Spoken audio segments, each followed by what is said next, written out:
Good evening, everybody. Welcome to the stream.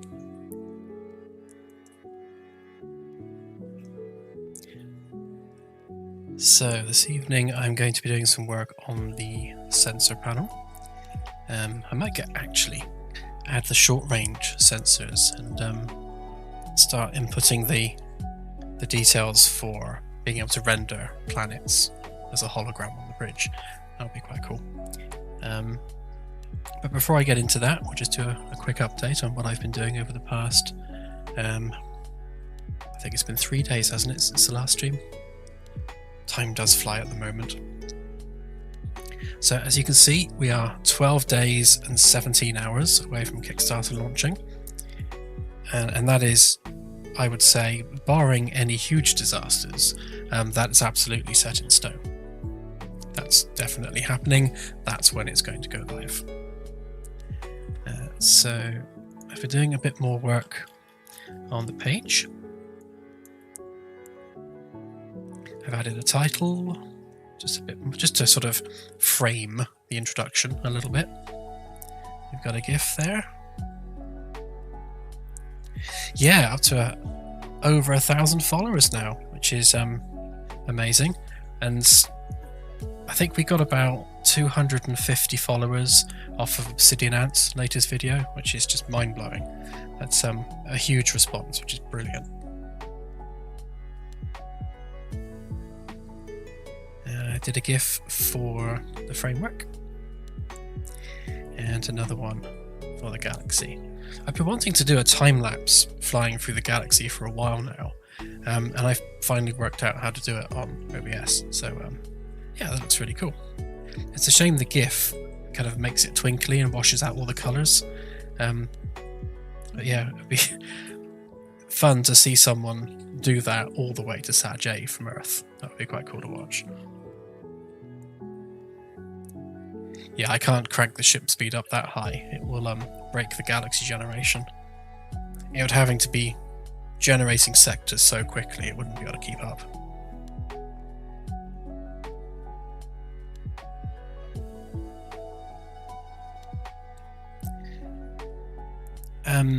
Leos, no, the launch on Kickstarter, that's basically our first ever proper funding round, with the idea being to expand the team.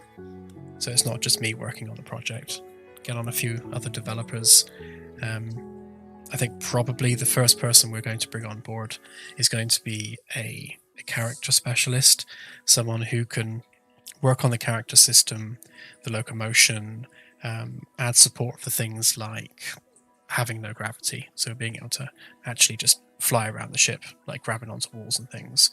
And as part of that, work on the full body IK for VR.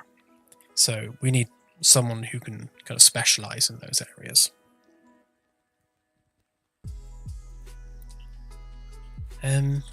Yeah, and the only other thing I've added a few things actually. Now it comes to it. So I've added the lifetime content pass from Rear Admiral and down, or up rather. And the lifetime content pass is essentially anything we ever charge money for, you'll get for free for the lifetime of the game. And then at the lowest bracket here, we've got the first DLC for free on the Commander tier, the first 2 on the Captain, and the first 3 on Commodore. And the first three DLCs are being written as a whole story arc. So it's really kind of like parts 1, 2, and 3 of the overall story. And the other thing I added was this section here about what we've achieved so far. And let me refresh that because that's an old version of it. That's better. Yeah, so one of the things that the Kickstarter guys wanted us to do was to give more of a sense of confidence in the people backing, in that we can actually follow through with this and we do have the skills to deliver on what it is we're promising. So by putting in what it is we've actually achieved already, hopefully that kind of sells that, yeah, we can actually do this. This isn't just a pie in the sky idea. As ambitious as it is, it's also achievable. And hopefully this kind of gets that across.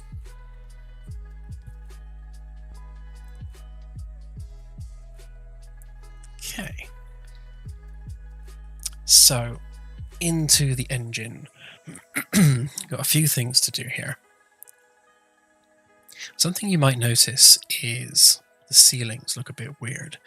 And that's because I was using a marketplace asset for essentially fake lights. So lighting in Unreal Engine is expensive. It's one of the most expensive things. And being able to not use a physical light is a lot cheaper to render. And when you have a ship which has literally tens of thousands of lights all over it, which don't naturally occlude, you need other solutions for providing ceiling lighting. So like in here, for example, there's only actually one physical light in this room, and the rest of them are these fake lights. which I've been modifying, which is why that one looks all messed up. So I've essentially rewritten the system because the developer who made this, it was called Simple Light Painter, he actually quit and stopped developing any of his assets. So I've had to go ahead and kind of rewrite a lot of that myself. But you can see again here, you've got these not real lights lighting up the corridor here.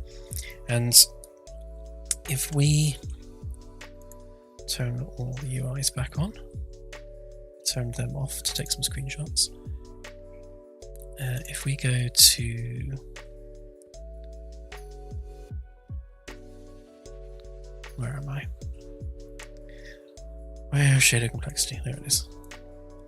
You can see here with the shader complexity, you've got some pretty horrendous points where, like here, especially through transparency, the shader complexity just goes mental. And that's because these fake lights are essentially transparent volumes, and the engine treats them like transparency, which is, you know, the downside. Everything has a cost somewhere or other. It's just how much you can offset that cost.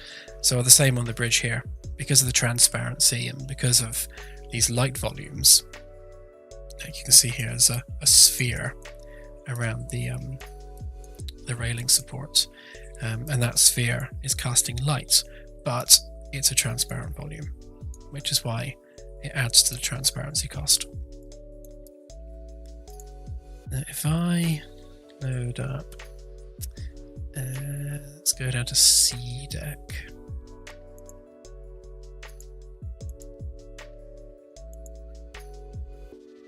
Just turn on those levels a minute. Zip through the floor.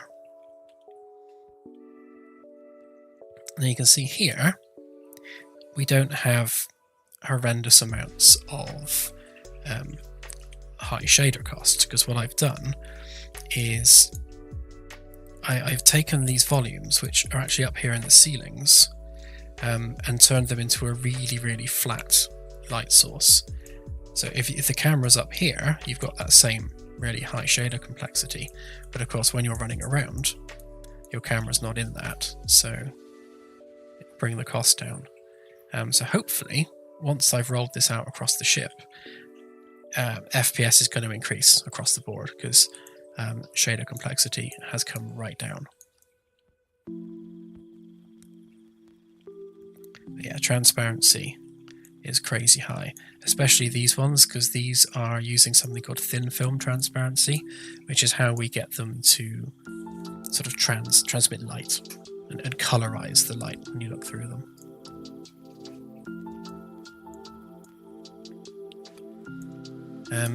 But yeah, so that bridge ceiling needs to be fixed. Now, each one of these actors, it has the light sphere, so that's the normal light source, and I'm using a custom culling method that I wrote. So essentially it creates a sphere equal to the size of the light fall off.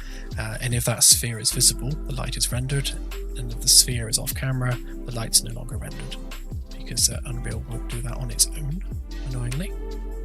And then this rectangle, that's the fake light, and that's what we need to fix.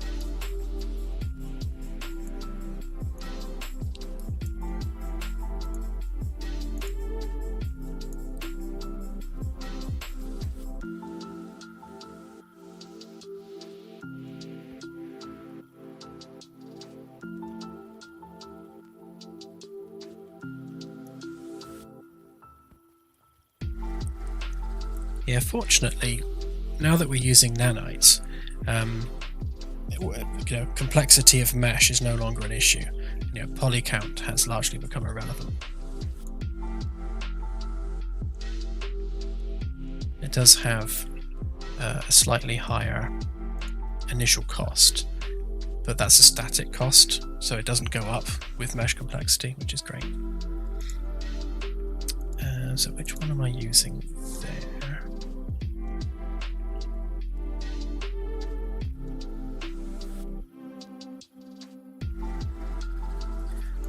actually remember which one it was I modified now.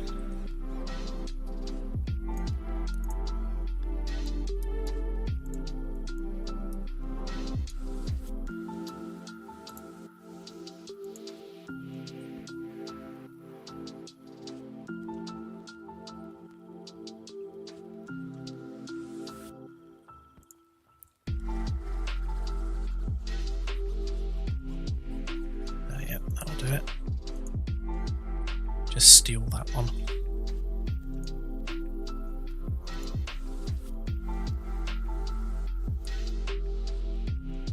Right, so that one's no longer needed. I can paste that one in.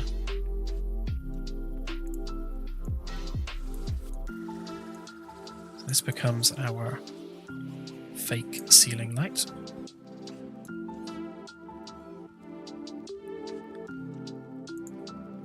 Because without this, and without that,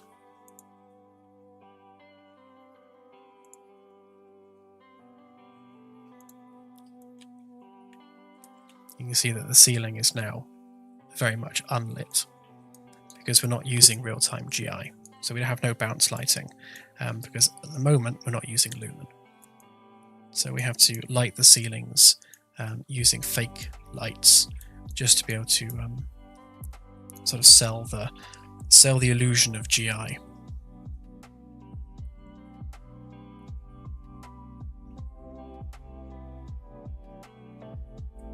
Jamie asks, can we get 20 to 30 people onto a server for some exploration?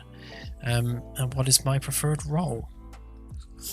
Ooh, I think, yeah, once we have more established roles on the ship, then yeah, definitely. You know, we need to get some games together and really stress test the system.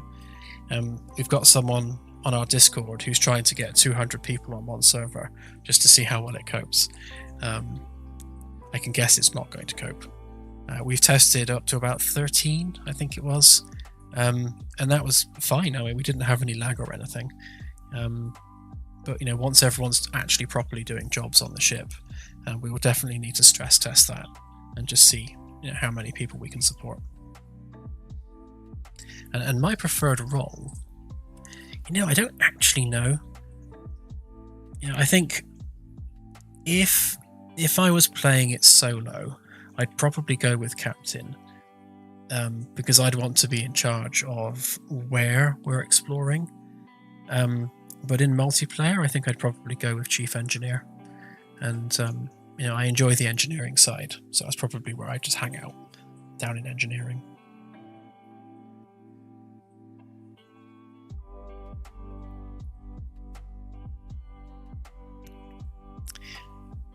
Xenovant, yeah, the issue of the lighting is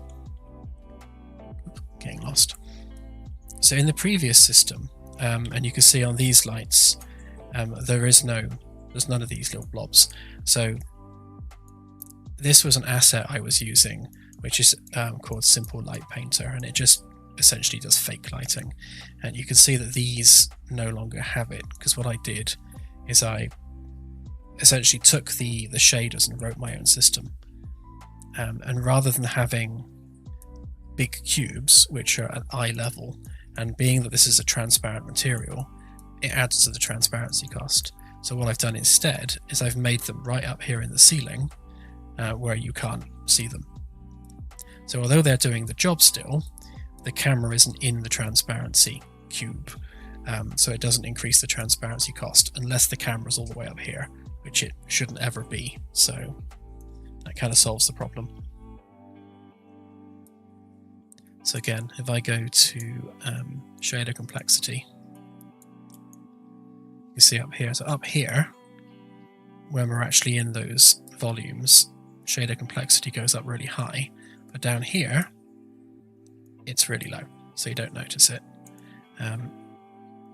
Here's a good example of the old ones, and as you're walking down the corridor, you can see the camera is naturally inside that area, and then with the new ones, the camera isn't. Not quite sure why that is. a higher cost than that one? Do they have different materials?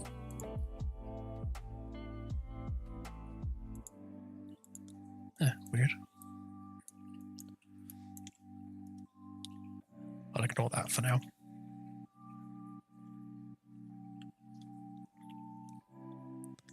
So you can see here, now that I've hidden those lights, you can see the bridge shader complexity, at least up there, is perfect, exactly what we want it to be. But if I were to turn that back on again, it's now awful. And that's really not helping with performance. So this has got a big optimization job to sort that out.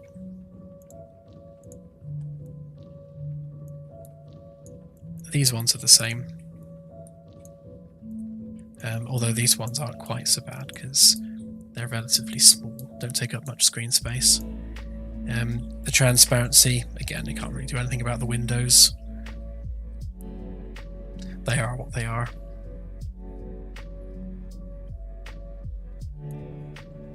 Actually, the heaviest part of the ship's actually upstairs at the back of the lounge. Because if I turn that on,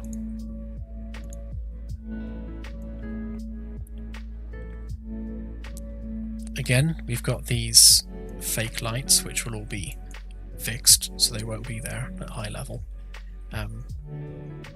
But like this, the shader complexity is absolutely mental, and that's because there's so much transparency in this room, and the fake lights, which are also technically transparency. So once I shove them all up into the ceilings, at least at eye level, you won't have that problem, and the actual walls will be green like this, nice and low cost. There's nothing we can do about the lift or the balustrades. They will always be high to render, simply because it's using glass everywhere.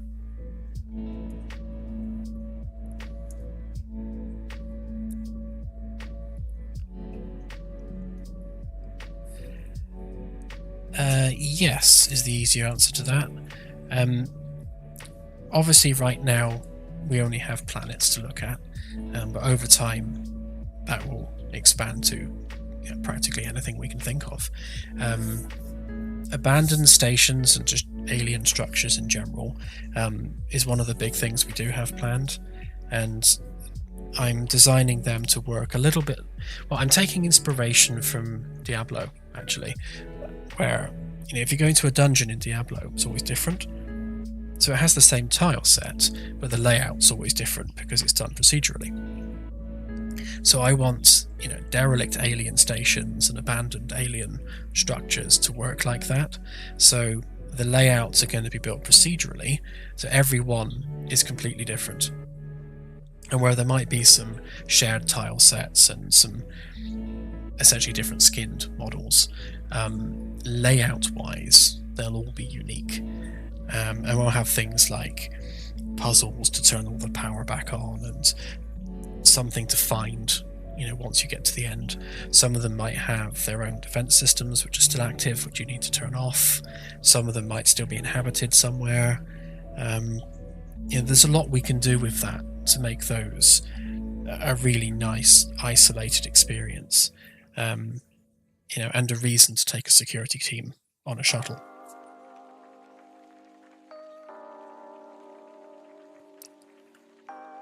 Yeah, facehuggers, exactly.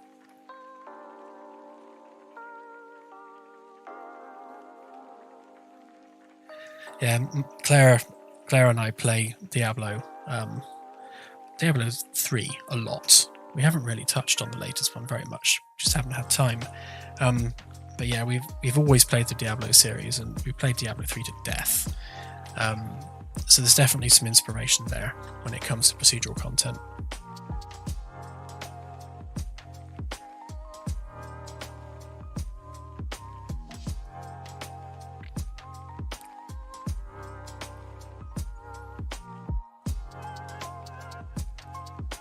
I would imagine during a typical play session,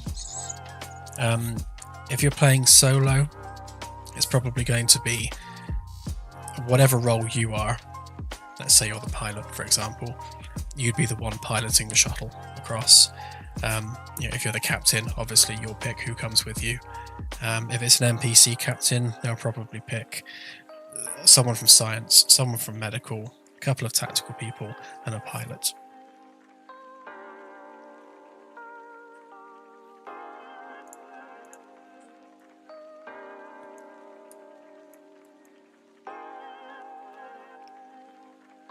They're not going to be loot fountains like Diablo, but there'll definitely be things to make it worthwhile.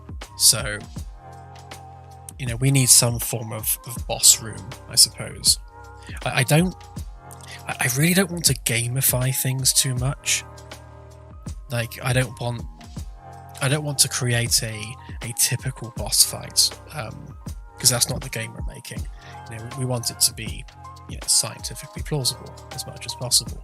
So if the encounters are probably going to be more environmental in nature, so there'll be a locked off room which won't have power, so you'll have to get power to the system to be able to access that room. It's probably challenges more along those lines. Like an automated defense system which is preventing you from accessing that area, so you need to disable that before you can get to whatever the shiny thing is. And that's more likely than not probably going to be some new alien tech for your ship, or that you can at least research to improve your ship systems.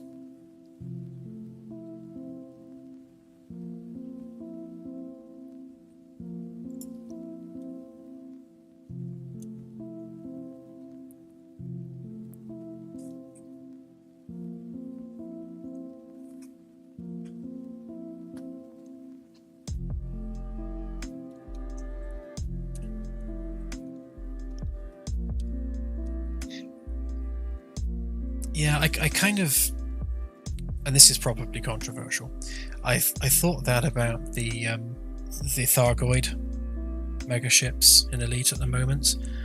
Like, to take them down, you have to do that typical boss fight thing where it goes through like phases, where like the core comes out, you break a bit, the core goes back in, rinse and repeat, core exposed, break something on the core. And then when you've done all the core segments, the thing finally explodes. And that's a gamification that I really don't want to go down that path with.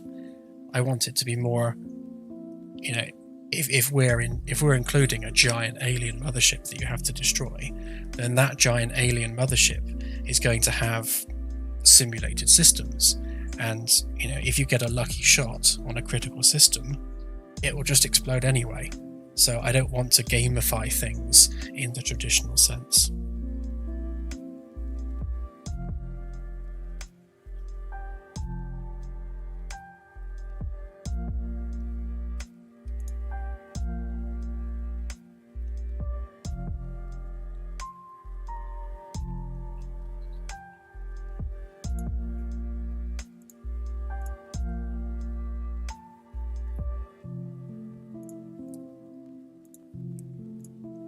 I'm just going to copy across some functions from the other lights, because,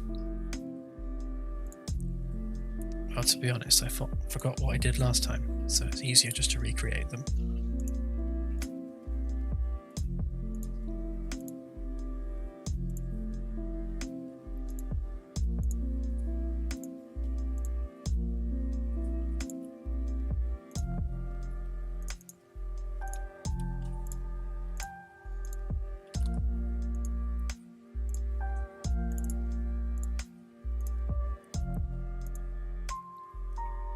These are just the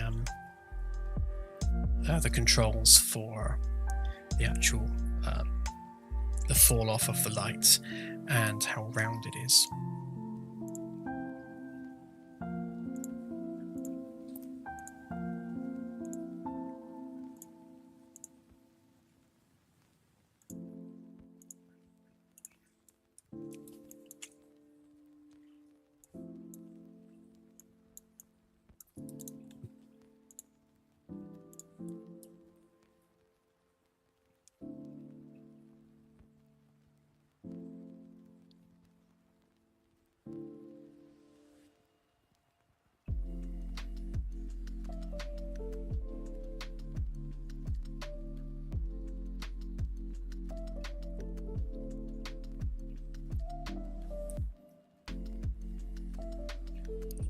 So the boss fights, I don't think we're particularly going to focus on any one thing. Again, with the goal being to accurately simulate things, including the alien ships. When we design alien ships, they'll be designed with actual systems. So your approach to taking down an alien ship is really going to depend on how you choose to tackle taking out a system. On the tactical panel, you'll have a heat map of sorts for the alien vessel, which will show various different power levels on the ship. So you're not going to know necessarily that hot power source is the shields or the weapons or the engines. It could be completely it's alien, you don't know what it is. All you know is that there is a very large power source on that ship, and maybe that power source spikes every time it fires a weapon, so you can then deduce that's probably weapons. So your choice of target when shooting at alien vessels is about deducing what the most likely vulnerable target is going to be. And to make it a bit easier, and so it's not quite so much guesswork, we're going to incorporate the science division on the ship into that. So as you increase the tech level of your science team, which you'll do through acquiring and researching alien technology, if the overall tech level of your science team is greater than that of the alien species that you're fighting, then the ship's AI will have a high level of confidence that particular power signatures are a particular thing, be it weapons, shields, power source, whatever. If the tech level of the alien is much higher than you or your science team, then the ship's AI is not going to know what that power source represents.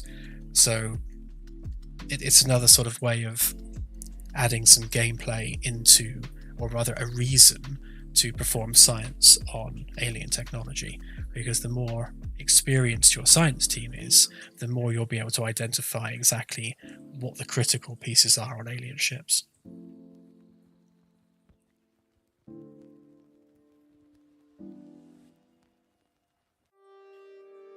Are there any plans towards diplomatic or character interactions? Yes. So every alien species, if they are technological, then you'll be able to contact them, and we're going to handle communication by way of multiple choice dialogue, which will be generated on the fly procedurally. So each alien race is going to have, again, procedurally generated attributes. So like, how xenophobic are they? How aggressive are they? Things like that. And let's think of an example. So a peaceful, pacifistic race is going to respond poorly if your responses are aggressive.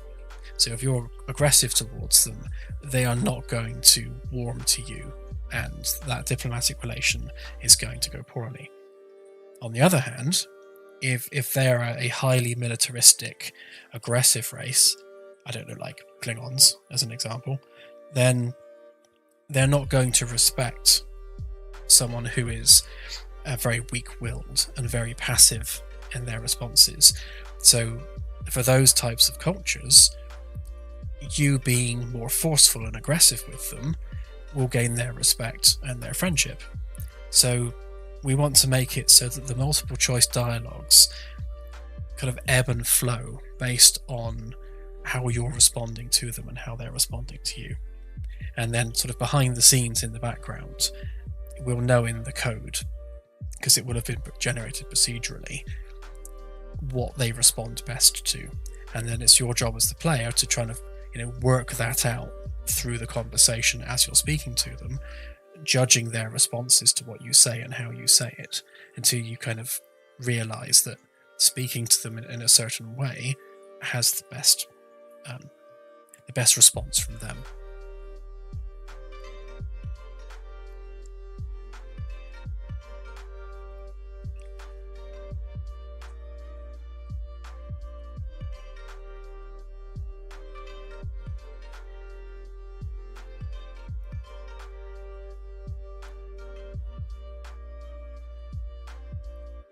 Yeah, we're looking at the skill level probably being the ship itself. So you're essentially building up the ship's AI. So when you're performing science on things, the AI is becoming more experienced. I guess it's like training. We were looking at, and we may also do something along these lines, looking at putting more value on individual NPC crew members, so that if you've been out exploring for several in-game years, and then you return home to Earth, then you'll be able to restock and refit, get proper repairs and replace any lost crew members. But if you've got a crew member who is really, really experienced and has been on several missions with you, then we'd like that crew member to be more valuable than someone who you've just brought on board fresh. So you'll care more if you lose that experienced crew member. So we'll also look at having the overall skill level of the science team perhaps be an average of all of the team members combined. But that's quite a way off in the future right now, and we'll play test that and see how it plays out in practice, and we'll go with whatever feels best and plays best.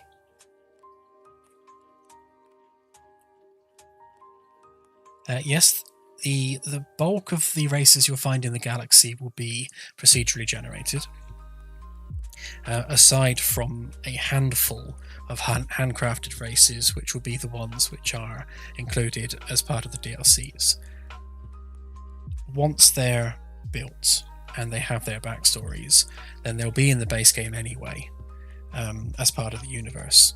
But the interaction with them, at least the story interaction with them, will be covered via the DLC. Everything else is procedural.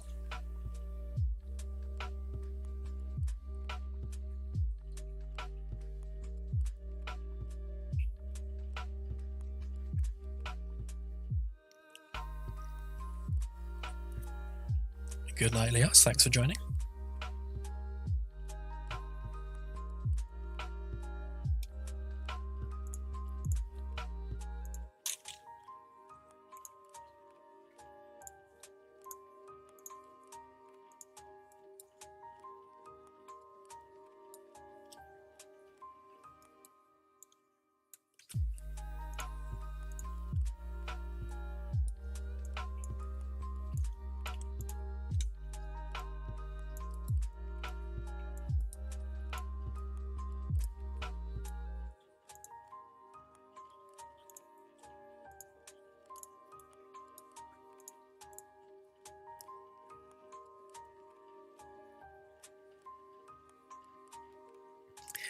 Today I'm working on a couple of things. Fixing the ceiling, as you can see, it's super bright. I have to replace every single light with a much better version in terms of its GI or ceiling lighting response. So I've made a new system for that, whereby it uses a fake shader essentially to light the ceilings. The previous solution worked at eye level, which created a really high shader complexity. The new one works up in the ceiling, so hopefully it won't be quite as bad. So we kind of just need to do something like that just to light the ceiling.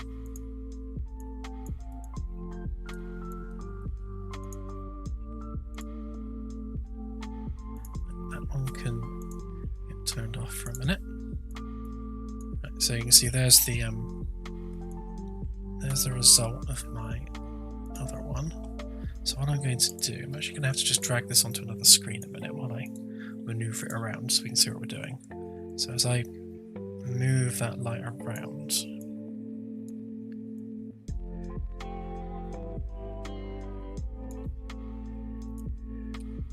the mesh itself is a little bit thin, so I could probably do it being taller.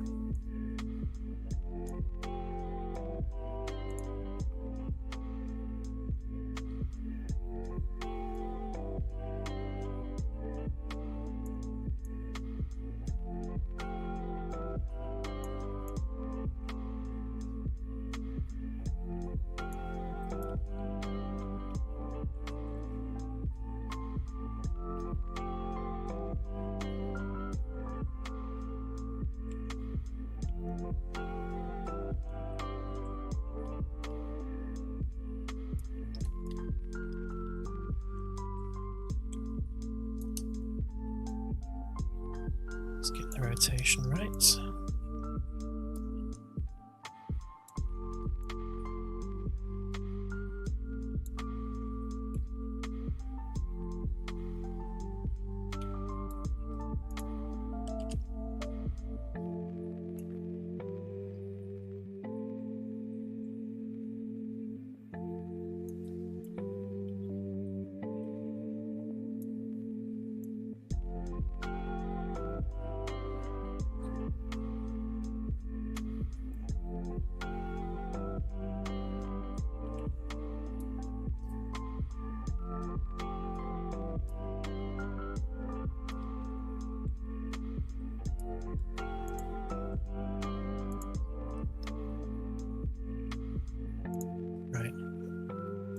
That's probably okay positionally.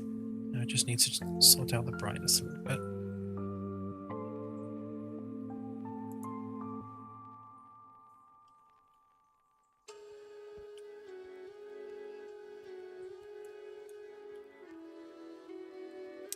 There's some horrible hotspots there to deal with.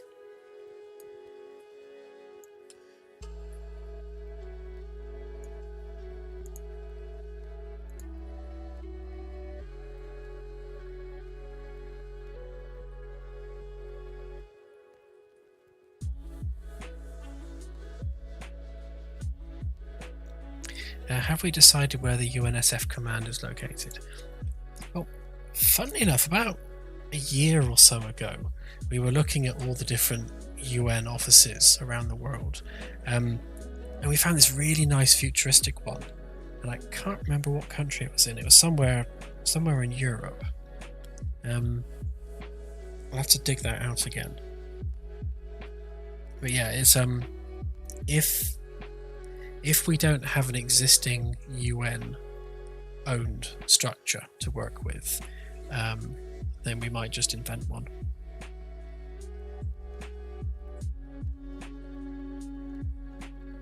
Yes, so these lights will automatically pick up alert changes and things. These are all child actors of the main lighting master, and the reason we're setting these variables is because the parent blueprint will work with these to set things like light colors.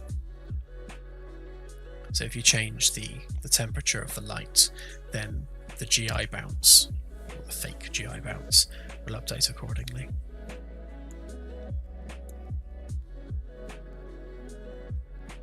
Don't need that one anymore.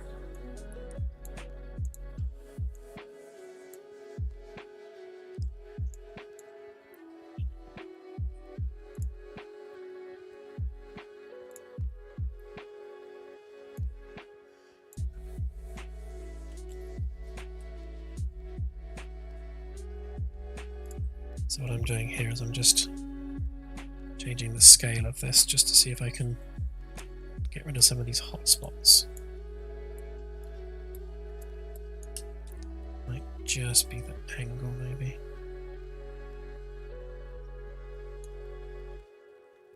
It's a bit better.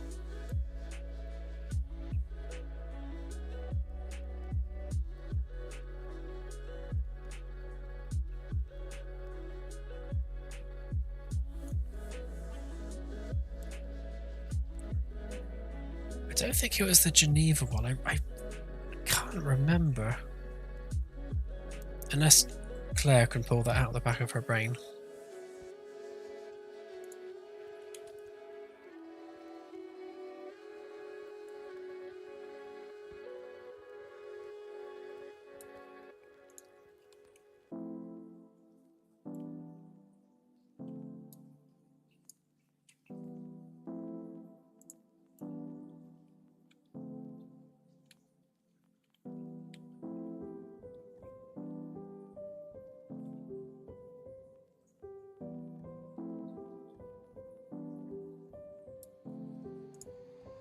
I remember it had these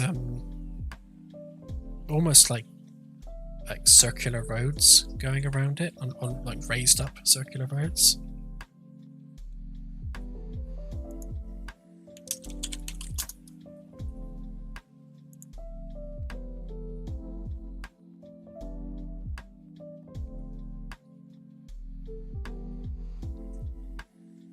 I don't think it was the Vienna one.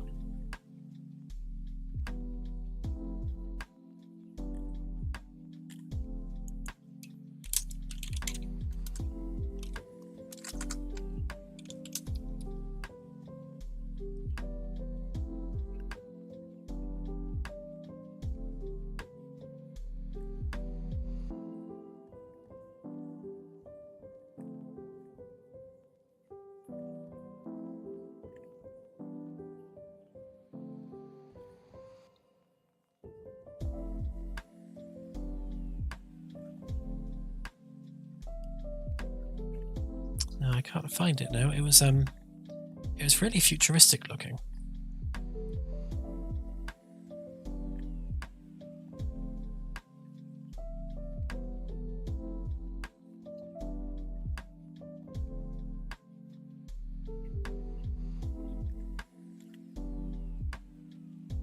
Yeah, we'll have to dig that out again, and when we do the law for the UN properly, we'll include that.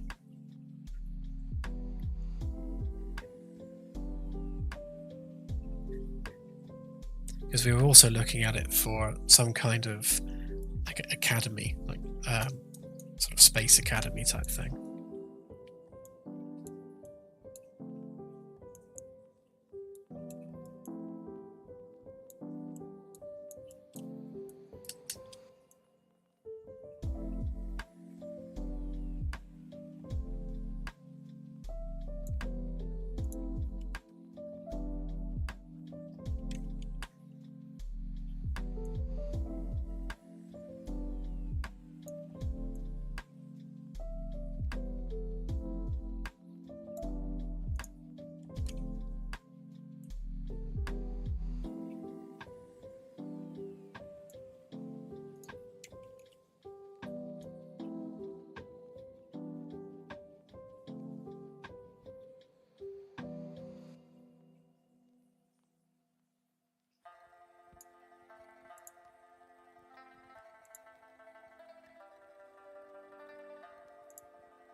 Okay, I might actually change these to point lights rather than rectangles.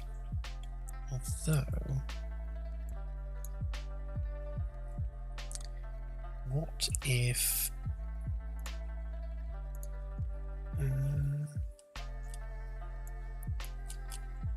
could try changing the fall off a little bit on them.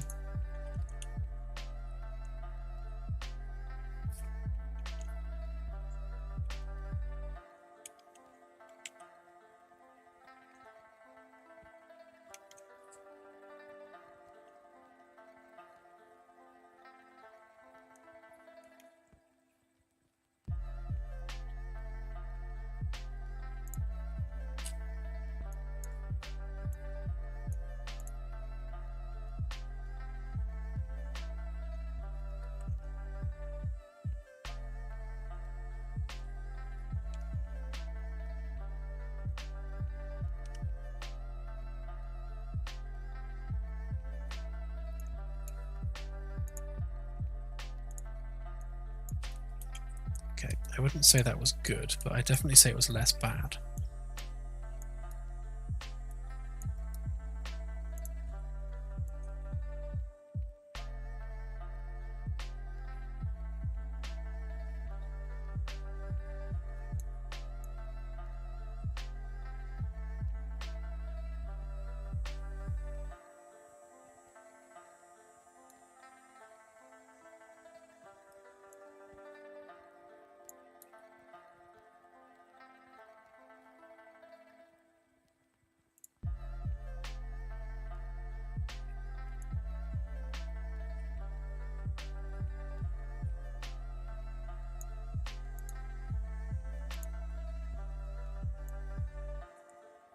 So again, what I'm actually doing here is I'm positioning a rectangle on the ceiling to essentially apply a shader which produces fake light. So that's how we sort of simulate light bouncing from the floor back up into the ceiling. Because without real-time GI, that just doesn't happen, and you end up with a black ceiling. So if we go with that for now, if we go back to the shader complexity view, we should see that because the light's now up in the ceiling, it should actually be not as bad. See, there's a lot more green in the scene, which is what we want. Because all the bad stuff's now happening up here in the ceiling.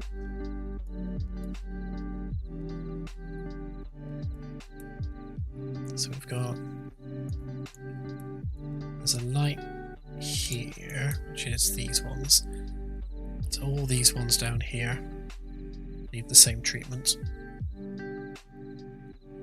And you can see the difference. So that's without the improvement, and that's with the improvement. Look at that.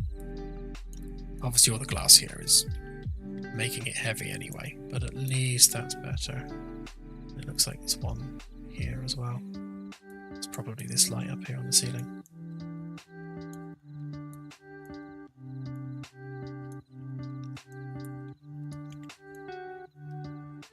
But what we'll be using in the long run is Lumen. The beauty of Lumen is that I don't need any physical lights anymore, because the emissive surfaces count as a light source and will light the scene all by themselves. And even better than that, it will also bounce light off the floors onto the ceiling, so we don't need these horrible glitchy uplighters either. So under Lumen, we can delete loads of stuff that we don't need anymore, and because we no longer need physical lights, it means we don't need to be running the optimization code which checks to see whether you can see those lights. So by turning on Lumen, we're not only deleting light sources we don't need, we're also deleting code which is running on tick.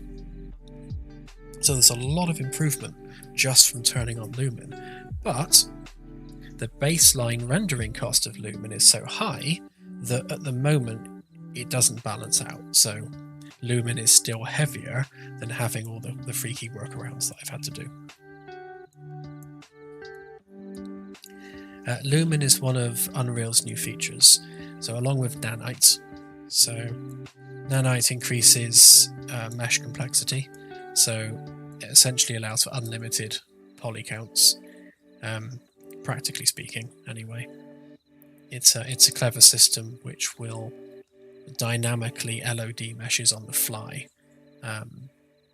So you could have, like, one of these chairs, for example, could be literally millions of polygons, and yet Nanites will cleverly reduce that live, so it's not actually millions of polygons. In fact, I think if I turn on this, you can see that these are the Nanite triangles, and you can see as I get up to a mesh, if I move away from it, you can see that, you can say up here on the back of the chair, see the polygons start changing because Lumen's doing its job. Sorry, Nanite rather is doing its job.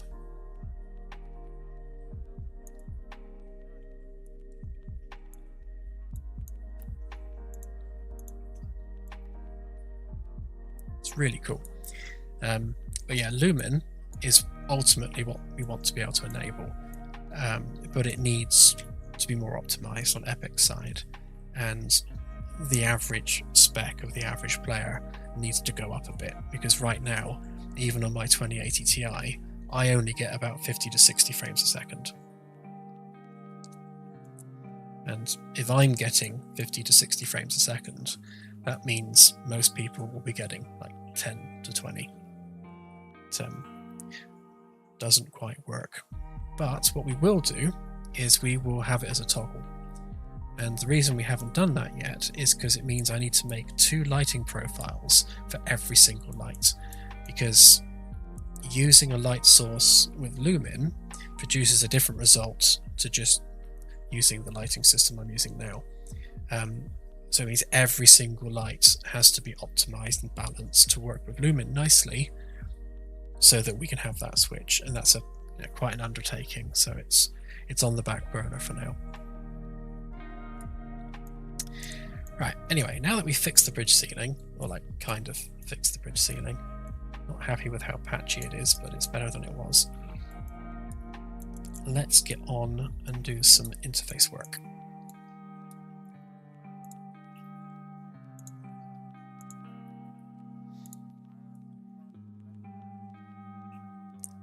So last time out, we were essentially setting it all up to support multiple display modes on the holo display, so that the holo display can mirror the output of any station.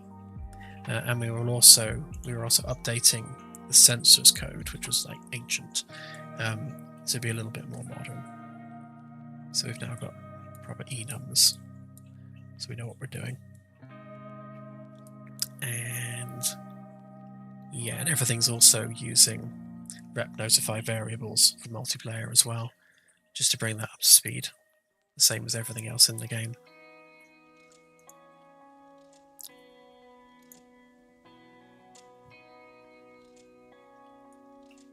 So the long range sensors are essentially working.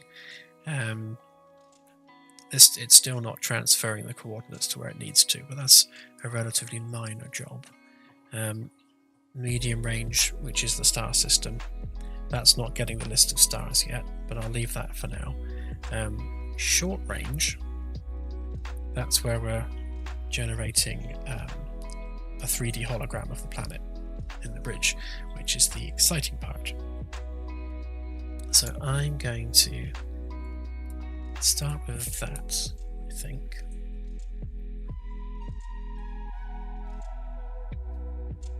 Right, so we need the button. So short range.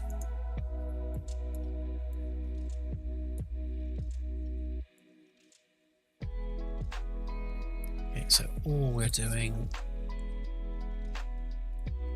is just switching to the right widget page and then doing nothing else. So that needs some new work doing. And then on the holo display, changing our sensors data, and so we need a new function for short range, and these need renaming.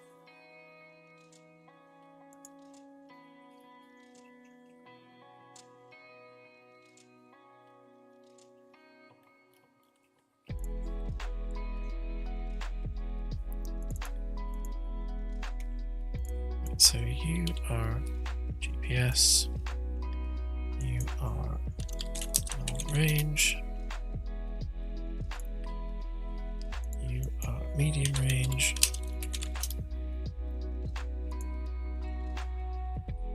you are short range.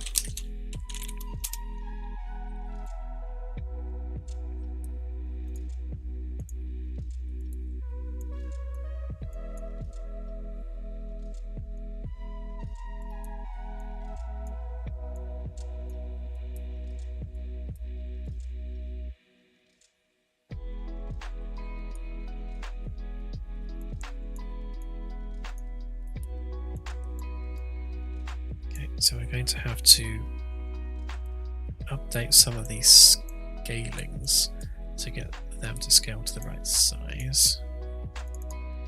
Right, this is doing literally nothing.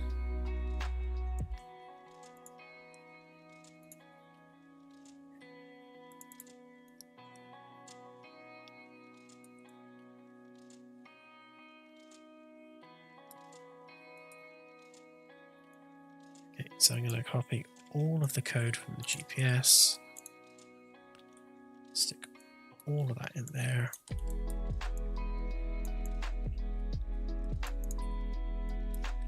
Then we don't want any of that. And we need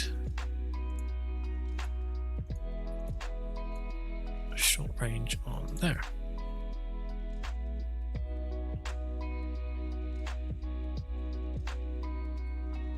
Hi Randy, glad to hear it.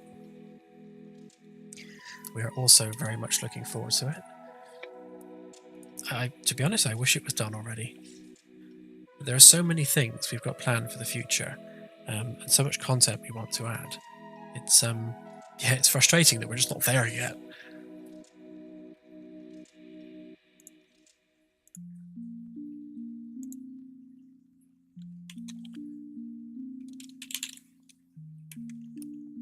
Oh, I do have short range.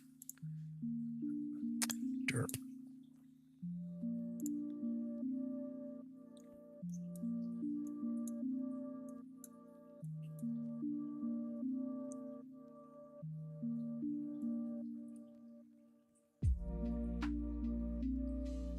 Thanks, Fopace, I appreciate it. Hopefully over time, as we start working on bigger systems, there'll be a lot more going on with the streams. Right now it's just me tinkering with bits and pieces.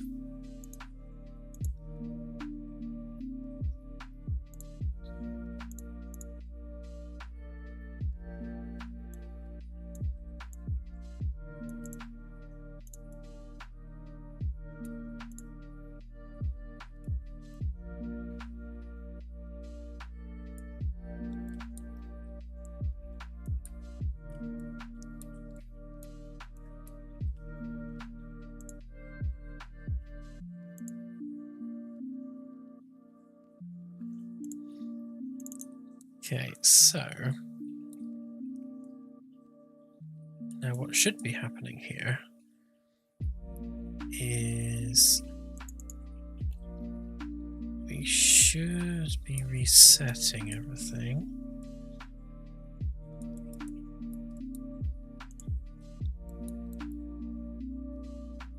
Where are we setting the mode?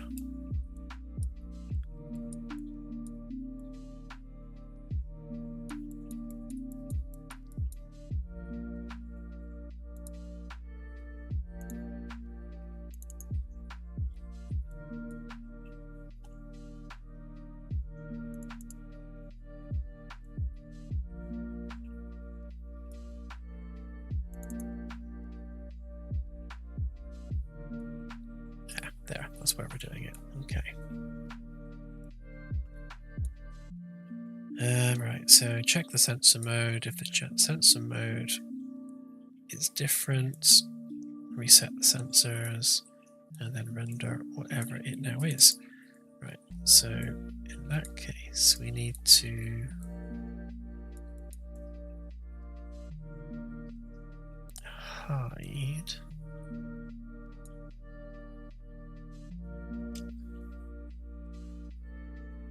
Okay, so that's hiding all the meshes.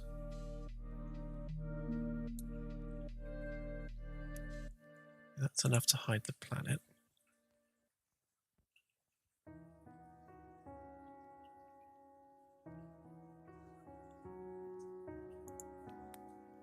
And then if we just default it to short range, it should give us our planet ball. Great.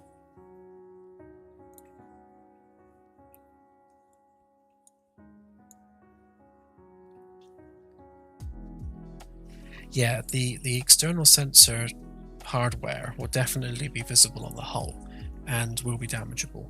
The GPS is the one that's up here. You can't see it right now. So the spinning radar dish above the bridge, that's just the GPS. It's the most simple of all of the sensor arrays, which is why it's just a spinning dish, and that's just how the ship knows where it is. If that gets shot off, then the GPS data won't work. It'll just say unknown location. With the other sensor modes, they'll probably be a little bit more futuristic, probably enclosed in some kind of a housing, but still obviously very visible on the hull. And then if they get damaged, you'll need to get out there in person and then go and fix them, which will require an EVA. which I'm quite looking forward to, having to actually get out and walk across the outer hull to go and fix something.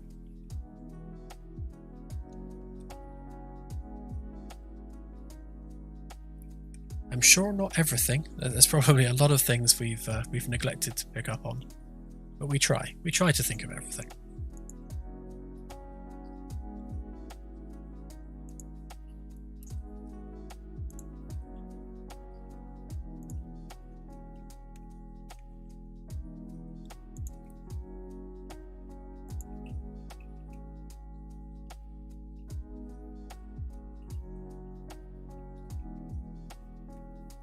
Now, if you're heading to the center of the galaxy, make sure that you head to 50-50-50 and not 0-0-0.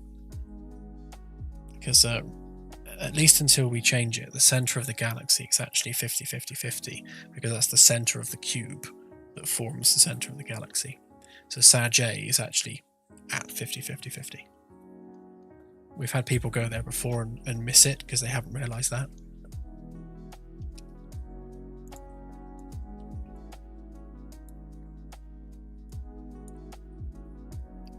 So how big do we want the planet to be on the bridge?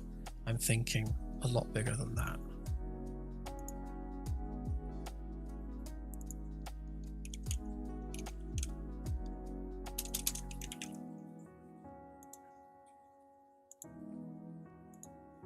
Yeah, now we're talking.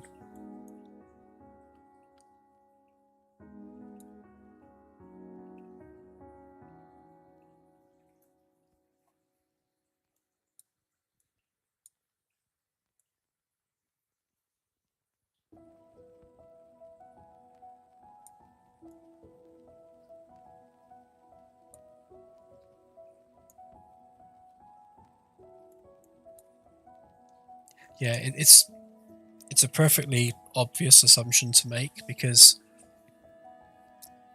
of the way the galaxy is structured, and I guess a small amount of laziness on my part. I basically set the center of the galaxy as a sector in its own right. So from 000 to 999999, that's the 100 light year cube. So of course 50-50-50 is in the middle of that cube, which is the exact center of the galaxy. But it's really not very intuitive that way round. So what I'm going to do, I'm actually going to have 000 be the center of the cube, and then map all the sectors outward from there, which is going to require slightly more complicated math to work out the sector labels, but at least then the galaxy is properly centered on the 0 point, which will make a lot more sense for everybody.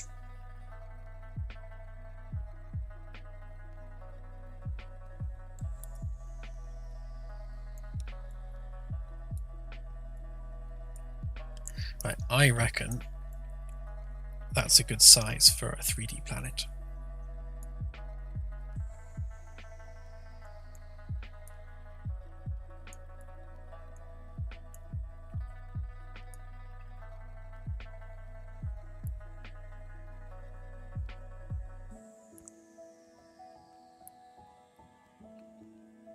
Yeah, the problem is more knowing which sector the player is in.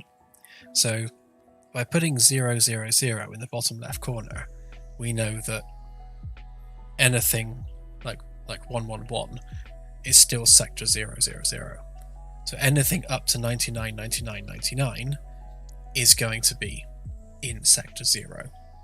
So if we have sector 0 having both positive and negative coordinates, it becomes a little bit more mathy to work out, to be able to condense that down to a sector coordinate.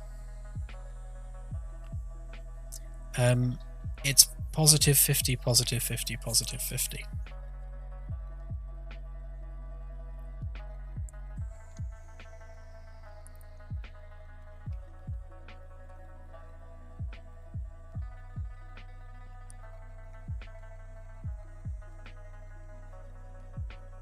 Yeah, we could do, but I have a suspicion that's going to come back and bite us at some point. So I think it's better to just do it. If we're going to do it, we'll just do it, and do it actually do the math properly.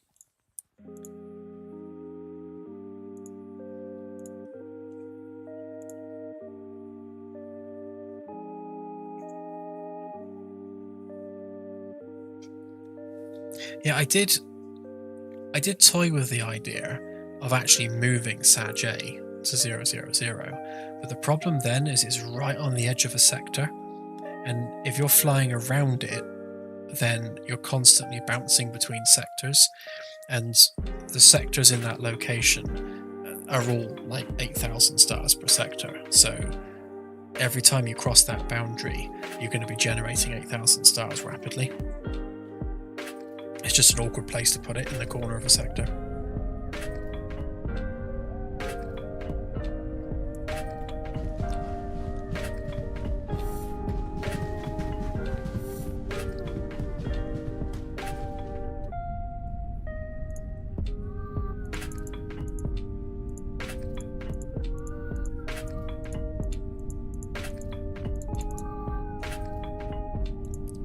Okay, so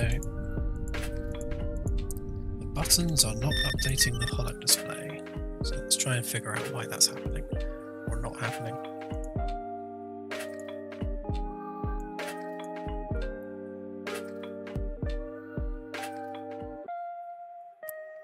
The easy answer to that question is because it's the prettiest room we have. And when players join the demo, we wanted them to appear sort of in the most attractive place, rather than just sticking them on the bridge. In the future, players will spawn either in the shuttle bay or in their quarters.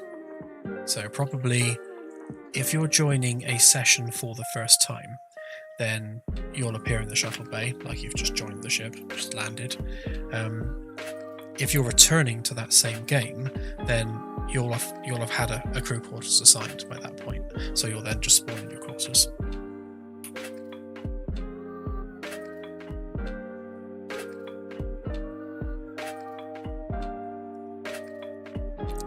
In the full game, once FTL knows where planets are, because right now it doesn't know that there's a planet there, it's literally just updating the coordinates of the ship. Once it knows where the planets are, it will drop you out of FTL as an emergency stop, and you won't physically be able to get close to the planet. Once we have, I guess, impressive cutscenes for the ship being destroyed, then we will allow you to manually fly down towards planets. And if you fly down towards a planetary surface, you'll get lots of warning lights telling you that you shouldn't get any closer because the ship's not designed for atmospheric flight. If you ignore those warnings and keep going, then it will go to a cutscene where you will see the ship breaking up in a fireball as it heads down towards the planetary surface.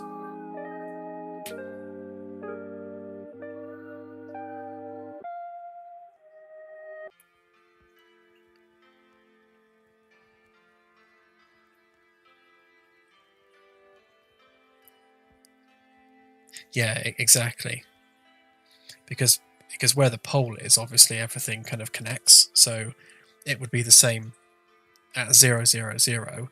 If you were to fly in a circle around that coordinate, then you're constantly passing between different sectors, and then it will constantly be regenerating 8,000 stars every time you cross the border, which would be very laggy. So having Sag J in the middle of the sector means there's plenty of breathing room where that doesn't happen.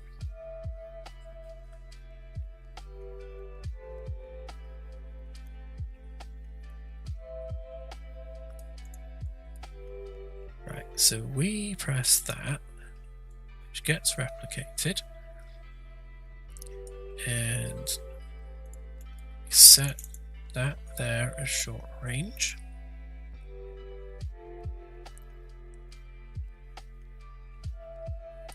We then update sensor mode on here, which does that. So at no point are we actually telling the holo display to do anything.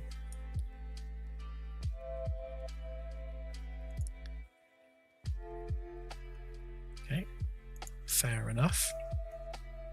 But we are when we change the zoom level. So here, okay, yeah, so here we're calling the global event. So what we'll do then is that exact same sequence of events. So we'll do that can go there. So we're updating sensor mode, sending that through to the holo display. That should fix the problem. Let's give that a try.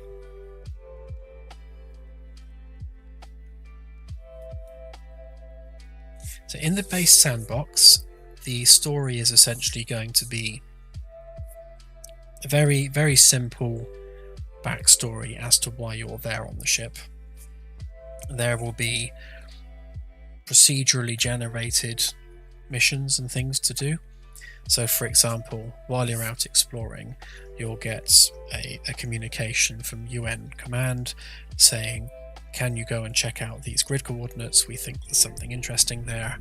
And sort of dynamically, it will just pick something near where you are. So it's not going to send you miles off course. It'll be saying something like, while you're in that region, we think we've detected something on one of these star systems. So that's an example of the sort of dynamic events that will occur. But on the actual DLCs, it'll be a full single-player campaign. So you'll have a full story, start, middle, and end, with characters, and plots, and people, and places. And we want those DLCs to be a proper narrative-led experience. And the reason we're making them single-player only is because there's a lot more we can do with that, making that you as the player the focus of that story, depending on what role you've chosen. So, for example, the single-player campaign will have actual shift cycles. You'll actually go to bed, you'll actually sleep in your quarters, and the act of going to sleep in your quarters, which will be what starts the next day aboard the ship. And that sort of thing doesn't play well in multiplayer.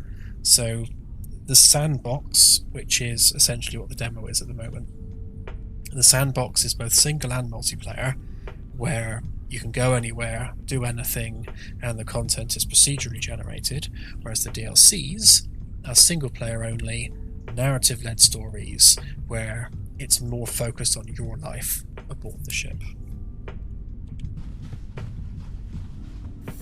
Hopefully that makes sense. I'm stuck in a wall.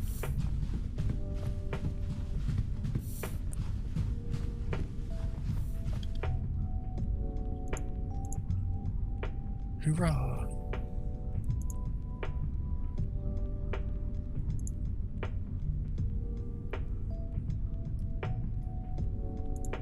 Great. Okay, so that's those buttons working again. It's nice to see the holo display is still getting its data. Great.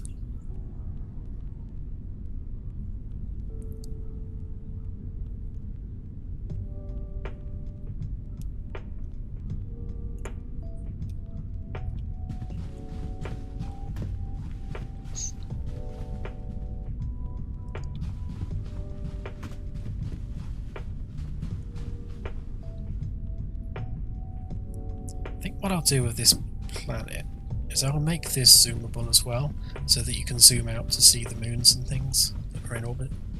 I think that would be better. It's quite large, isn't it?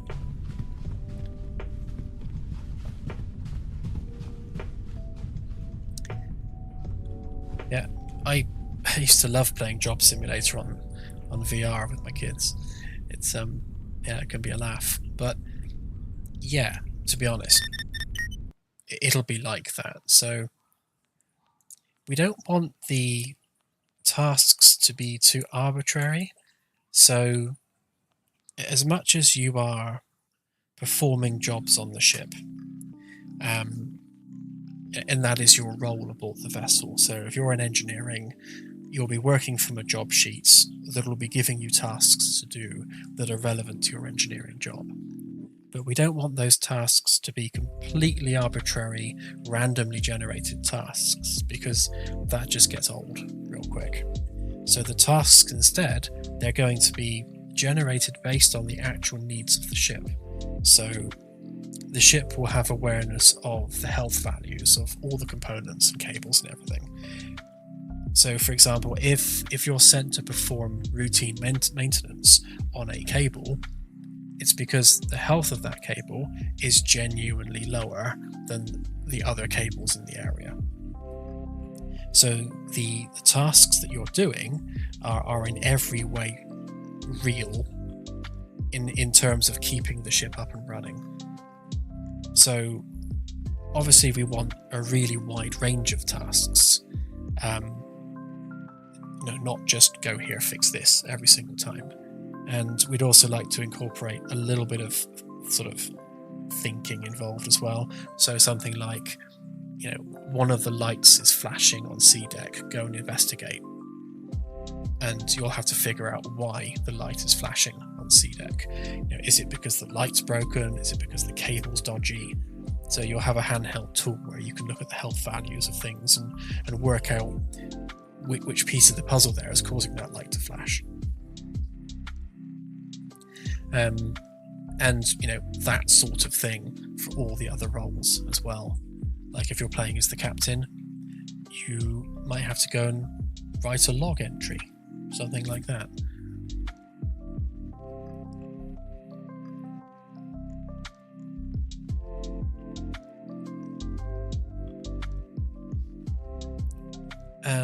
Right now we've got 3 DLCs planned in a story arc. So without giving too much away, the first DLC is very much about humanity's first mission exploring the stars.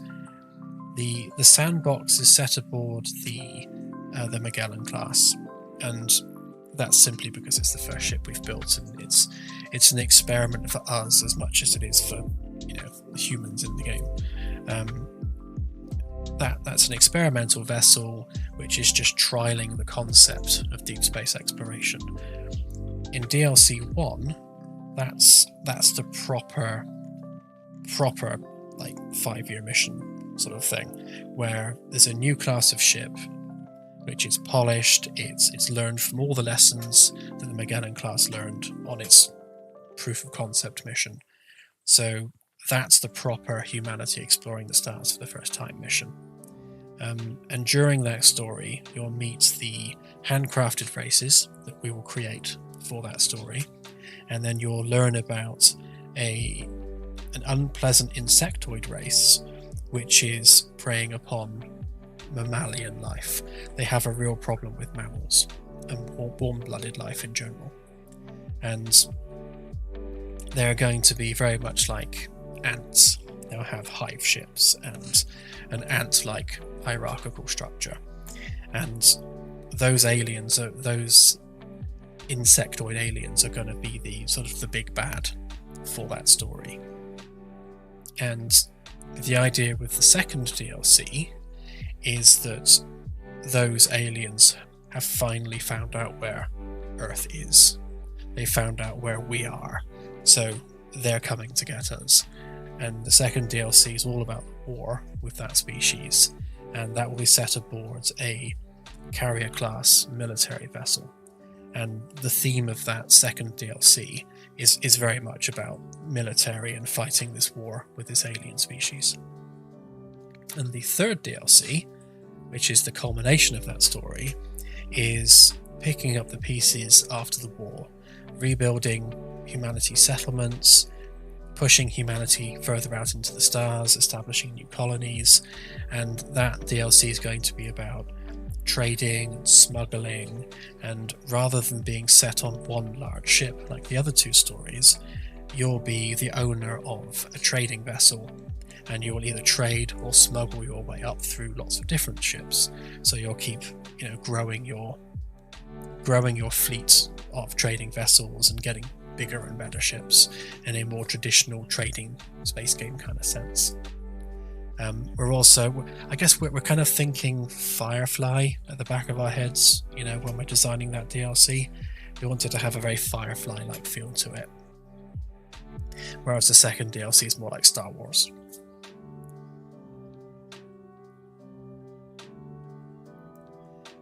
Beyond those three, which are essentially one 3-part story arc, I've got a few silly ideas for other DLCs. One of them is working on a cruise ship. So you have a space cruise liner where either you're running the ship or you're just one of the people working on the ship looking after the passengers, and we can have sort of hilarity ensues with all the passengers and their silly needs, just as something completely different. And I'd also really love to do sort of a Stargate universe inspired DLC where you are stuck on an ancient alien spacecraft, which you had to board because your own spacecraft was damaged and irreparable in some way. And then you have to figure that ship out, figure out how it works, fix it, and fly it home to Earth. And that'll be very much about surviving aboard this vessel whilst you try to fly it home. But I think that's the beauty of having a game like this, where you have a fully simulated galaxy, fully simulated starships.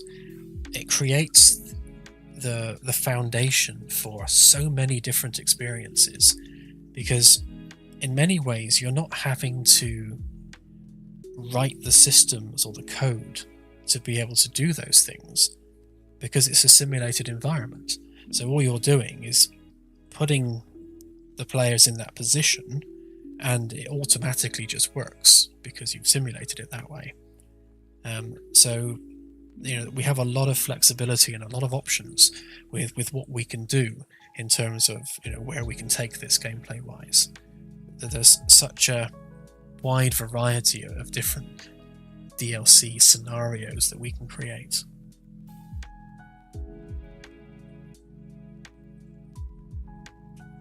Yeah, Red Dwarf is another one I'd very much love to do.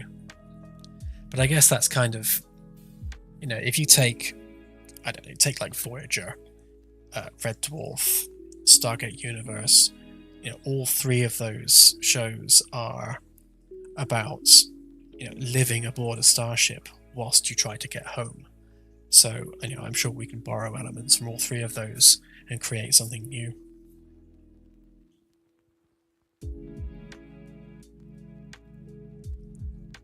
Yeah, it's a fairly well-used trope in sci-fi, but I think with the universe that we are creating, or the galaxy rather that we're creating, we can simply stick the players on a decrepit ship anywhere in the galaxy and just say, right, here's the ship, fix it, Earth's over there, and leave them to it. And again, because it's all simulated, that's really easy to implement at this point. We just have to build the ship for that experience. But yeah, that's an idea anyways, as the sort of things we've got planned DLC wise. Oh, and of course the shipyards DLC, where you get to build your own ships out of modular pieces. That's something a lot of people have asked for. And it's something I'm happy to do, as long as we can do it well. We don't want it to be a sort of a half-assed attempt at shipbuilding. It's something that needs to make sense. At the end of the day, we want to retain that fully simulated starship sense. So any kind of modular construction needs to retain that full simulation.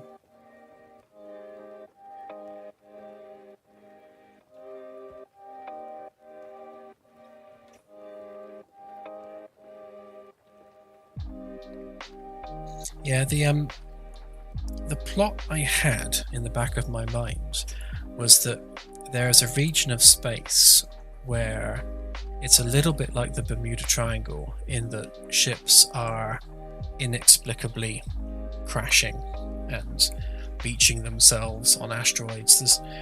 There's something about maybe that asteroid field where the rocks or the minerals there really negatively affects spacecraft. So your ship goes careering into a large asteroid, which just happens to scrape up next to another ship, an alien ship, which survived the experience much better than yours did. So whilst their ship is mostly intact, yours is in ruins, but all of their crew died long ago. So you transport people and materials from your ruined ship onto the not quite so ruined alien ship, and then have to fix that and get it out of the asteroid field and fly it home.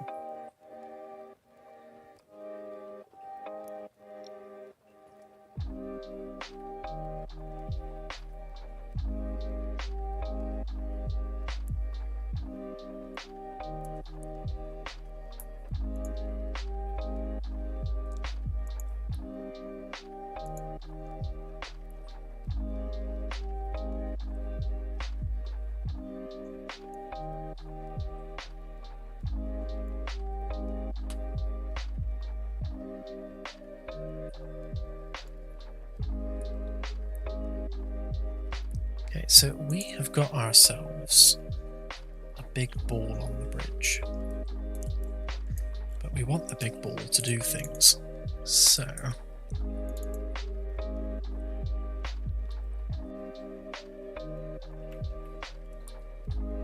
let's get rid of all of that for a minute.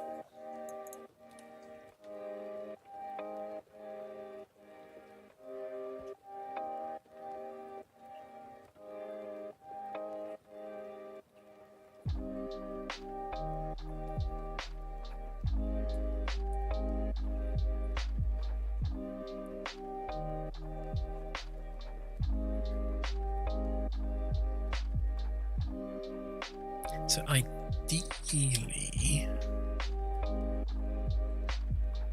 we need to be able to focus, I suppose, on the central planet, and then have the ship indicator move in accordance to that.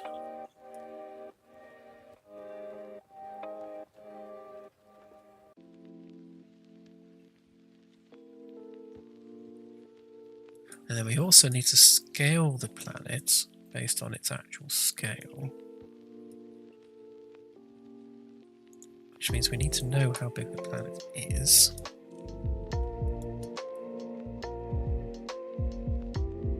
Right, so we have that data here.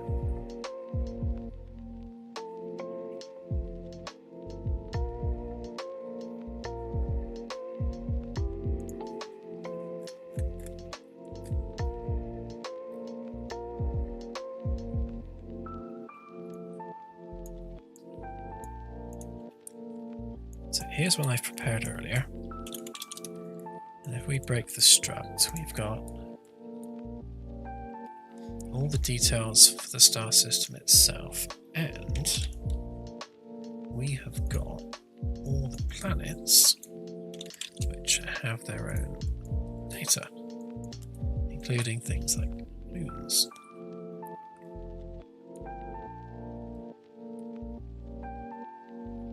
Now what we don't know is what planet we're at.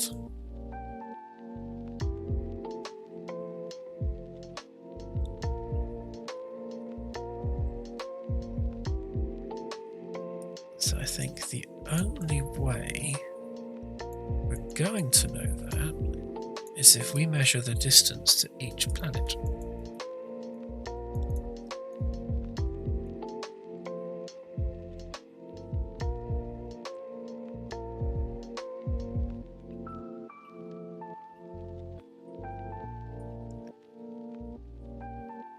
So it means we need to know where we are locally versus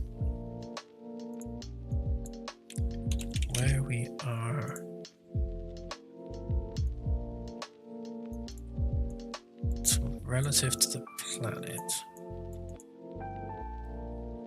Okay, and then if we do that for each planet,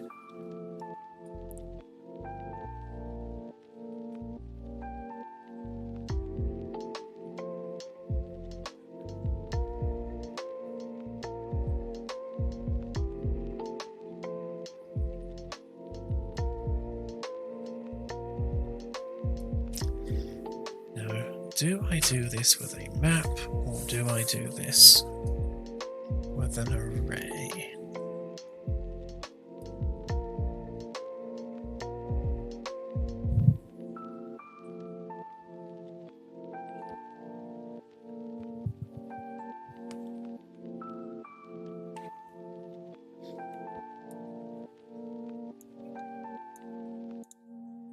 Right, let's just set this up a minute temporarily. We want you to be an array of floats.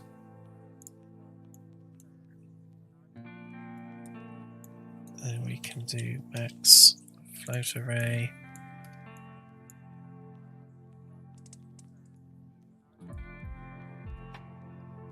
Yeah, that'll do it. Right, so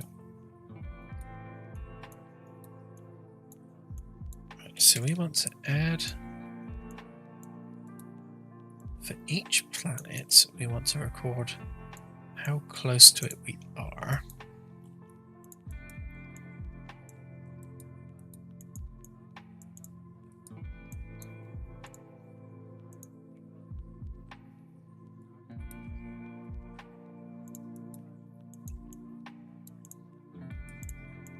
Just tidy this up a little bit.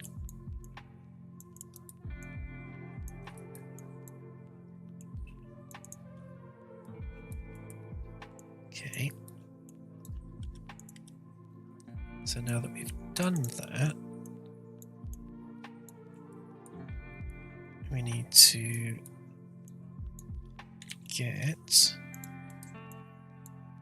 whichever planet matches. No, we don't want the maximum, do we? We want the minimum. We want the closest one.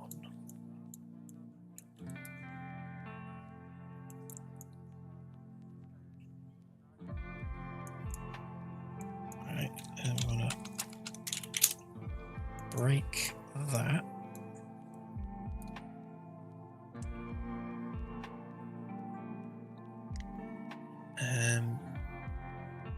Then, well, why don't we just print the name of it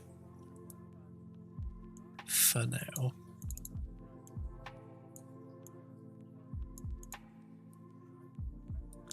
Right, so what this should do is we'll get the details for the current star system we're in.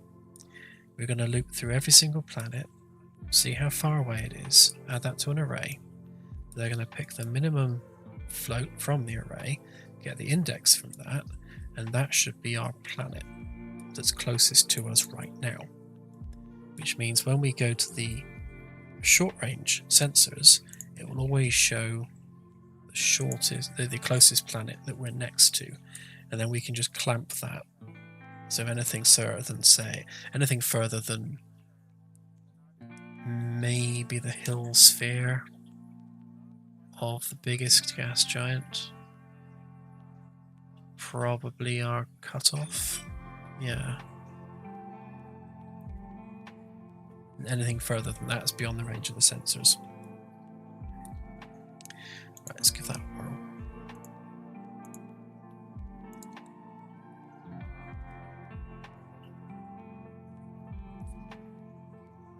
Yeah, this is Unreal Engine 5 that I'm working in.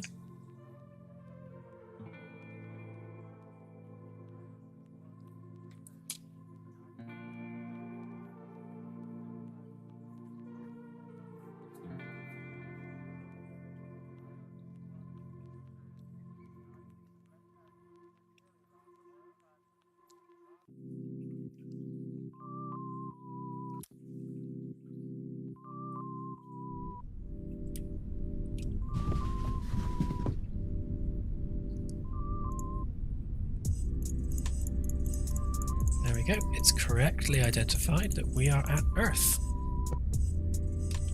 Well done, you clever system. Okay. Good. So now that we know where we are,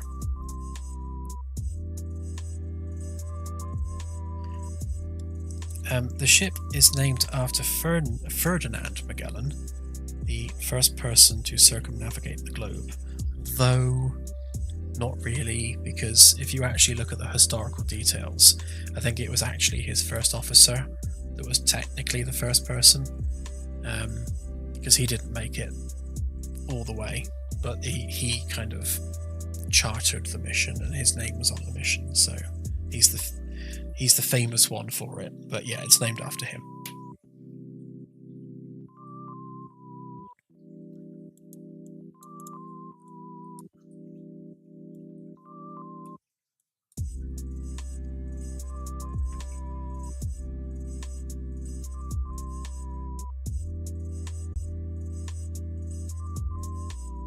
Ooh, I've just had an idea.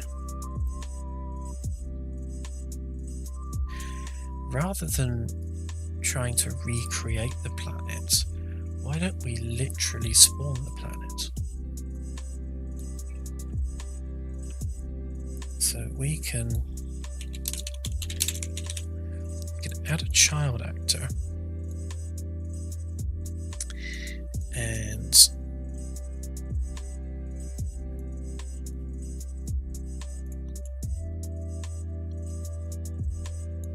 set class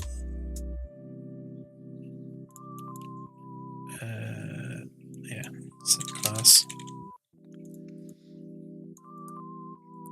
So we take our object type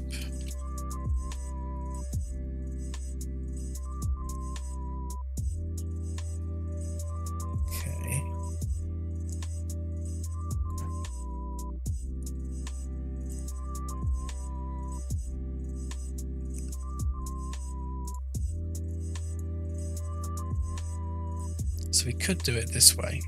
We could actually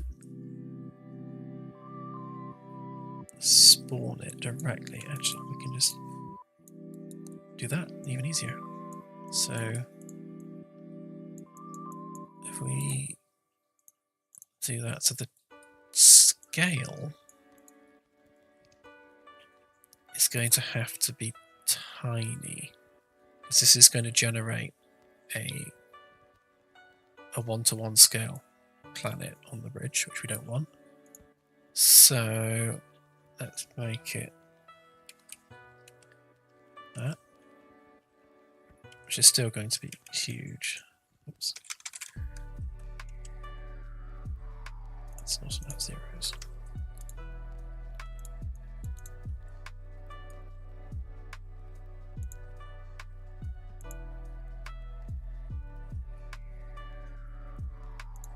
Let's hide the sphere for now.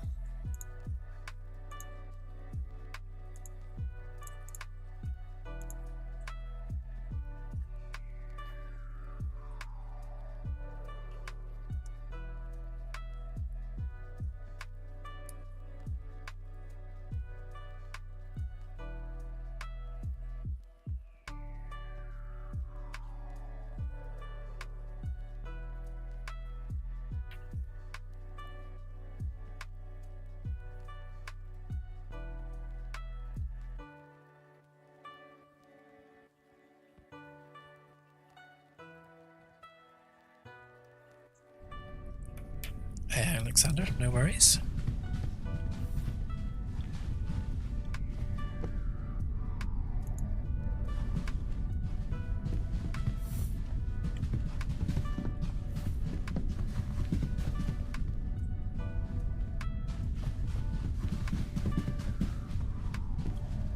So right now, I am just adding the very first steps for planetary scanning, which is the ability to draw a planet on the bridge. So when you go to the short range sensors, it'll work out what planet you're next to and then render that planet in 3D right there on the bridge for you. So you can walk around it, have a good look at it, and eventually it'll show things like points of interest on the surface, and you'll be able to press that to target it. Yeah, so to give you a really decent tactical overview of the planet. Except right now it's massive.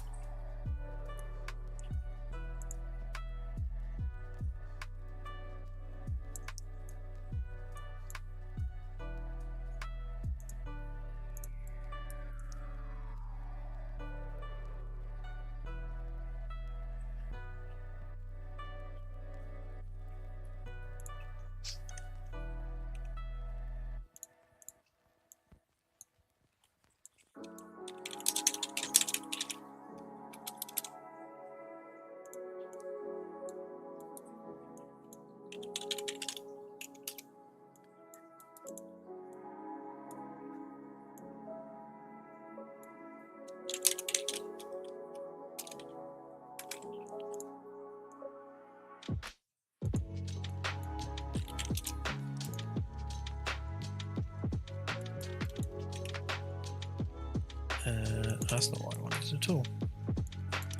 Yeah, child. Nope. Yeah, child.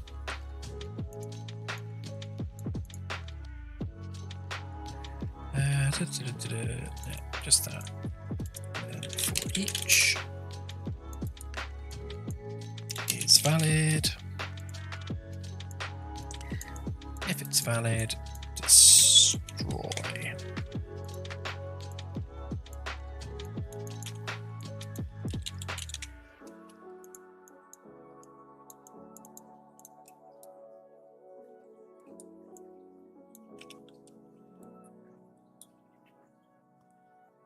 So when we do our reset function, we just need to make sure that we destroy anything that we've spawned, because we don't want actors lingering around after we need them. So basically it will just see, are there any children hanging off of that scene component? If so, get rid of them all. That should sort that out.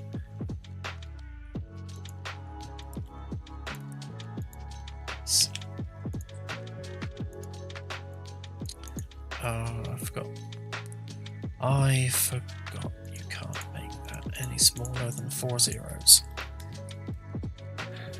So that means we need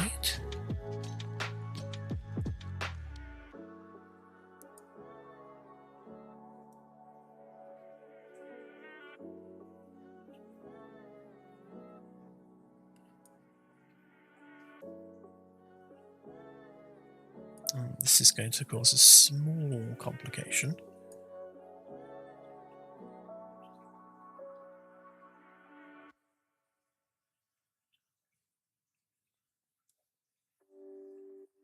So what I need to do ideally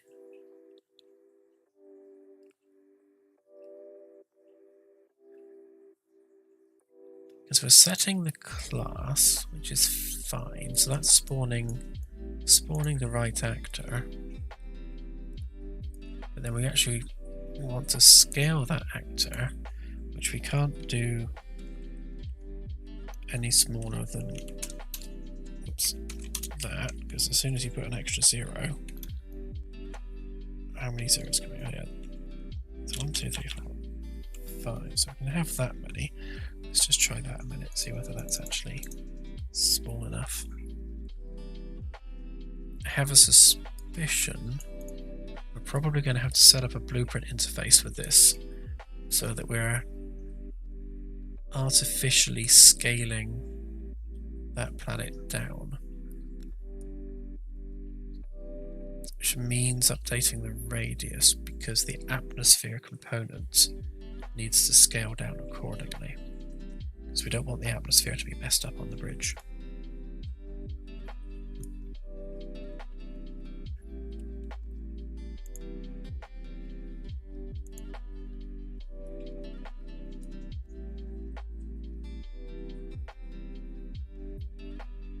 course, the other thing we want to make sure we do, add chat. So that needs to be attached.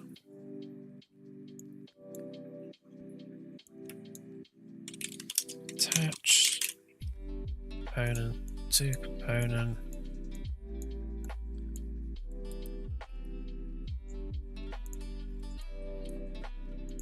Let's do that.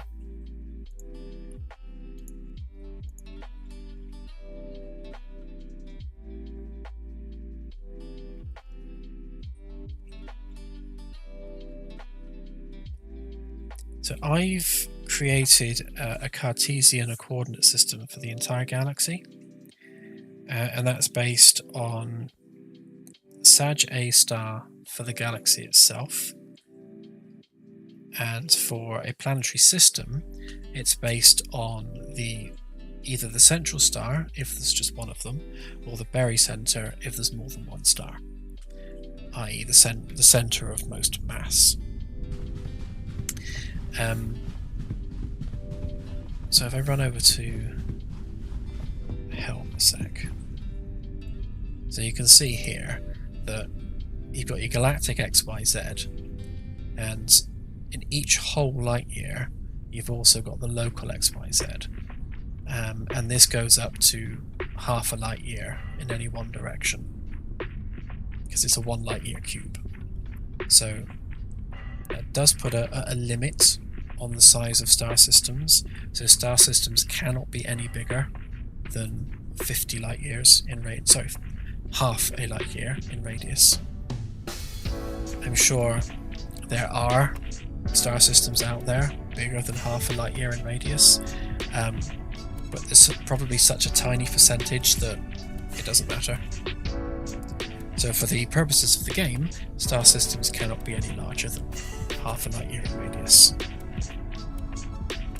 In terms of the planets themselves, we use normal orbital math to work out the orbits and how far away the planet is from the star, and then we convert that to the Cartesian coordinates so that we know whereabouts in space that planet is.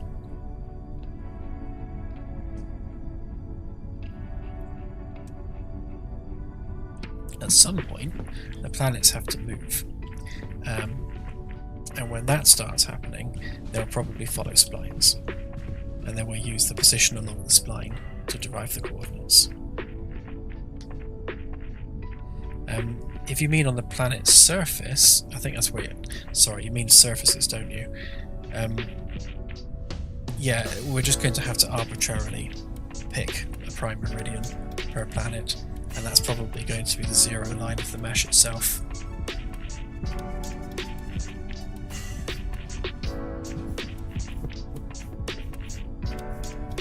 Right, so when I press the short range sensor, if the planet's in the way, those shadows will disappear, which they do.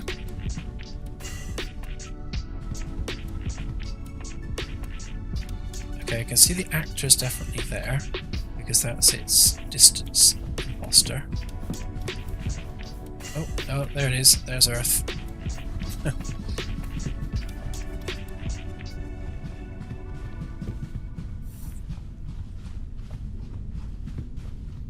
Alright, so that's kind of working.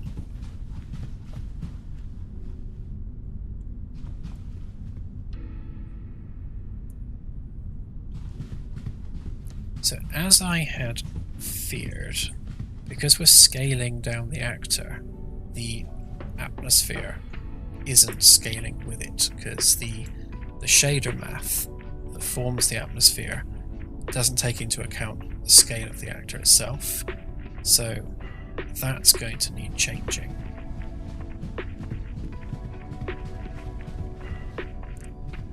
Okay, so that... Actually, let me just make sure that it actually goes away again. So those shadows should come back when I press that, which they do. So we have a planet. We don't have a planet. Great, that's all working. Okay. So we know this is working fine, and that's working, but isn't what we want. So instead, what we now need to do is we need to send a BPI to that planet in order to change its radius.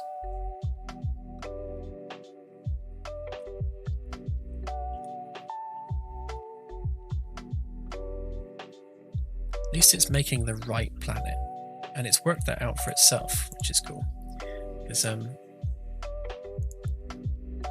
what it's done is it's literally looped through the planets, worked out which one's closest, and spawned that actor. So glad that worked.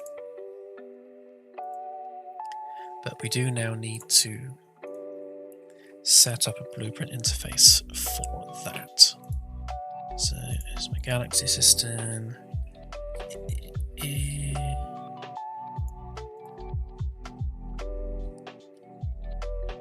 Am I using that? Yeah, I am. Okay.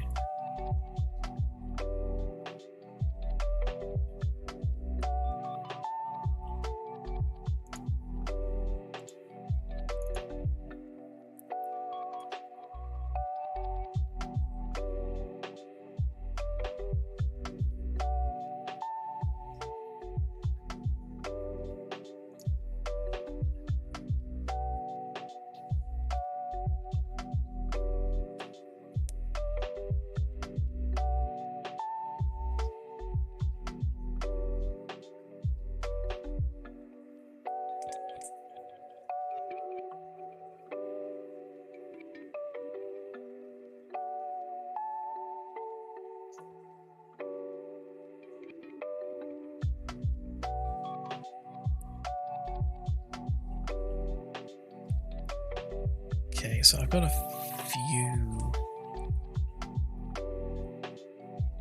few things I need to change actually on here. Right, so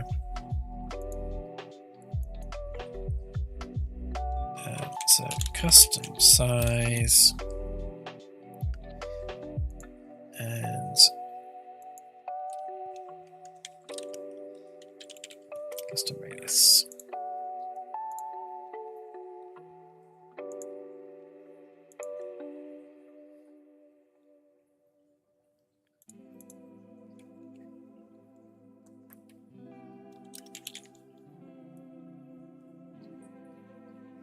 That's going to we're going to have to fire this every time we press the zoom in or out button, because we're going to have to constantly change the radius of the planet, because that directly affects the atmosphere.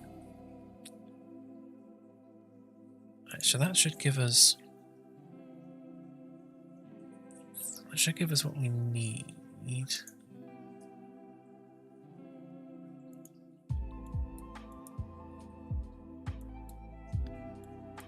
So we just need to fire off planet configuration as a message.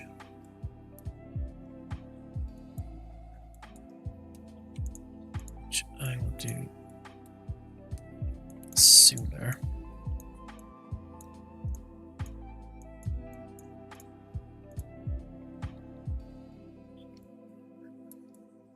So we're going to have to grab a bunch of stuff from here as well.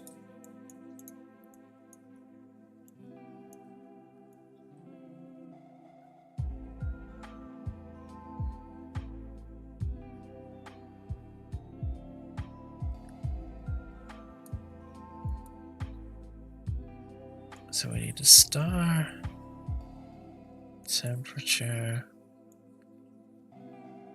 luminosity, color. Don't need to worry about that. It is going to have a custom scale, and a custom radius is going to be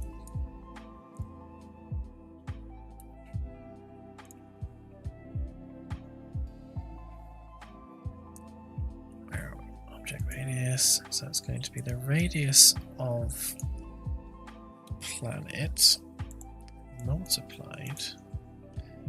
Oh, it's going to do this again, isn't it?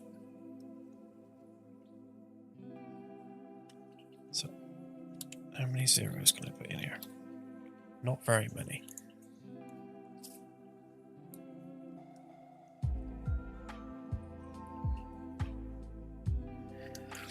Okay, fine.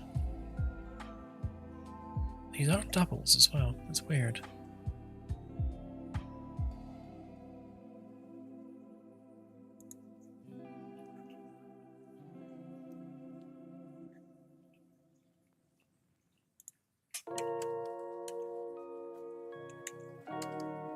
This is going to have to be a division, but for cheating is for right now, I'm just going to times it by 10% based off what it was.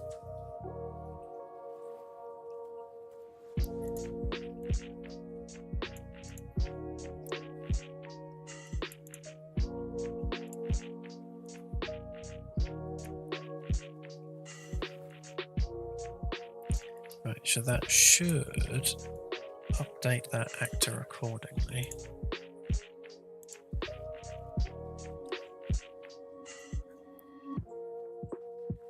So now the question becomes, did I set up Earth with that code?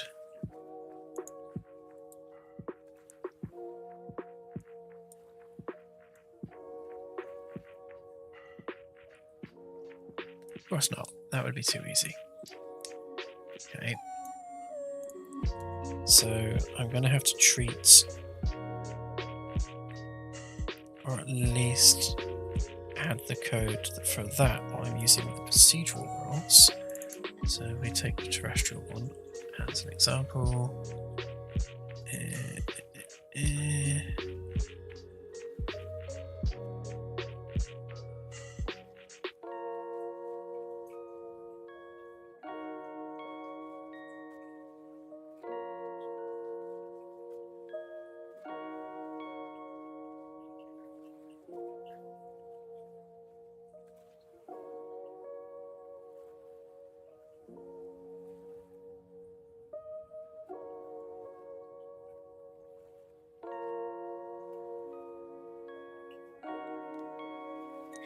The reason for that is because we want to be able to zoom it. So at some point we need to be able to zoom out of the central planet to see its moons. So at that point the scale needs to be dynamic. So it needs to be a multiplier regardless of the zoom. Also, it needs to reflect the differences in scale. So we will set a display range in kilometers. So obviously if it's set to say 10,000 kilometers, the planet's going to be different in size at that scale, depending on the planet scale itself.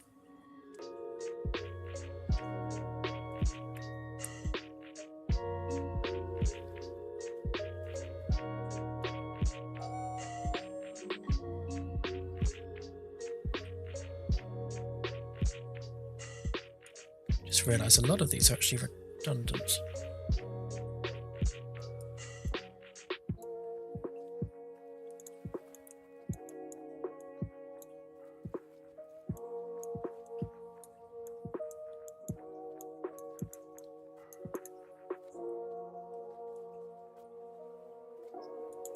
So if custom radius is true, then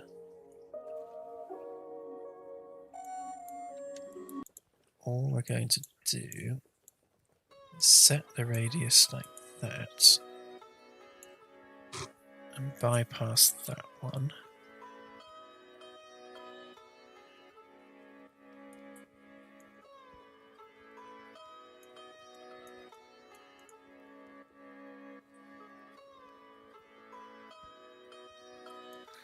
That's a cleaner way of doing that, actually.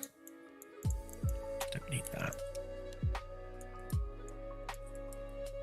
What we'll do instead is we will use a select.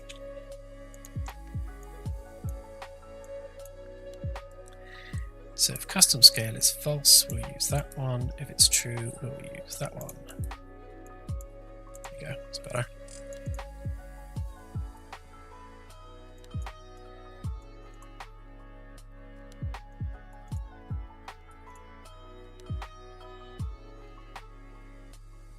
Yeah, that works.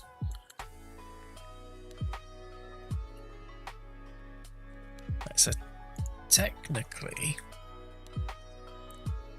everything else is driven from the radius value.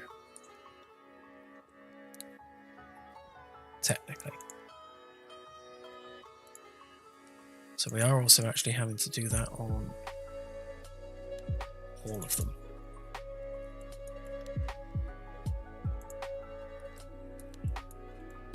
So same with this one, do a select on that.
I guess we need the star as well, thinking about it. We need to be able to do a 3D representation of the star itself.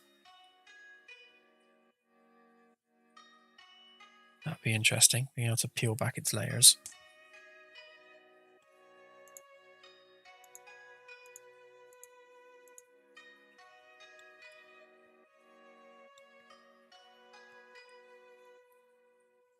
Okay, so that should work now for the procedural stars, planets even. So we now need to do the same for Earth. Okay, Randy, thanks for joining.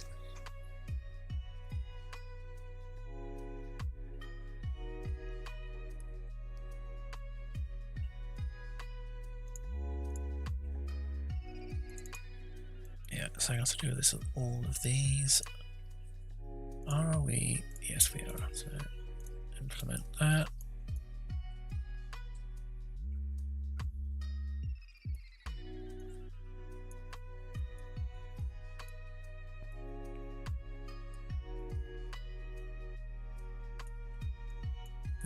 Blah, blah, blah, blah.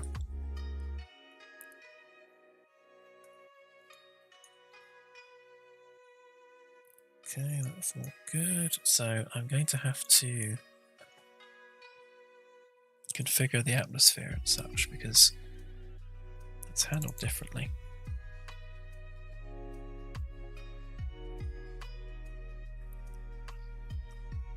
Yes, absolutely. That's already planned.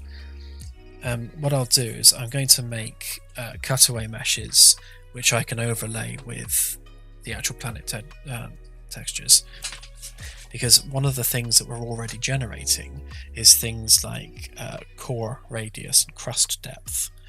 So we'll actually be able to make accurate 3D models of that, so you can see how big the core is relative to the mantle and the crust. So definitely doable and planned.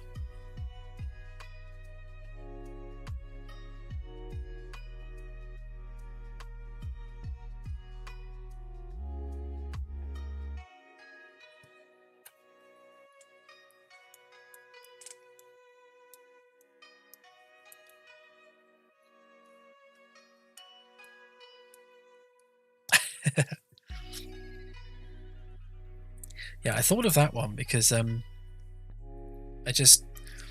once we started generating the core and the crust data, I was like, yes, we need this on the bridge in 3D. I want to be able to stand in front of a cutaway of a planet and say, yes, that's what the core looks like. For no other reason than it would be cool.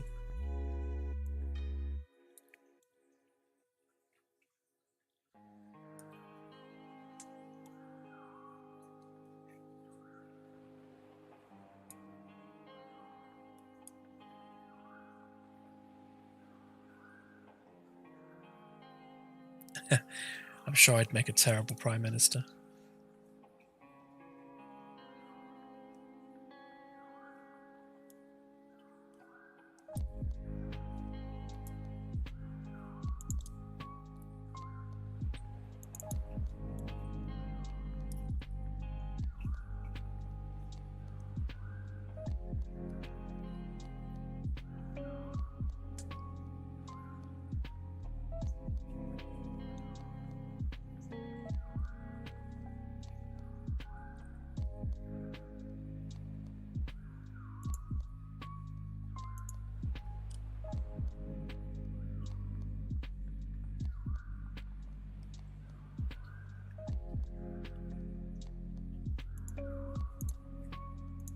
Annoyingly, I set all of the soul planets up manually, so I'm going to have to do a bit of code just to make sure that they update properly. So we don't need that.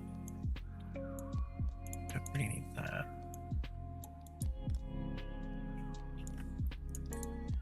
But we do need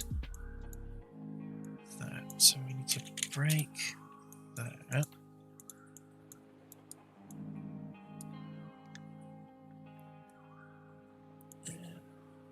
Okay. So same as before, that needs to be a select.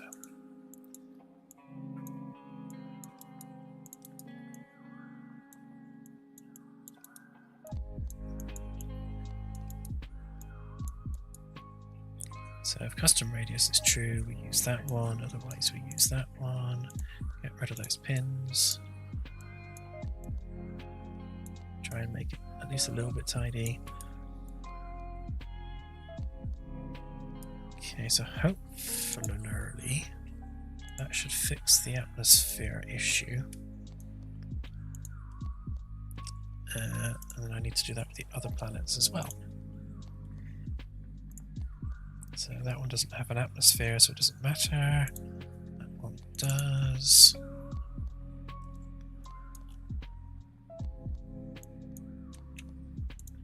Place that with that.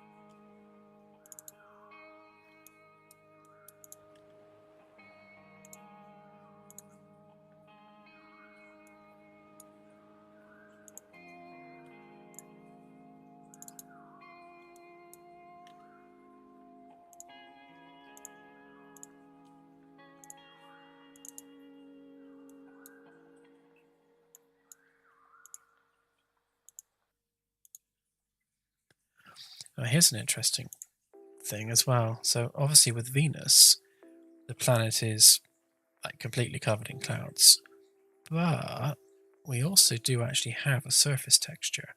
So being able to turn off the clouds on the holo display would be interesting. So you can see the surfaces of obscured worlds. Something to think about.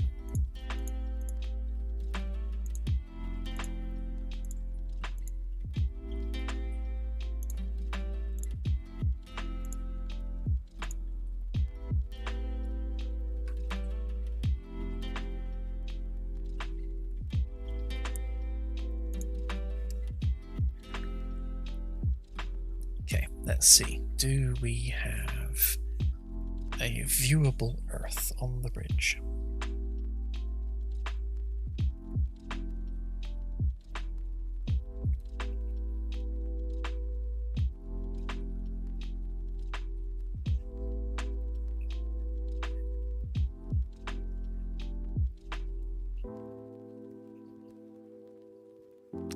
No, we don't. I'm glad I saved that. I had a sense it was going to crash. That was my spidey senses.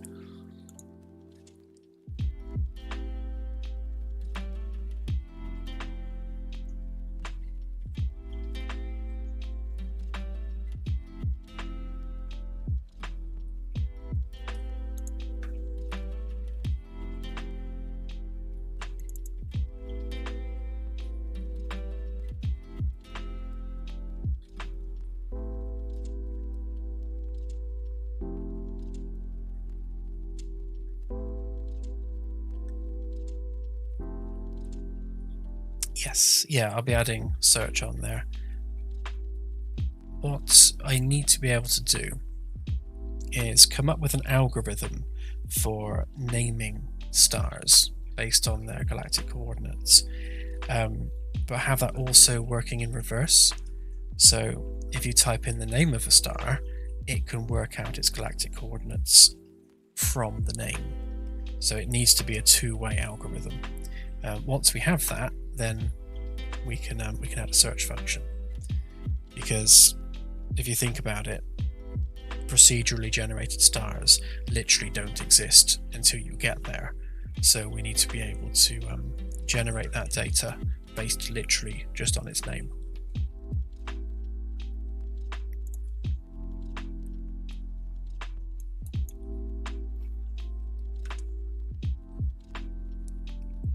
I actually had a really interesting conversation with one of the Frontier devs once regarding the Galaxy Gen stuff, and this is one of the things we spoke about. And don't quote me on this because I can't quite remember, but I think they literally have lookup tables for a lot of their data, like terabytes worth of data, which they can do because they've got a live service game and they can just stream whatever data they need to stream. But for us, we need to include it all in the client, so we can't have massive lookup tables of all the star names and coordinates and things. Yeah, so we need an algorithm that works both ways, and then we can do a search function.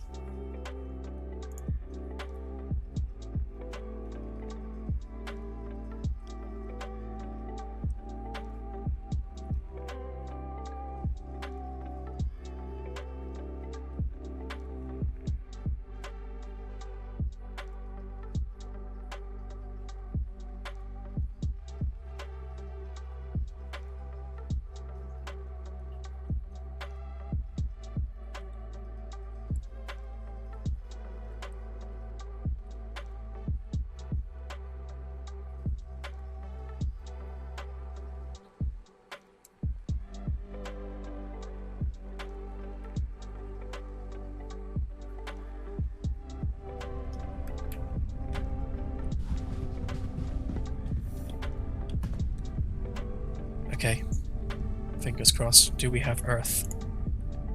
No, we don't have Earth. But we do have an Earth, because there's a dot.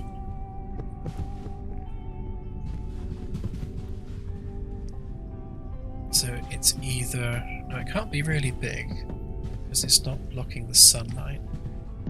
So it must be really, really small. Okay.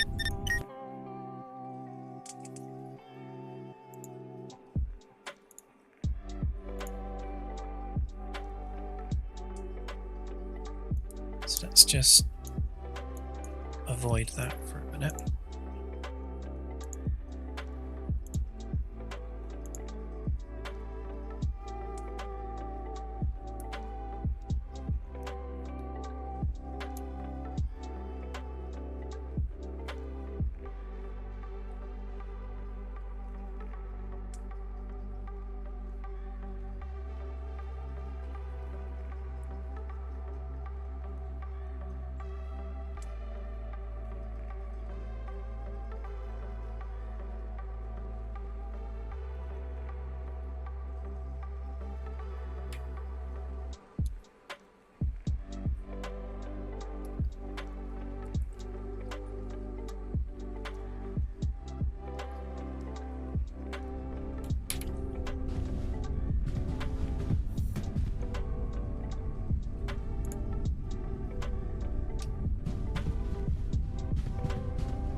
Okay, so what's happening there?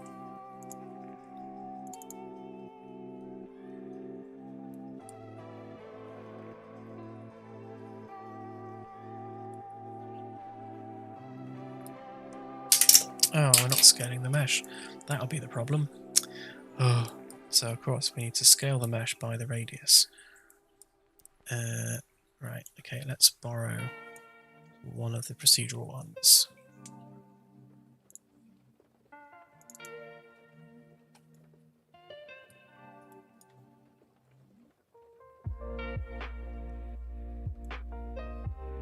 Right, Earth doesn't have rings, so we don't need that. That's fine, that's fine.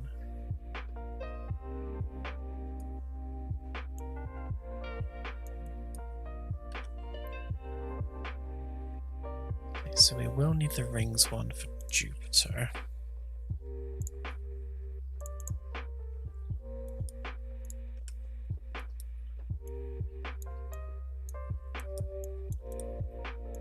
And that can just sit there, that's fine.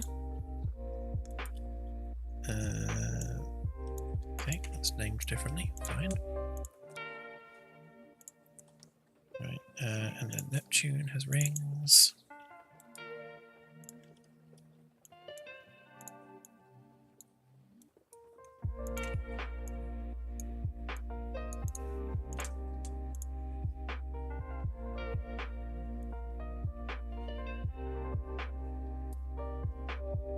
This is going to be wrong because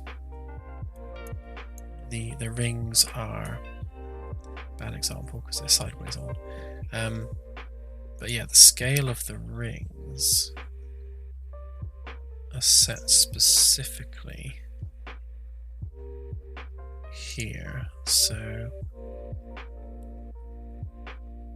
I shall come back and make sure that they are scaled correctly for the bridge. For now, they'll do. Saturn has rings. No, I don't want to open the rings. I want to open Saturn.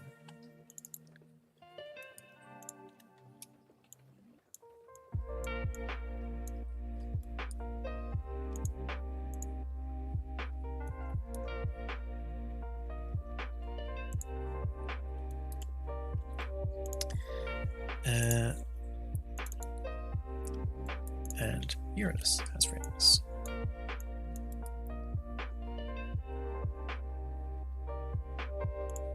Which I've conveniently called plane.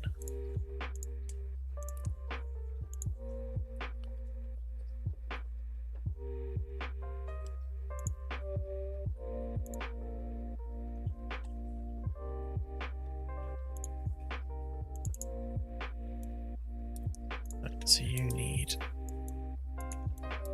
that code in a minute.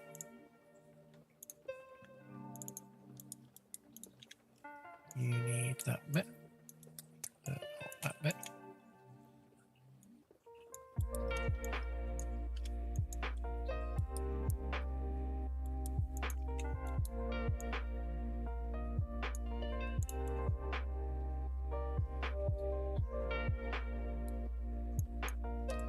It's weird, why didn't it like that variable?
sure what was going on there.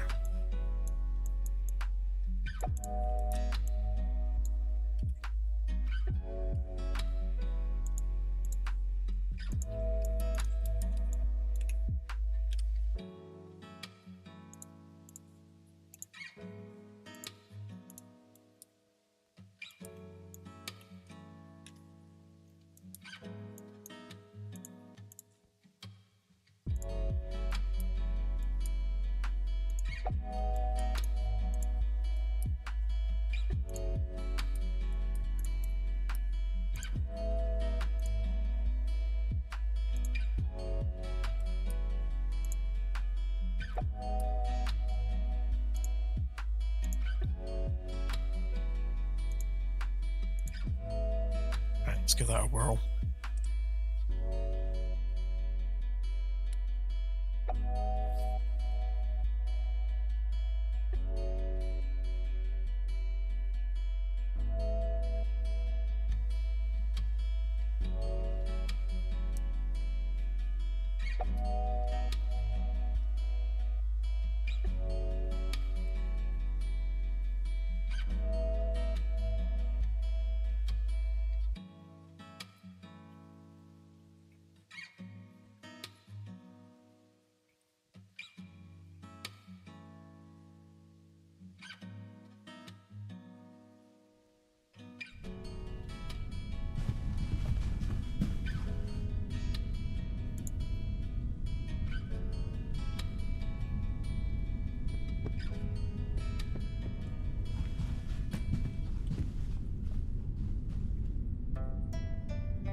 Okay, weird.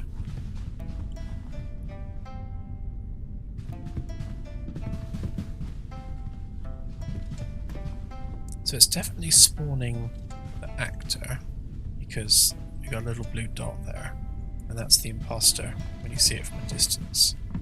So it's definitely there. But where's the mesh?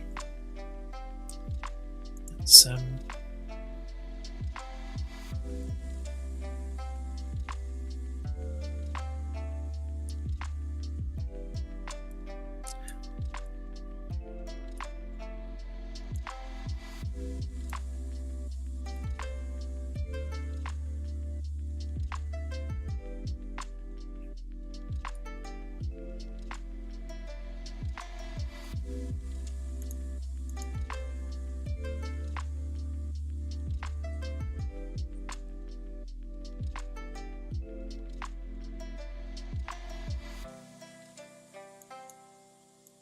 no worries.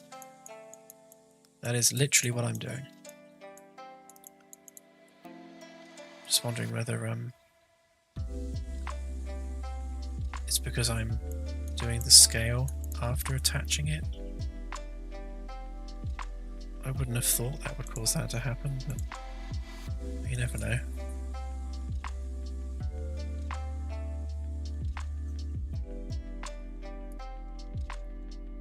It could also be something to do with that being wrong.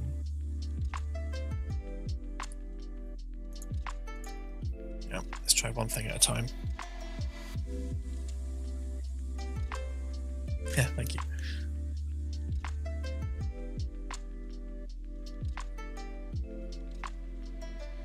It's good advice actually. If you're trying to fix something, try not to change two things or too many things per attempt at fixing it, because if it suddenly works, you don't know which one it was.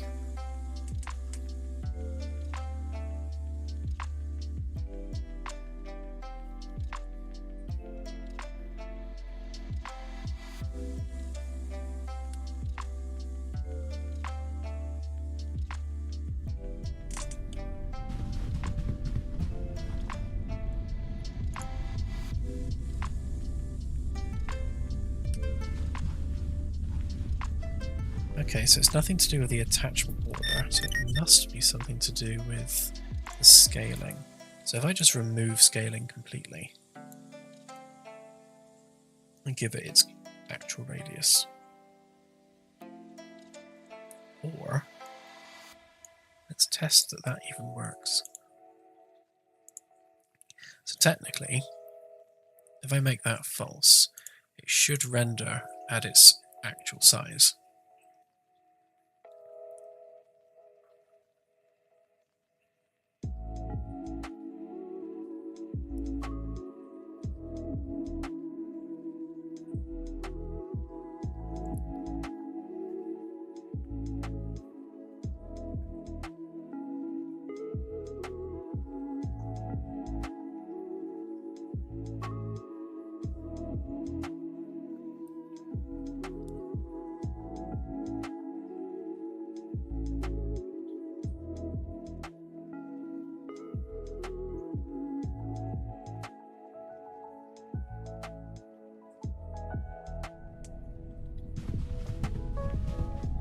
Right, so if the shadow goes away, it worked. It did not.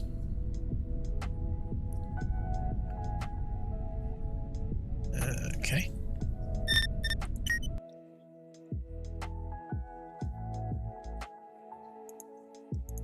Fascinating.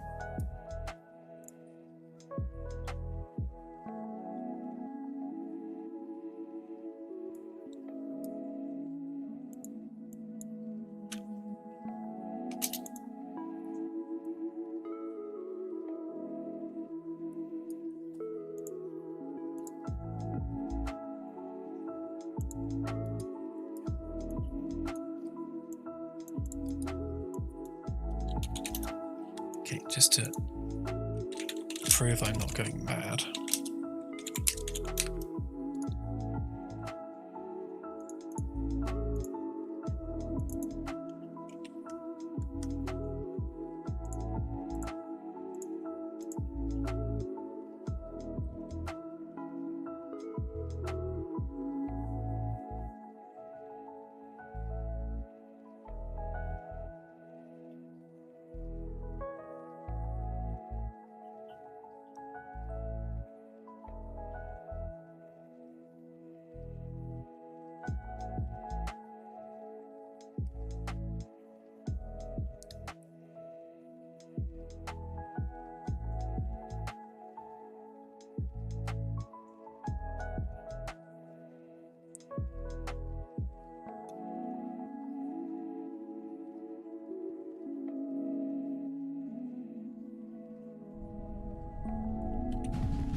Okay, that's interesting. That's also being... an event is being fired from the actual star system code as well, which is fine. It's not doing anything crazy. Right, so does Earth say hi again? No.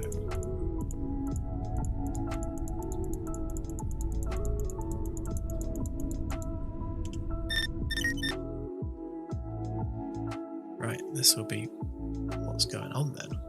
So...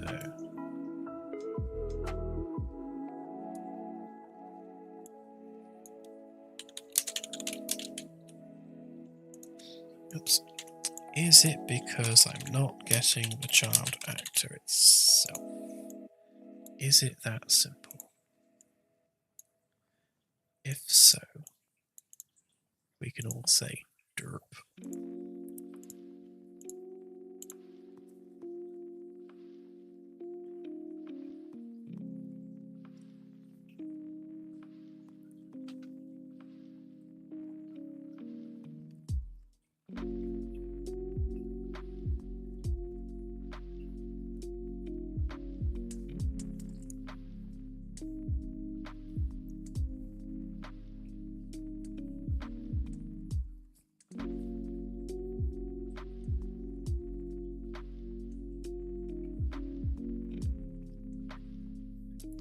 Hi there, welcome to the stream.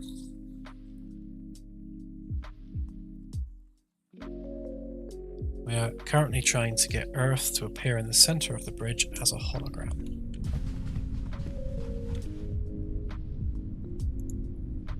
Yeah, right, there we go. Okay, so progress.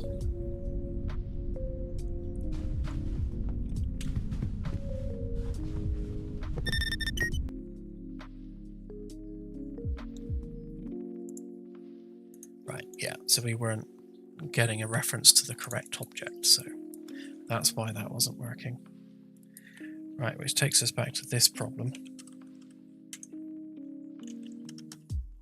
It needs to be the right size.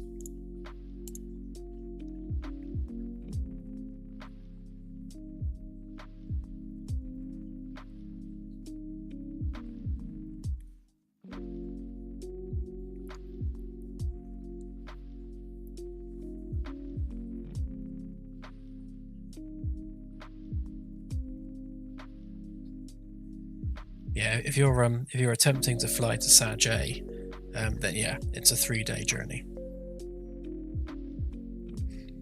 and will eventually take longer once you have to stop for fuel along the way. But with the speed of the ship as it is, there should always be a new system to explore within 60 seconds of your current location, or thereabouts.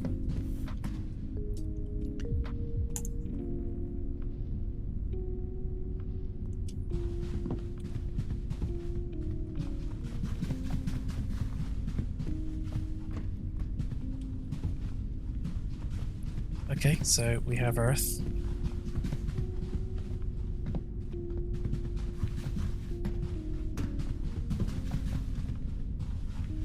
Don't have an atmosphere, so let's work out why not. Right, so now we know that works. We know that this will also work. And again, I'll convert this to a division once I work out what the division needs to be.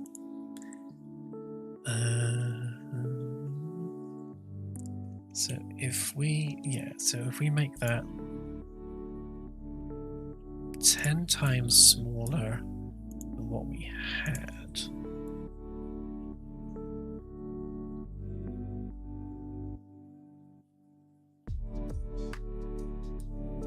okay, which is fine, but then why?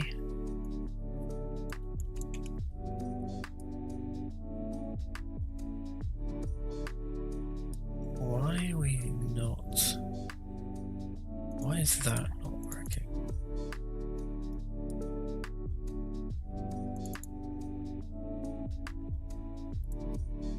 Because this is derived directly from the planet radius.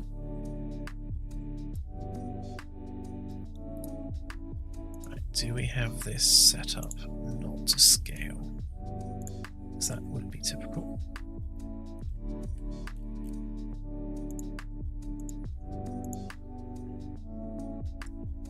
Okay, so we are scaling with the planet, so that is odd. Right, let's just check our scaling a minute.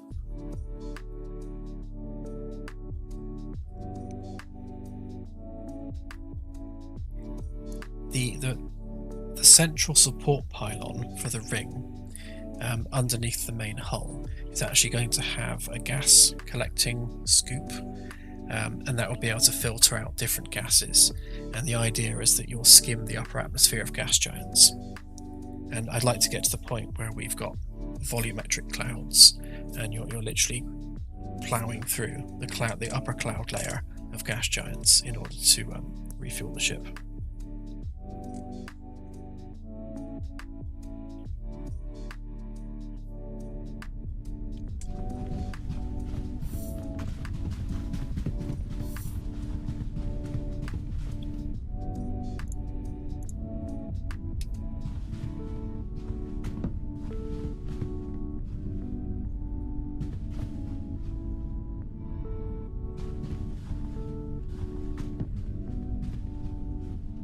One pass should be fine. It's probably just going to take maybe a couple of minutes. We don't want it to be, too much of an arduous process.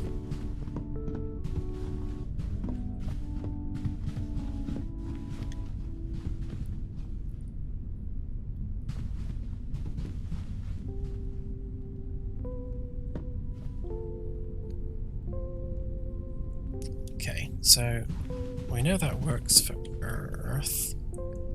Why don't we? just test that on Mars.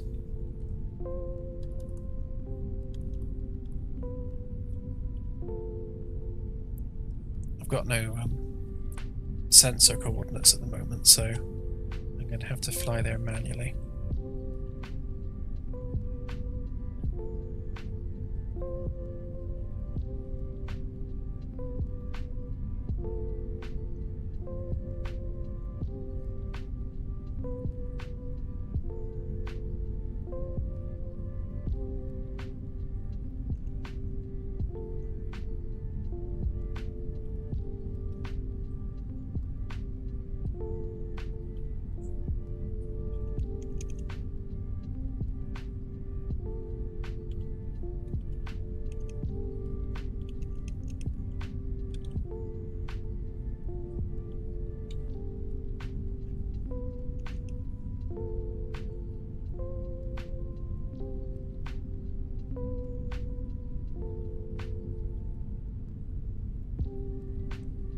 Ah, we have a side effect.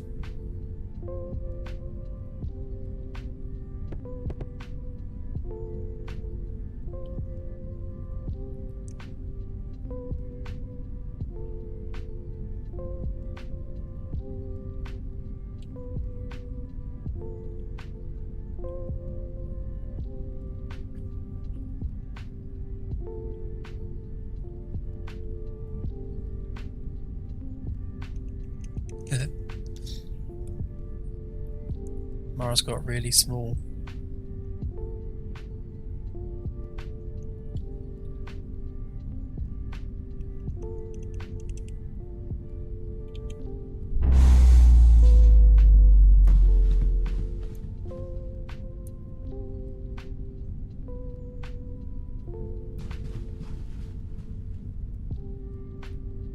Why is Mars so tiny? Okay, something's gone weird there.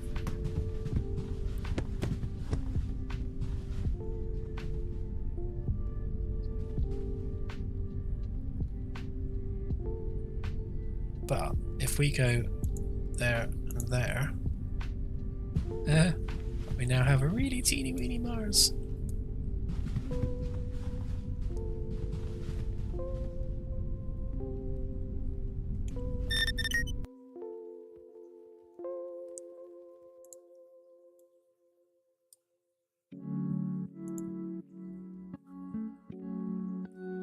Okay, so we very much don't want to be doing this unless custom scaling is true, because that's what's messing up the other planets.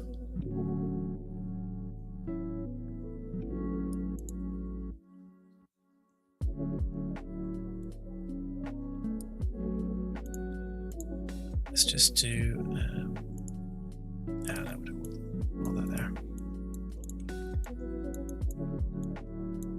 So custom scale is true. Do what you were doing.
So Venus, Pluto, Mercury, Mars, Ceres, Uranus, Saturn, Neptune, Jupiter, Earth.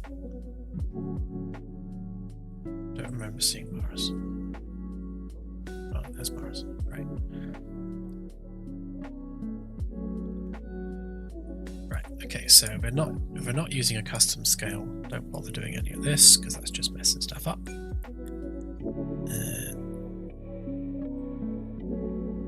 So on Earth, I'm gonna just put just a small delay in there.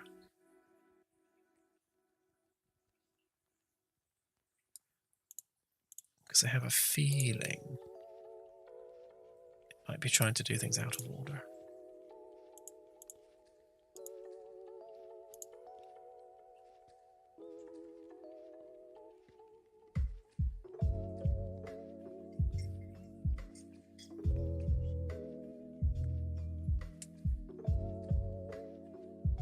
Thanks. Yeah, I guess it helps when you've written the code yourself, you kind of have half an idea of what it's supposed to be doing. But a lot of the time, I guess because there's so many different things on the ship I work on, some of these bits of code I literally haven't looked at for like multiple years. So when you look back at it years later, you think, what on earth was I doing? Why did I do that? What does that even mean? Which is why commenting your code is always good.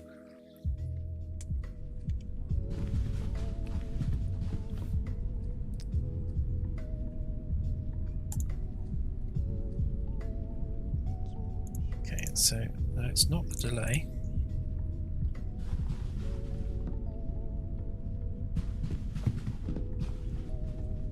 I have a suspicion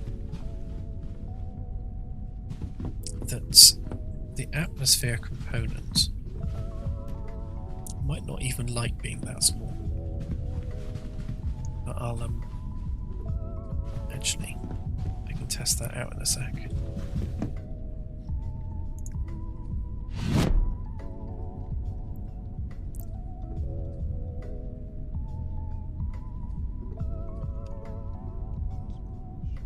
Let's just go check out Mars again, make sure it's the right size.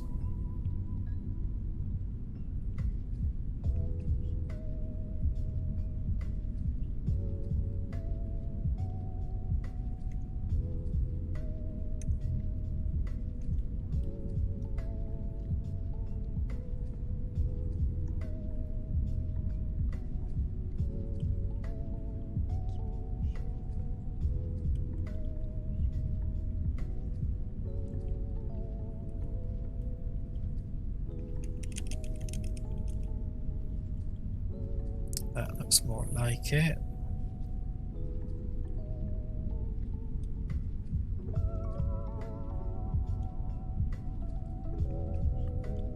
Yeah, there's Mars as we like it to be.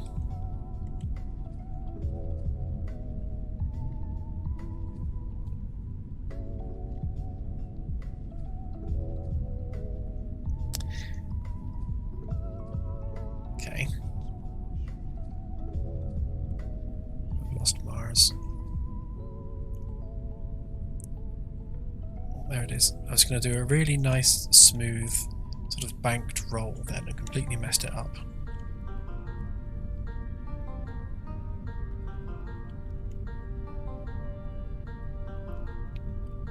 It's really glitchy in the engine as well. Skim the atmosphere for the lols.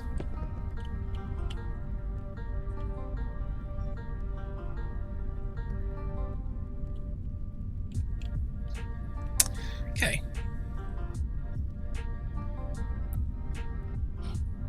So that's working. Good, good, good. Earth needs to be bigger, so let's sort that out.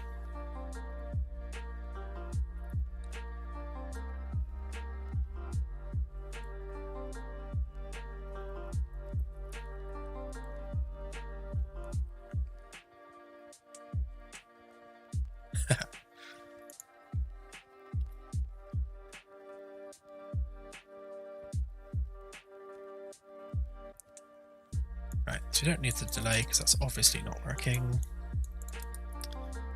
Okay, so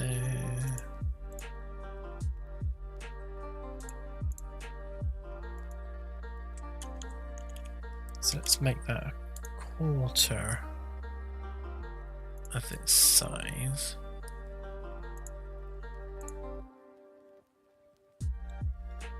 We also need to know why that isn't playing ball. So if we make an atmosphere here,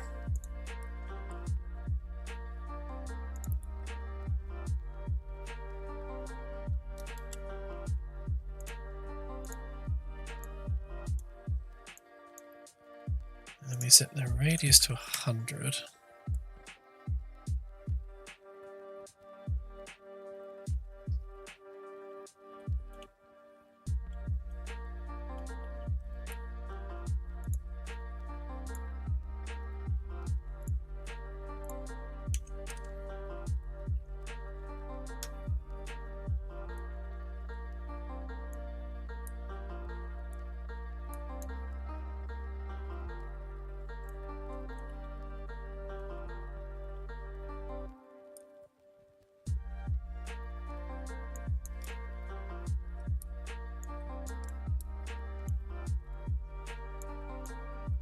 Okay, so how...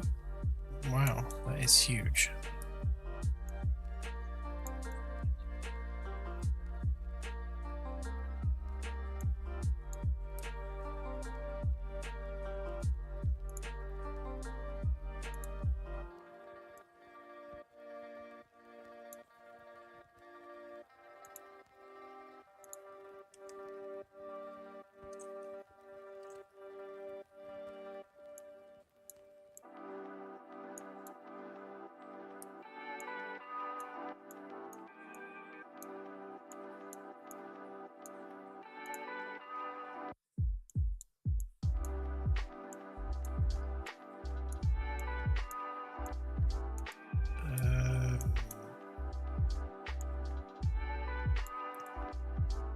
Because it's in kilometers, not meters. That would be why.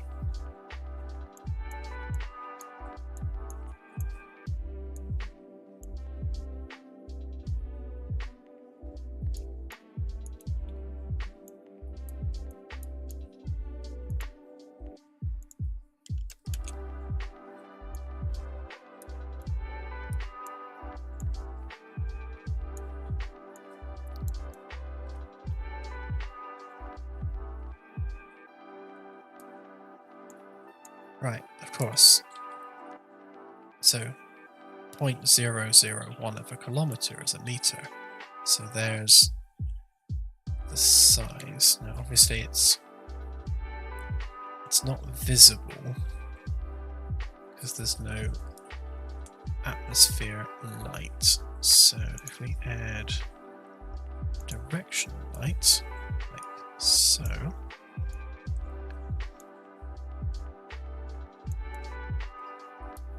and we make that an atmospheric skylight.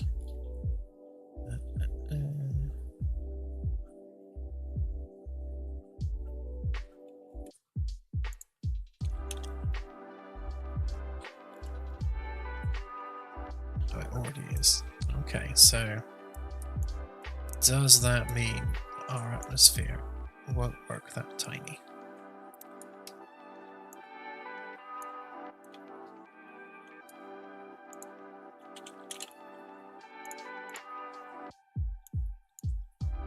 So how small can you get before you break?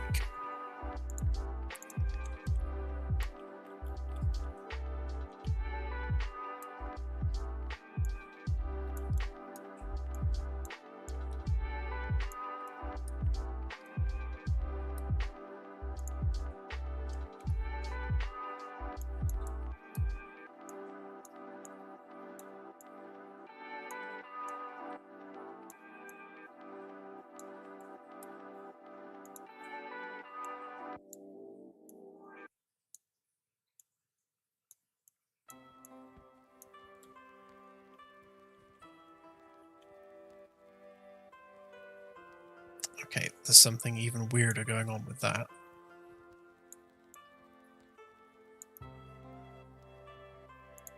Oh, that would be why.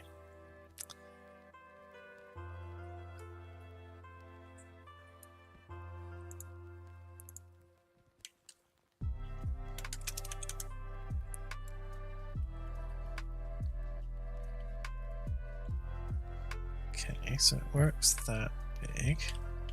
Ooh, that's all a bit weird though. Why is it doing that?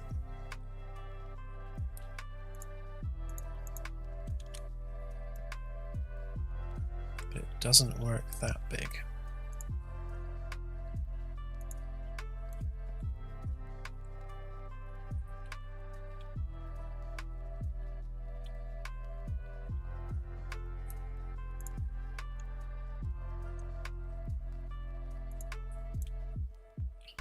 Yeah, okay.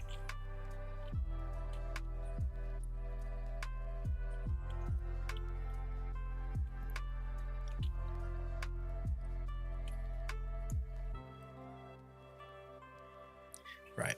Okay, so there's going to be an issue with the shader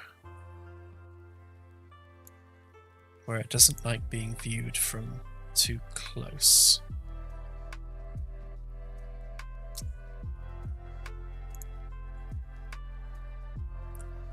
That's going to be a small pain to fix. Because it's all handled in the shader code here. Well,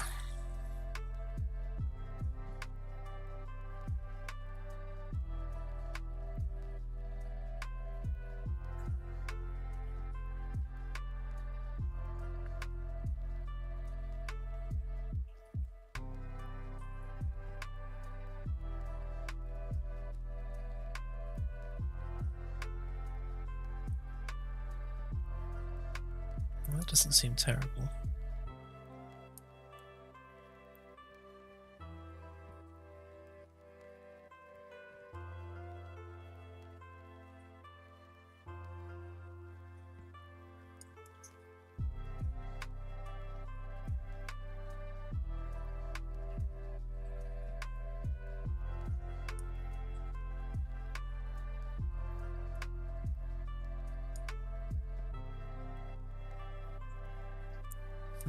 Okay.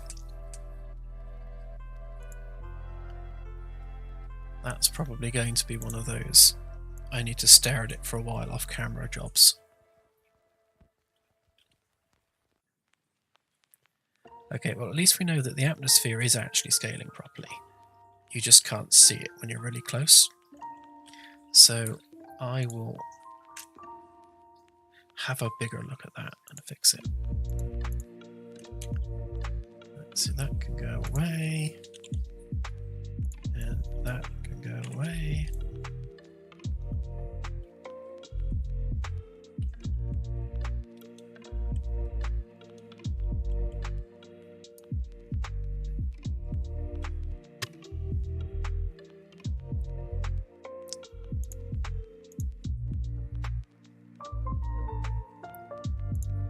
Okay, so the next thing we need to have a look at is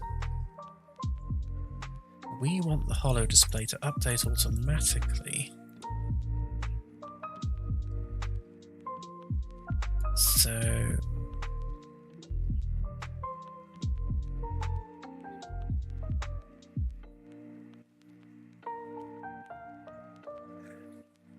yeah, that would be useful.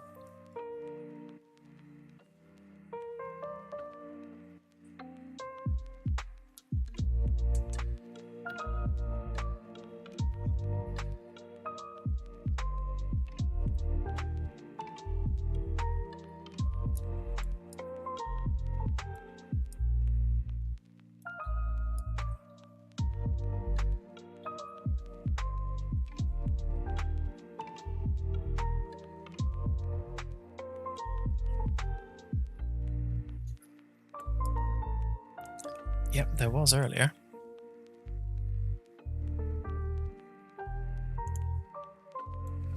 Right, so I think probably best to... Yeah. Right. Right, because we've got our local coordinates. And... they update. Like so. So we can actually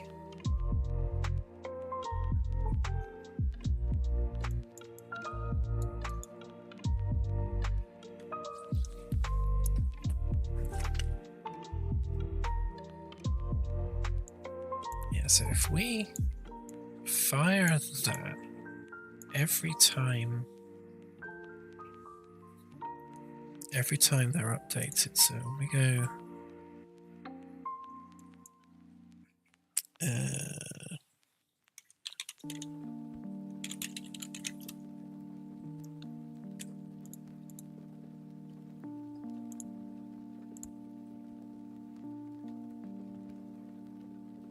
right, so just so we know that the coordinates have actually been updated.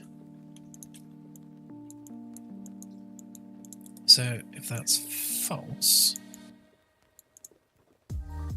we'll do what we normally do.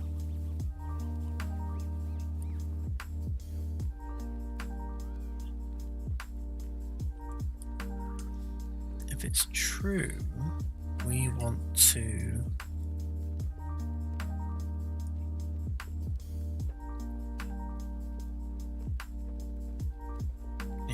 do this again.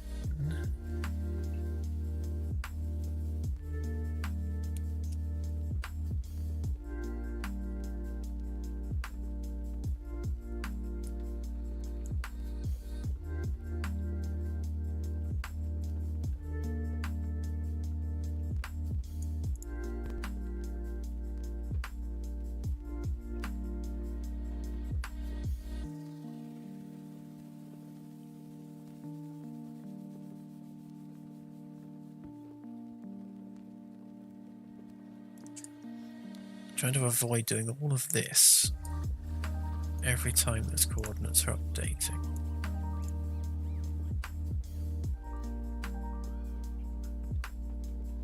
Although I might not be able to avoid it, because in order for the holo display to update in real time,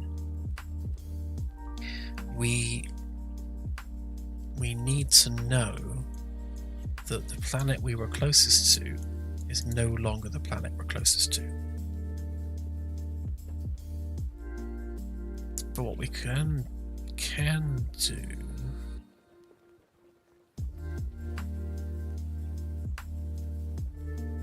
instead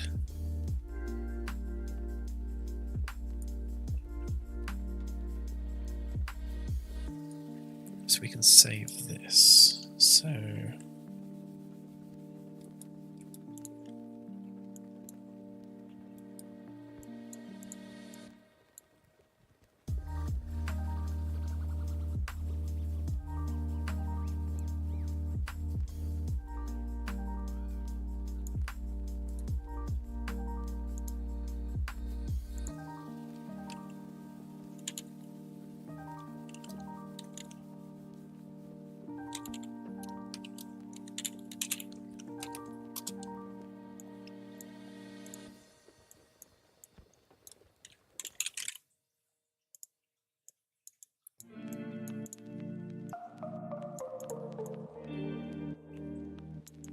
so essentially what we're going to do, we're going to see if we've moved too far away from the current coordinates. So if that is greater than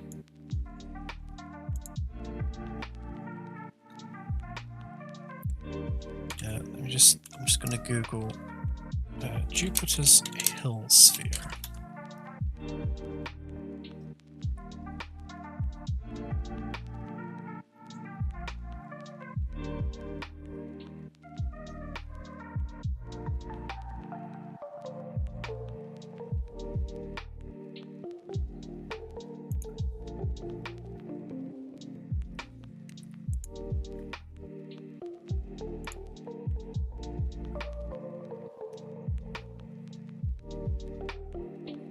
No, I didn't know that. Apparently Neptune actually has the biggest hill sphere.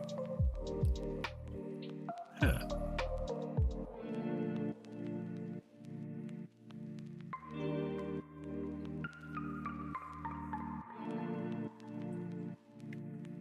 Okay, well I can't use that because Neptune's hill radius is 0.7 of an AU, and that's massive, so we're not going to use that. Instead, what we will do is we'll use the radius of the planet.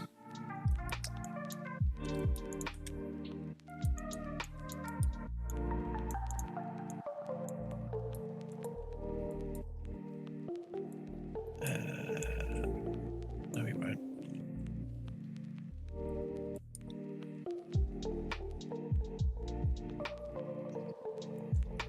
Or, actually, if we use the radius of the star,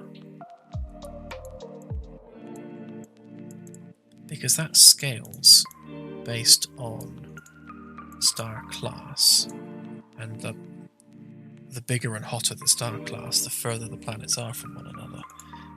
So that actually does work out oddly. So if we've moved further than the radius of the central star, then we'll do this again, which means it's not happening as often as it otherwise would.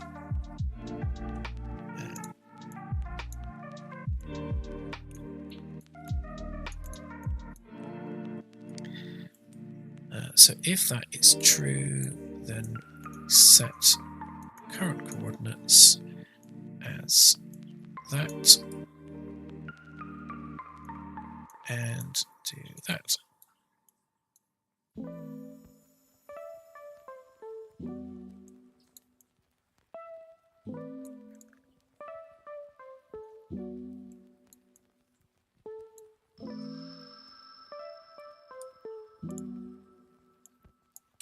Also,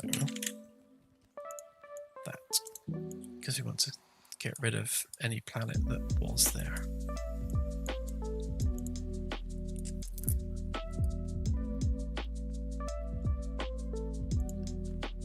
Right, so they're going to default to 0. So it's always going to be a huge number initially.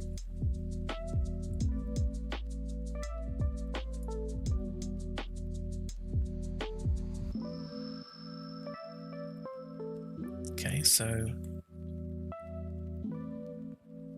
yeah, that should work. Right, this should mean as we now fly from Earth towards Mars, the map should automatically update to show Mars.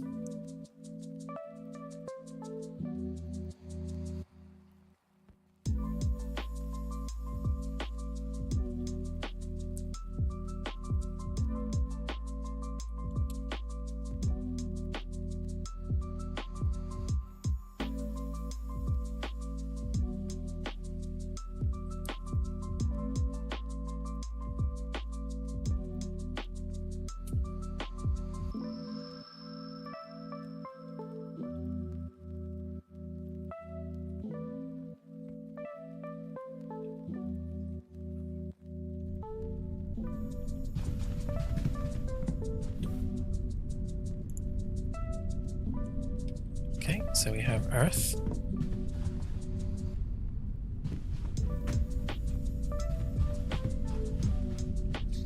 Now I think on it, we're actually going to have to make this an emissive material, not just a texture, because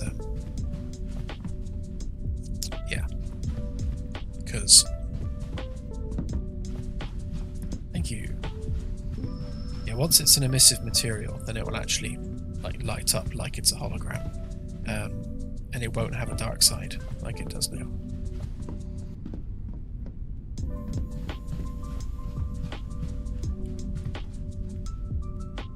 Which, funnily enough, it's actually calculating the dark side from the star, which which is funny. Which is why you've got all the city lights on this side, but not this side.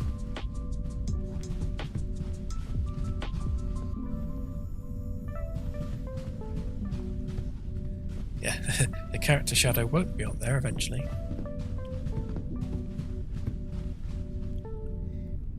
No, wrong console. This one.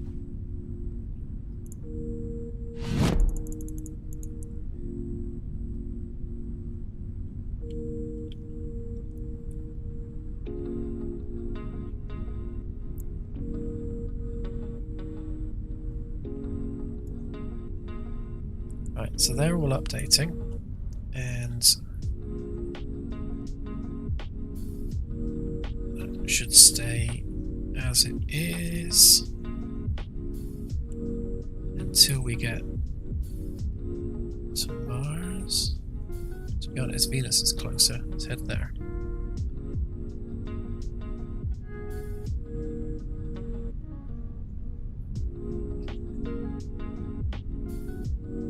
It's funny that the Earth lights have now come up on this side.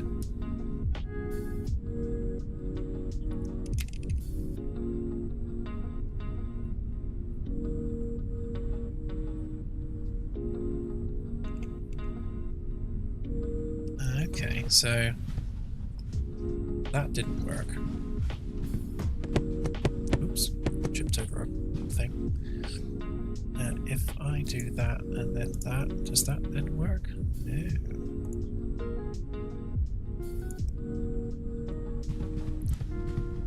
It's definitely picking up the right actor because it's a white dot.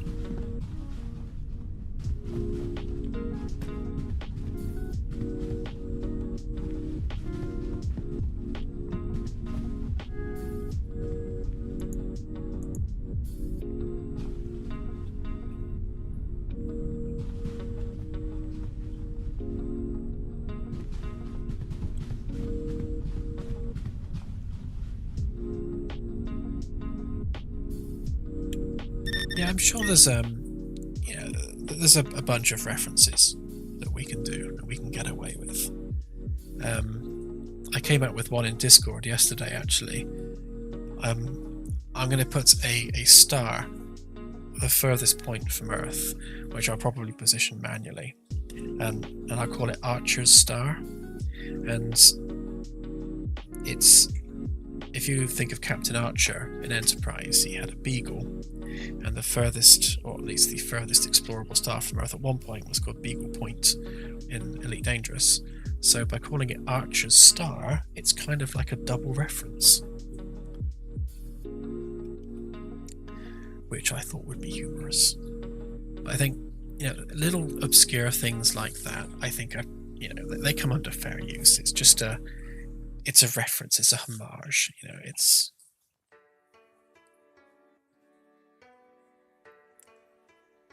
Yes, UE5 uses 64-bit doubles.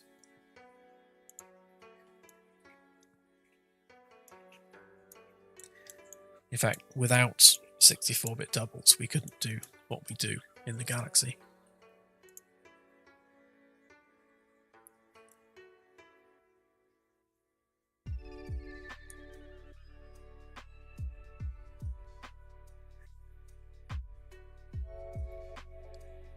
Oh, I know what's happening.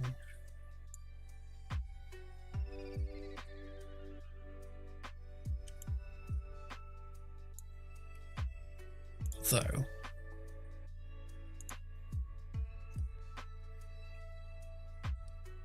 see, this variable should be resetting every time.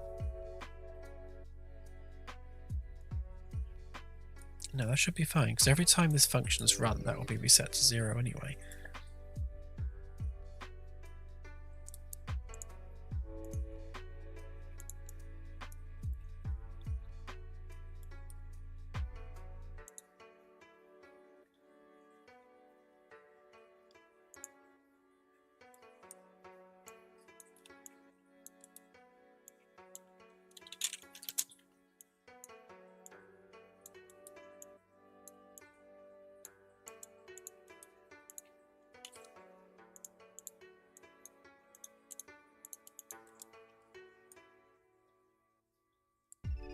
let's stick that in there so we know that we're definitely picking up the right planet.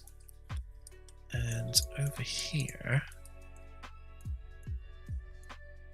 let's make sure that we're actually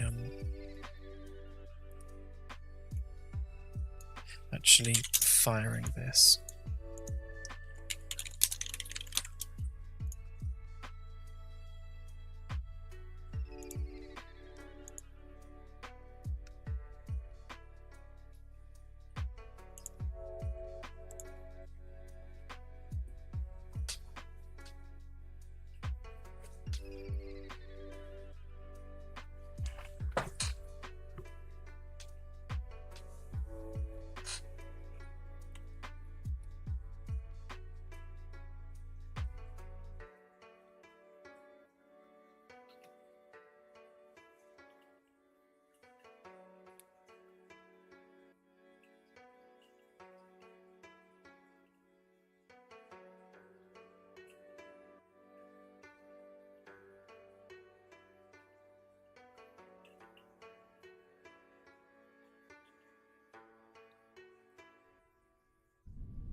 So we know that's Earth, and it says it's Earth. Okay, it's a good start. Oh no, we don't want to go that fast.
This is the first of the midweek streams I was planning to do. So I thought it would be nice to slip in a Wednesday stream.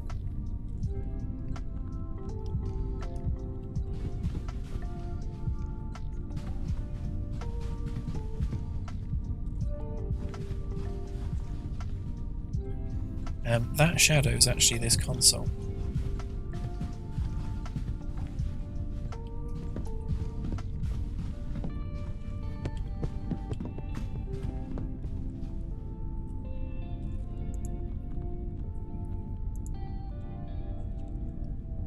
Ooh, Mercury.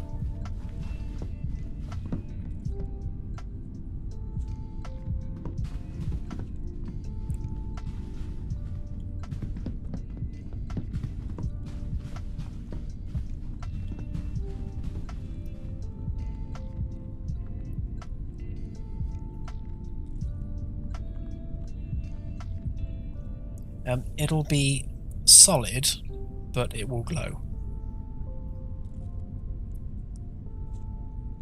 Obviously this is just a mesh with a texture, so it's being lit by the environment.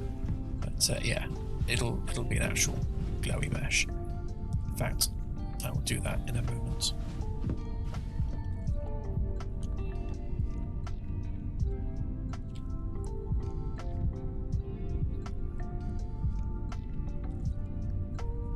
Okay, so Venus didn't work.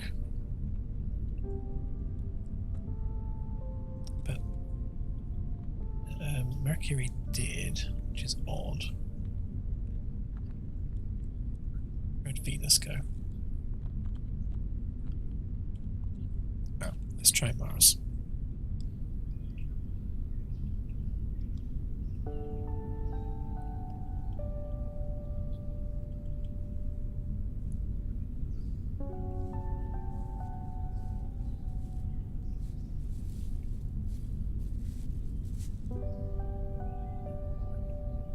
It's not coming up that we've moved, so that's not working yet.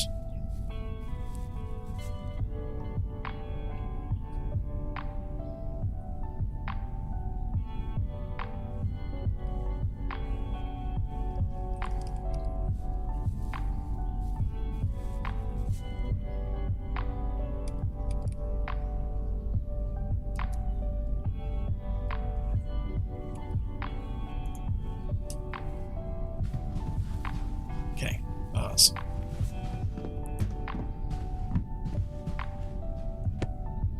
You can go over there.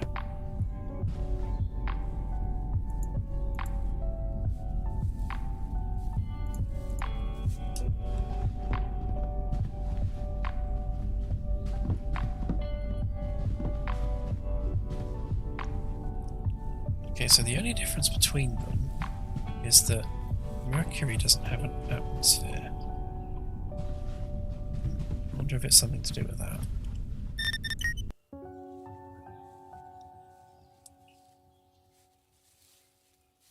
Yeah, I'm going to swap that tablet for something else. It does get in the way a lot.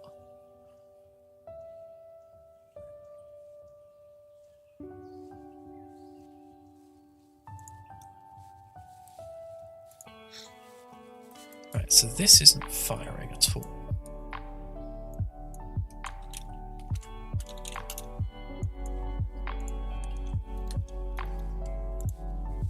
Just make sure that this this ball's actually being set properly.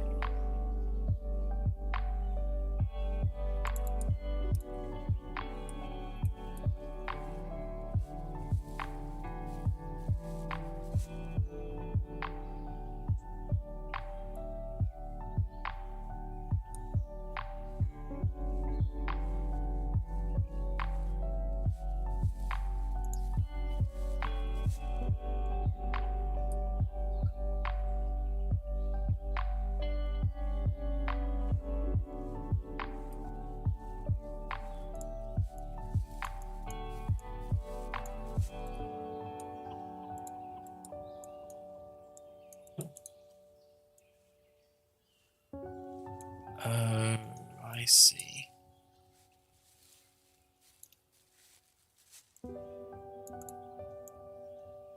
That's the problem.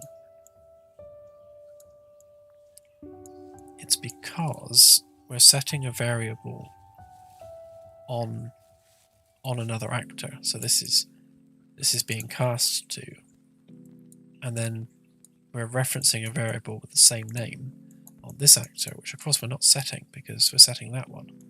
That's why it's not working. So we don't need that. Okay. Mystery solved. But that will be the case on all of the atmospheric planets. See, this one's working because I just put that pin across, but really it should be that one.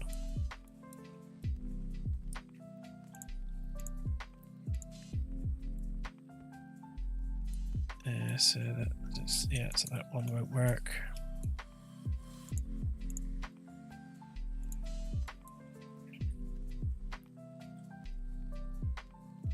That should be there. That can go away. That can go. Oops. That can go in there.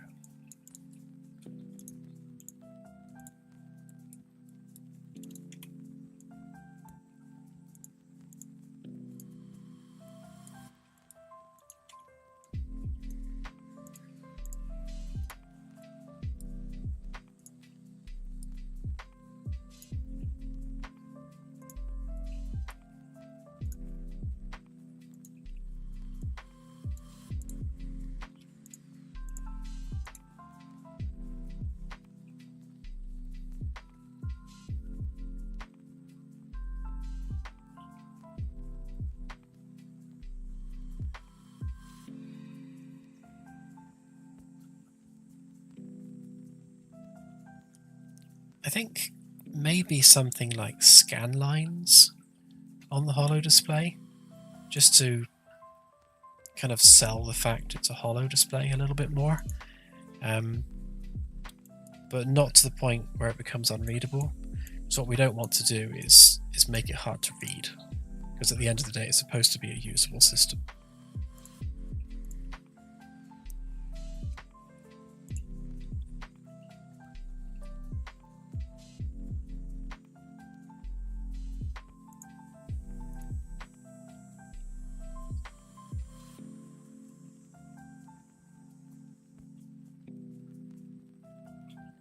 Yeah, it's exciting stuff, and we've still got... How long have we got? 12 days and 14 hours to go. So that 1,000 followers might actually tickle up as far as 1,500 if we're lucky. That would be nice. Yeah.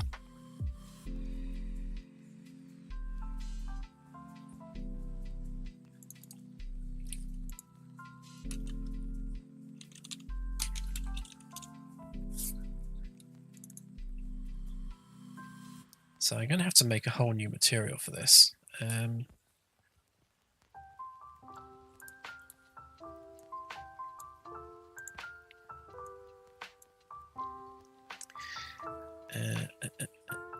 So we'll take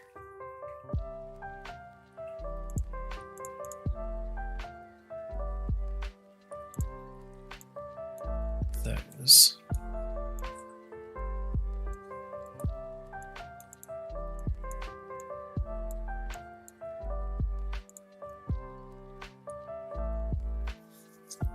Actually, thinking about it, we will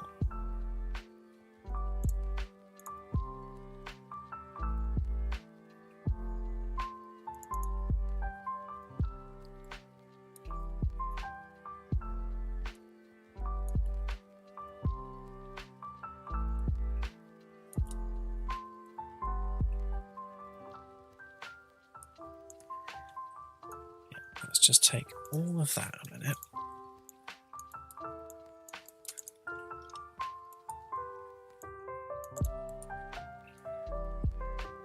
So the clouds and the cloud shadows will keep that and that. We might get rid of the edge shadows, stick that in there for now. We'll add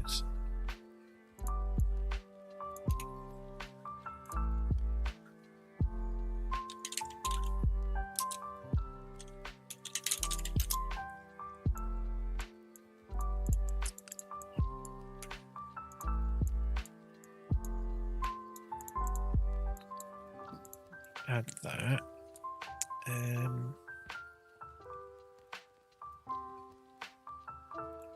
We don't need the specular.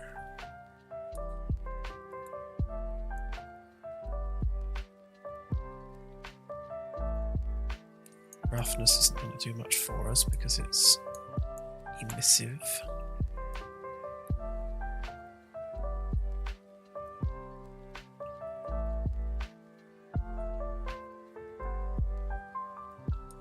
That's the lights, I think. Oh yeah, it's multiplying the lights, which again we don't need to do.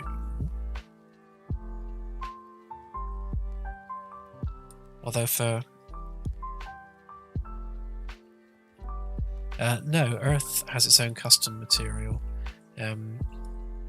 Because it's got surface lights, I had to add some noise to make them more detailed, and to add a fade distance as well, so you can't see the lights from like the moon. And all the procedural planets obviously have huge materials that do lots of procedural stuff.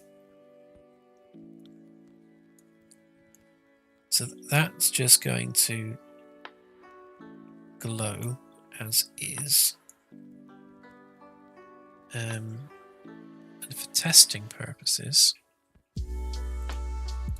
if we just add a sphere back on here, where's our short range gone? There. So if we add a sphere, make it a nice high-res one.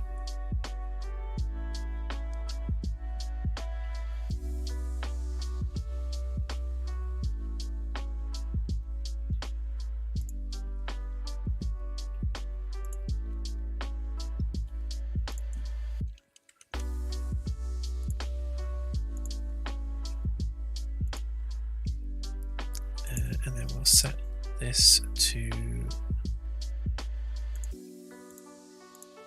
short range by default.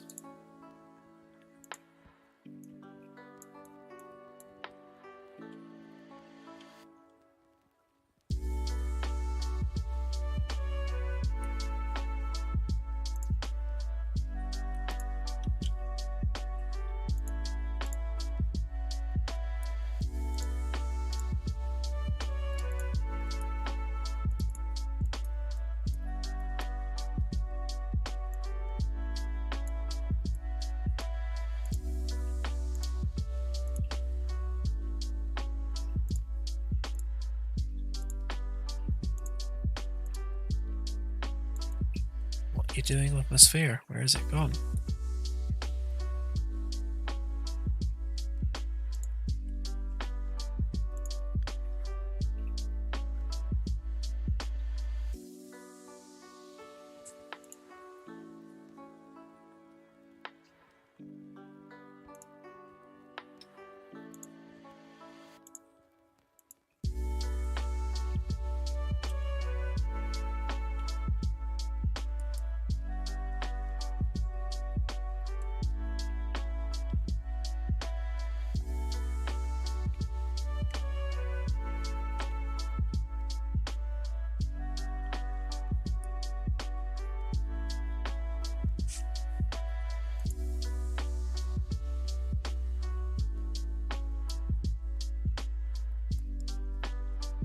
Well, that's odd.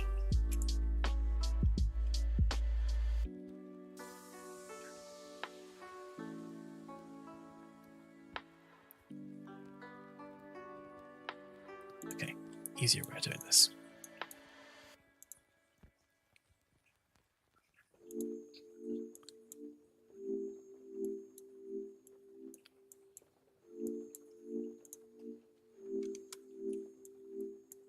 Okay, Earth.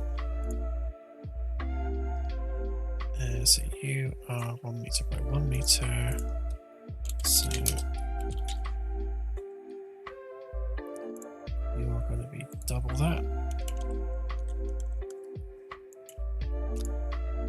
Okay, and then we want hollow Earth.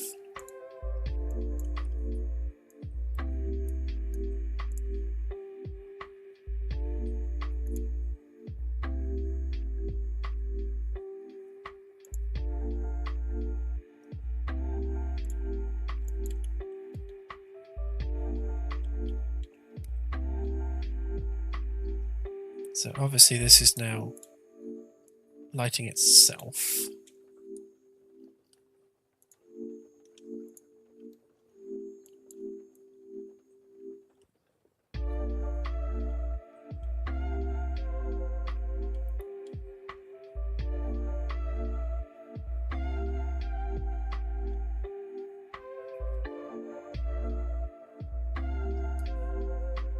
Yeah, so what I can do,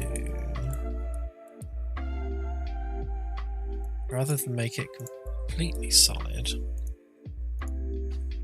if we add opacity to it,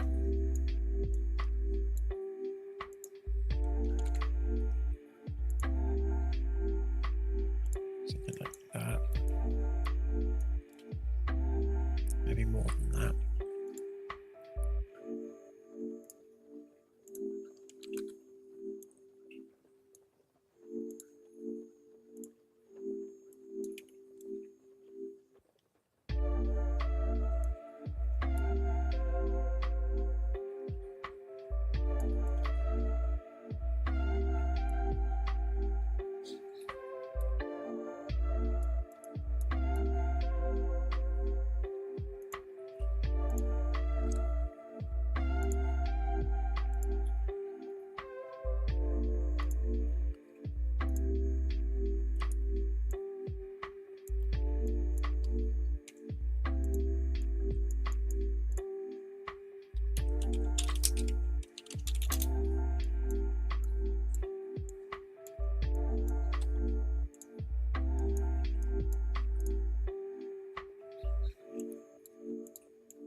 Okay, so if we kind of picture ourselves sitting here,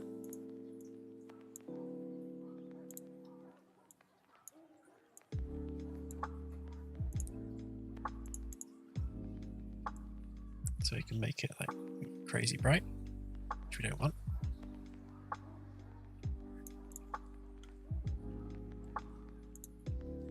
We can tint it.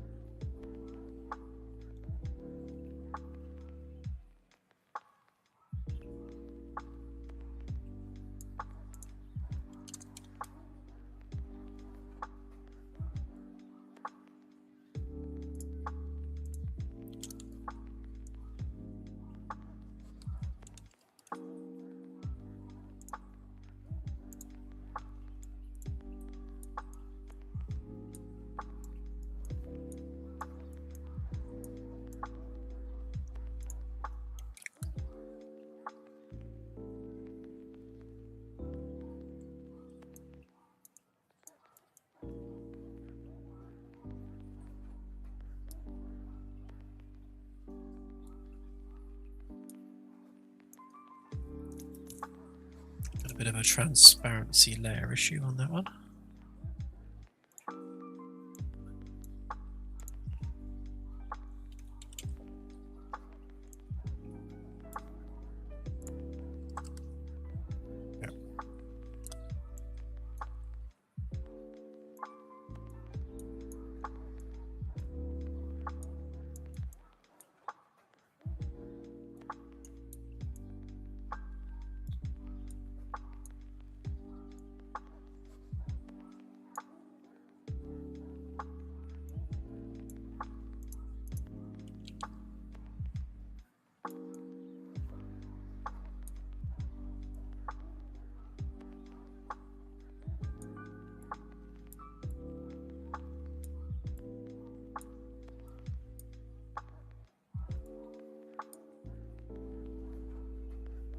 So one issue with making it transparent, don't know whether you can see, but you've got temporal blurring going on.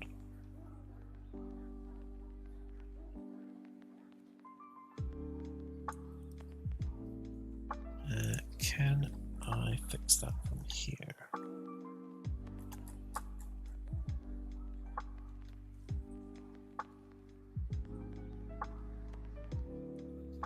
Yes, so eventually you'll have points of interest all over the surface, and you'll be able to literally just click on them, walk up to the holo display, and then click the point of interest to bring up a menu to interact with it.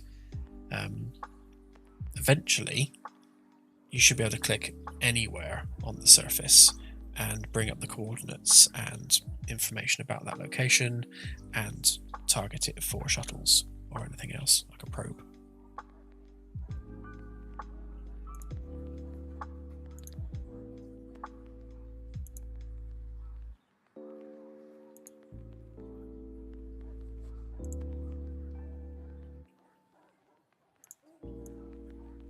That's better.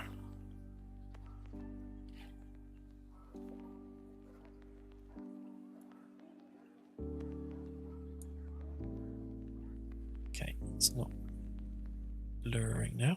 That's good.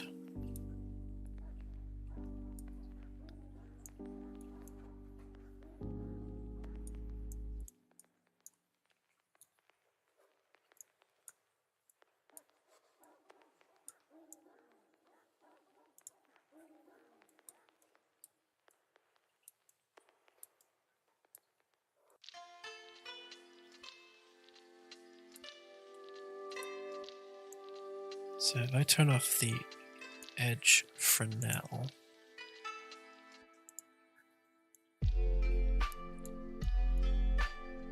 yeah, that doesn't really do much, so that's fine.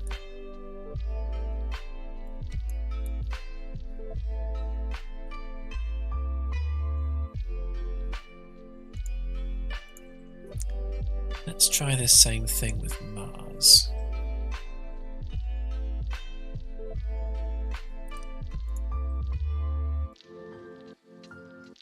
Mars has a better surface to work with. The Earth texture, to be honest, is a little bit bright. And the sea is black. So, an odd thing about this is, if the sea was blue, then it looks way, way too blue from space. But if it's black, it looks natural, because if you think about it from above, it's reflecting space, which is black. Odd but true.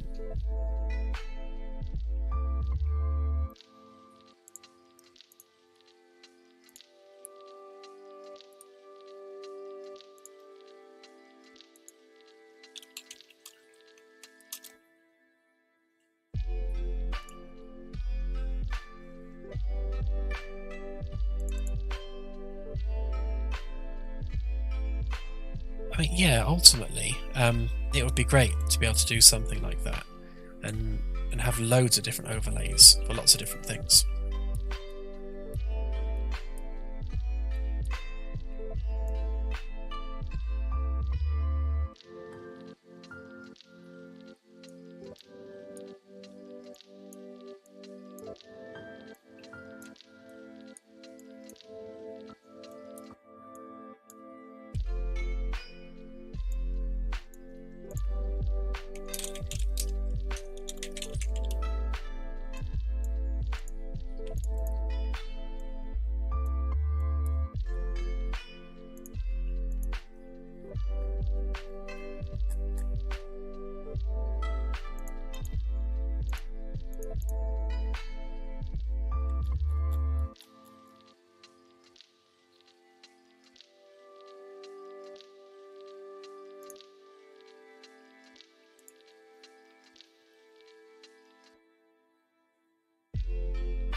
Yeah, I think 5's possibly way too bright there.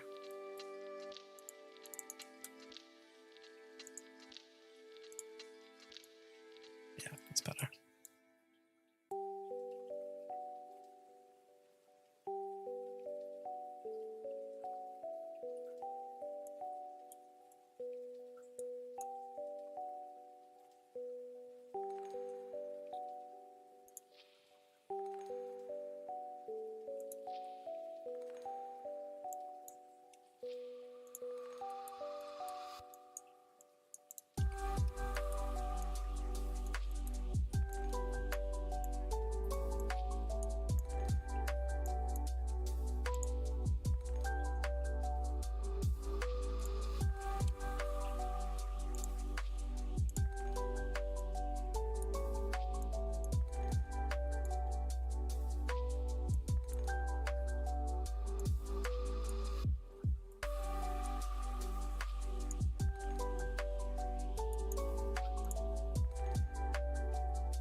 Oh, that's weird.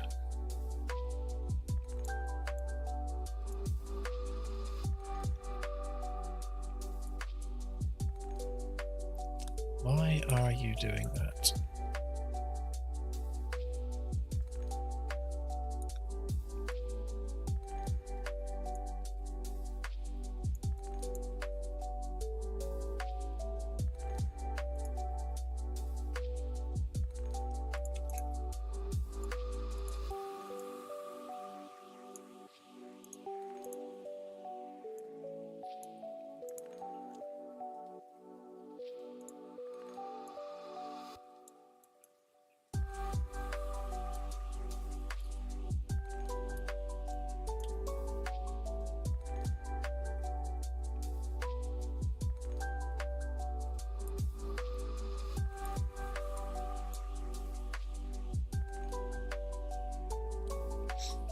Okay, I'm liking that.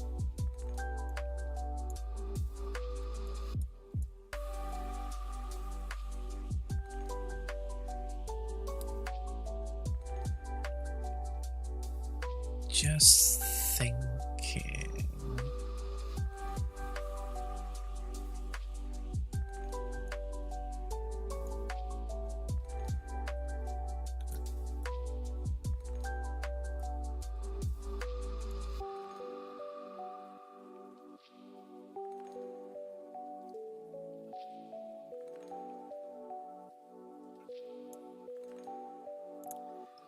Okay, so normally with a material, an emissive material, if you're using an emissive value of 0, it will use the base color. Anything greater than 0, it will use the emissive color. So what I could probably do, just thinking to save having to use another material,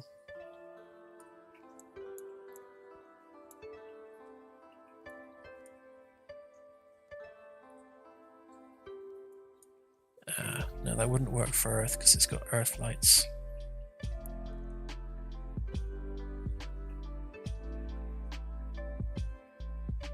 Alright, no, fine, forget that idea.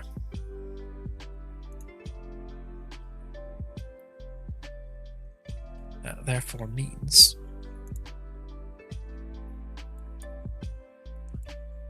so we're also going to have to set material.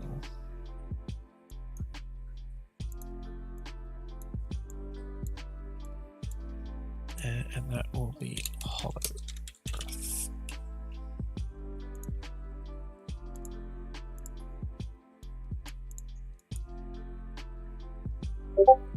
It's probably cleaner doing it that way.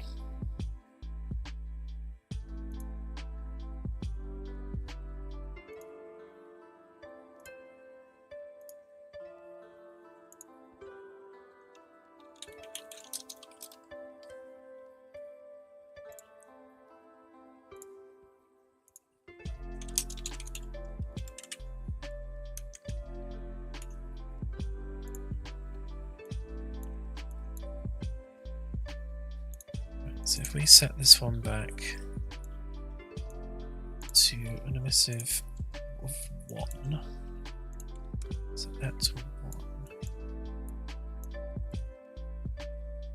Yeah, I think the main issue with this one is 1, the clouds, and 2, the black ocean. So I think if we replace that with a better texture, that will work a lot better.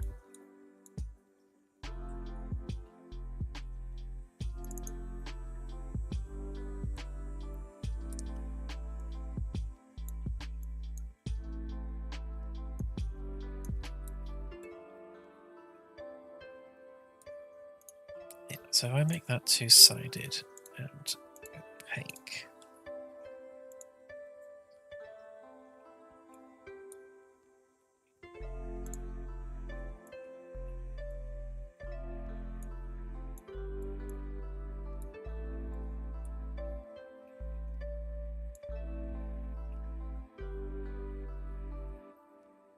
And then fully rough. Okay.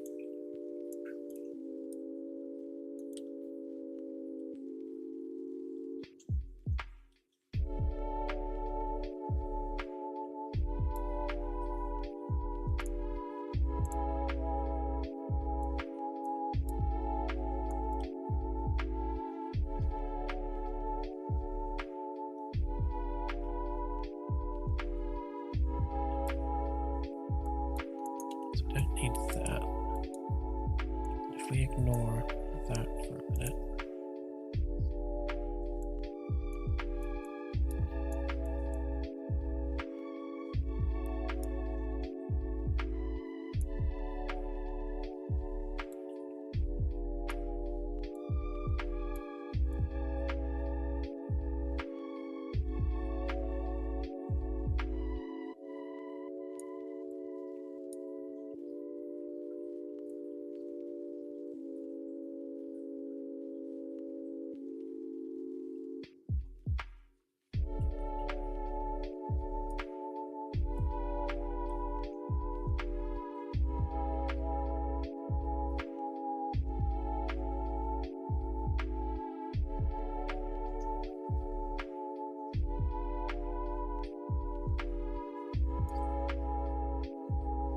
So this is what we're using for doing the shadows, and the shadows from the clouds are calculated from the skylight, which is the star, which isn't going to give us a value when there isn't one.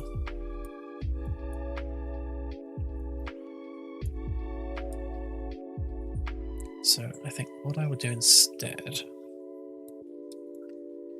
is I will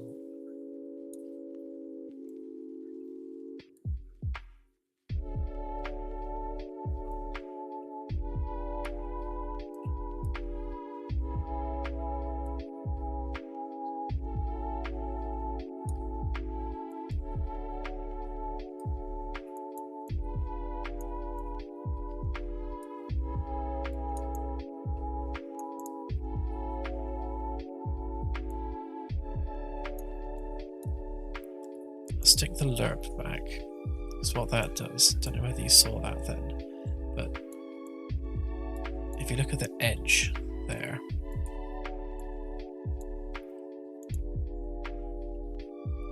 so it's much brighter at the edges, whereas if you stick some Fresnel on there, it just softens that outside edge.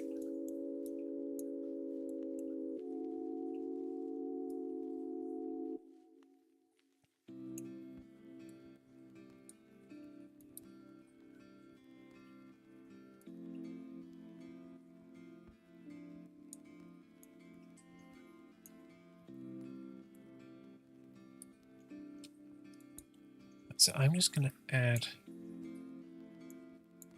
those two together.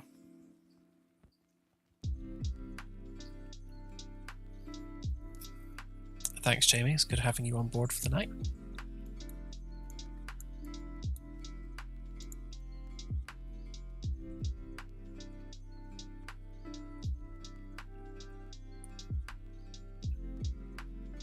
I'm actually going to head off myself soon. It's 20 past midnight here in the UK, and I've been streaming for just about 4 hours. So I'll just finish what I'm doing here, and then I shall head off myself.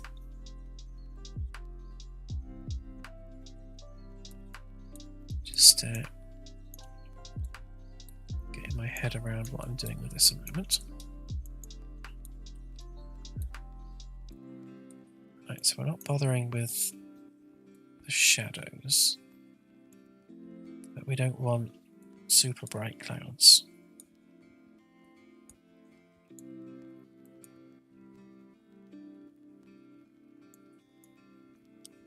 So I think what we'll do is we'll maybe reduce them down by a half.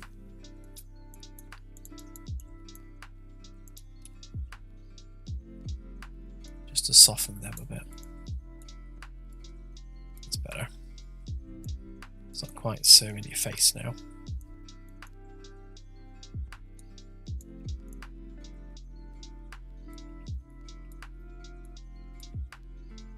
You should still move. Yep, they're still moving.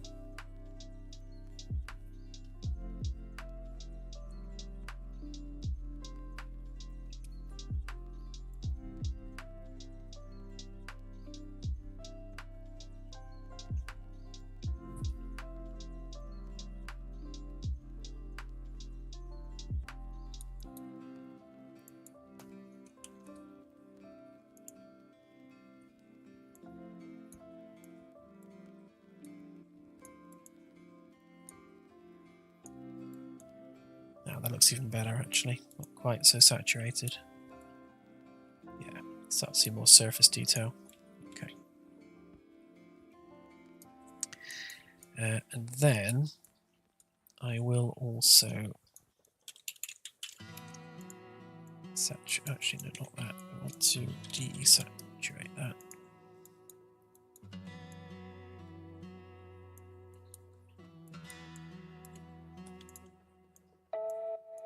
Maybe 0.75. No.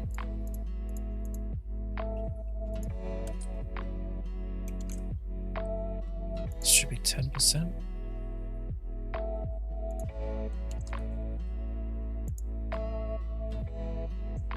It's a bit better. So what I'll do with Earth, I will replace that texture with one that's got a proper ocean on it rather than just black. And that will look a lot nicer. But I think that'll do for testing reasons.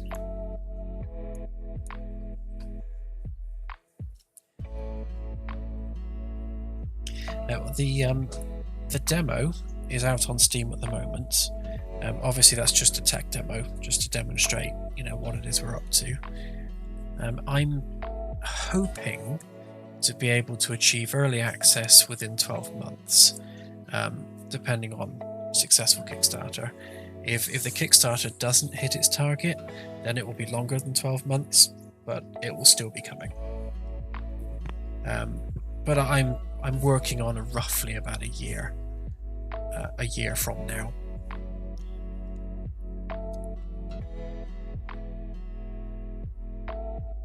Thank you.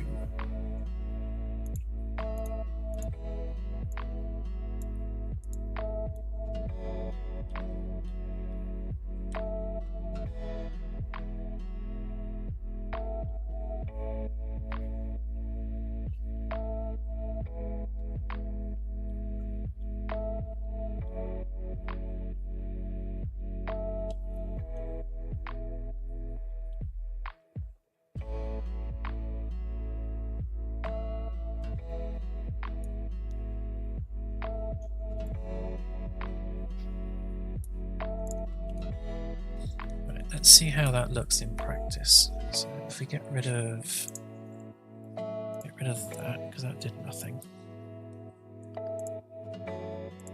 Let's see whether that's firing. And yeah, that should be using the hologram version of Earth. And while we're at it, why don't we just see whether Mars works as well?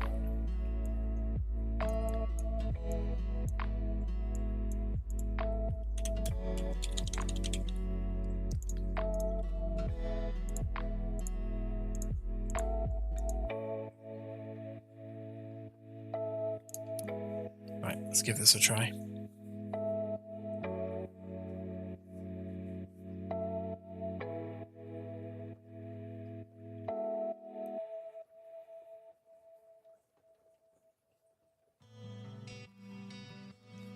Kickstarter goes live in 12 days, 13 hours, 35 minutes, and 4 seconds.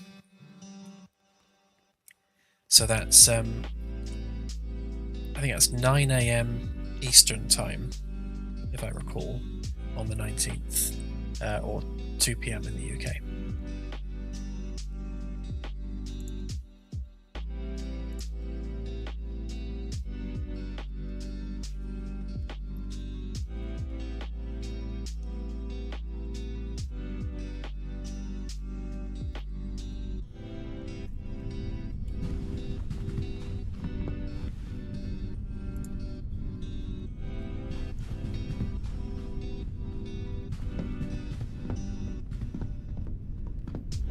So that didn't swap the texture. Interesting. How do I know?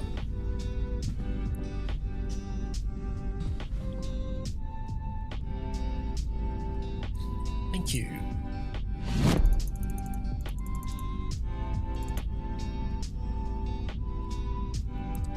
Let's just see whether it actually attempts to update the coordinates or not.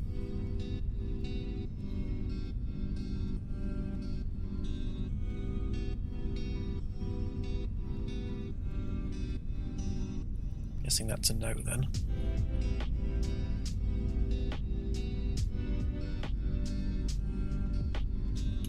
Right, okay.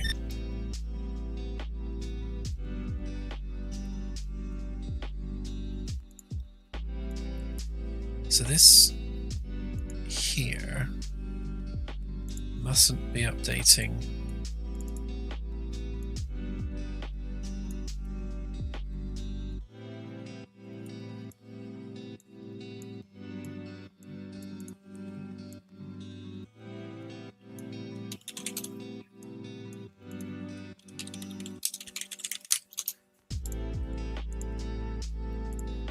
so we can test that and see whether it's actually updating or not. So that's that, and then oh.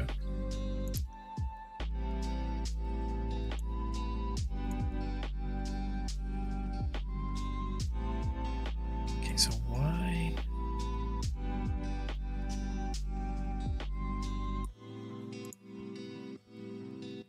So the scale's working, but it's not updating the material.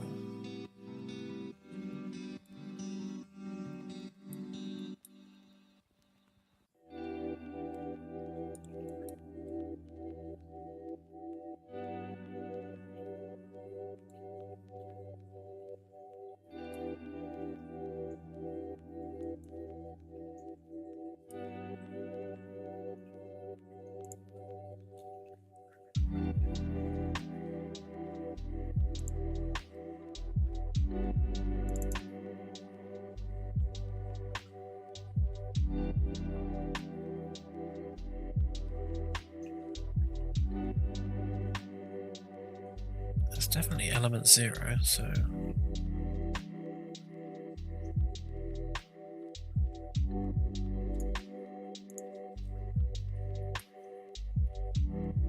oh, I wonder.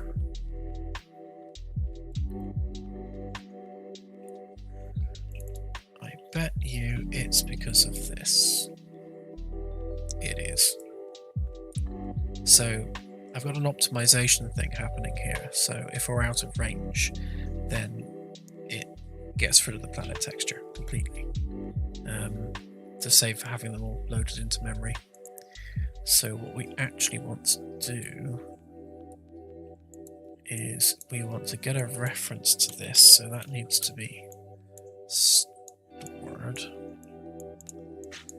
That's just the optimization timer. Let's have a go at spelling that right, shall we? Right, and then what we need to do in here is we need to clear and invalidate that by handle. Right, so that will stop the optimization from optimizing, which will stop it from replacing the texture with a different one. It's being too helpful. We need to do the same on all of these, but I'll just do earth and Mars for now,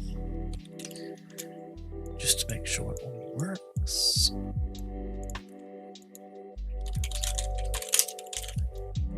Optimization timer.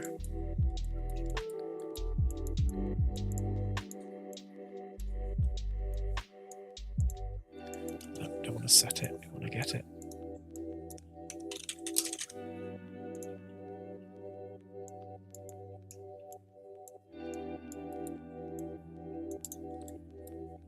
Okay. Right, that should fix that problem.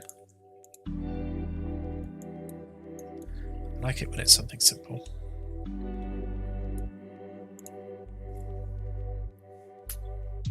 Right, so assuming that works, the only problem we have left to solve is why the coordinates are not updating as we fly.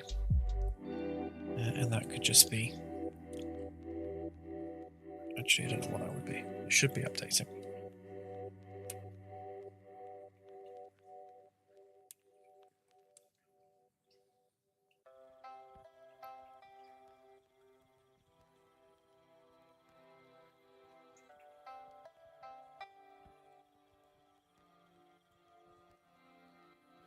Okay, so the coordinates definitely updated upon the map loading, which is how it knows where we are.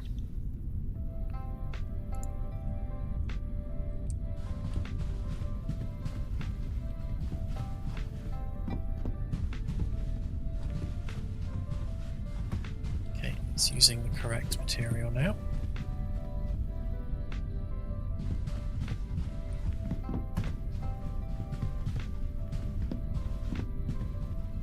I need to set that to no shadow response So it stops picking up light and shadows.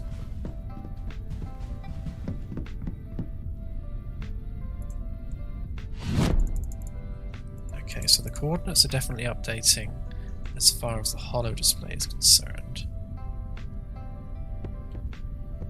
It's just not triggering the event on... right, hang on then. One thing at a time.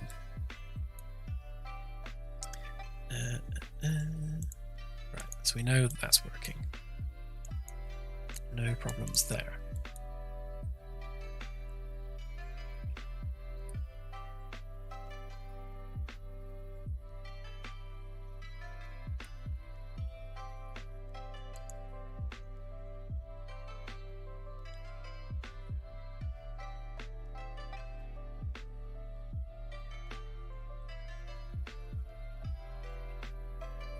Hang on a minute.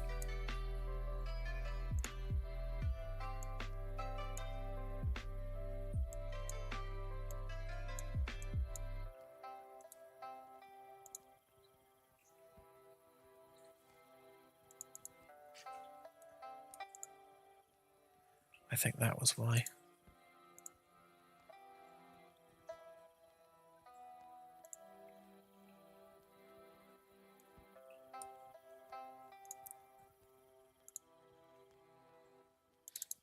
Just make sure this is set to fully rough.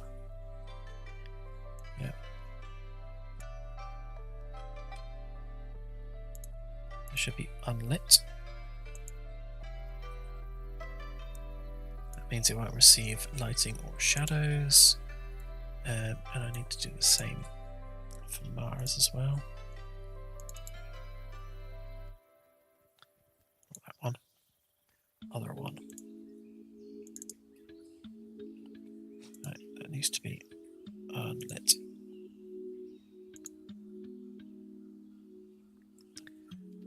Okay.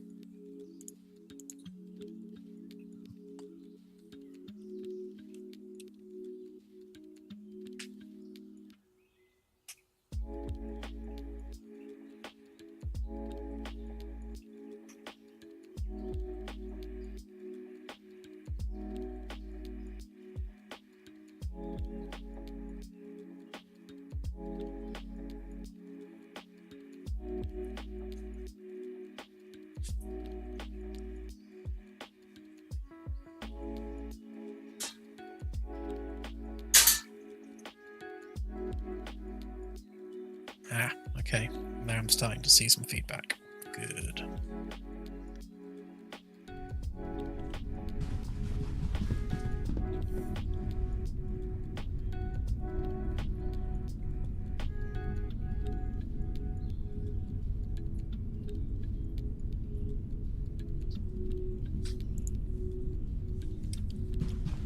Yeah, so the planet you see here on the holo display is the same as this one. It's the same actor. So we're not having to make a separate version of it. We're just having that actor behave differently. So for example, it's applying a different texture and a different radius to make it fit the holo display.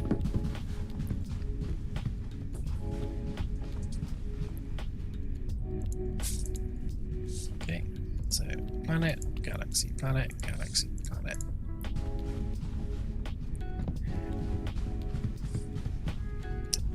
Okay, so if we now fly to Mars,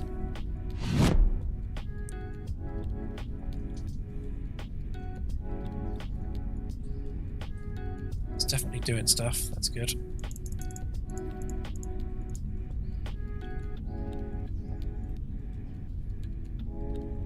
That should now change to Mars as we approach.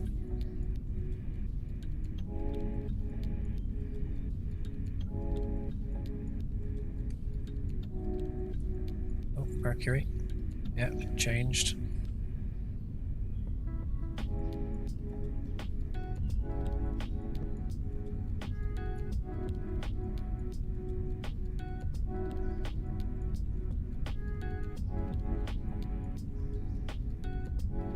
There's Venus.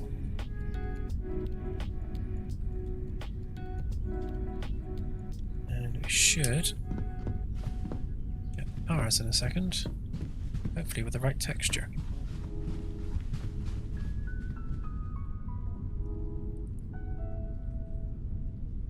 I don't want to look out the window. Oh no, there we go. Mars.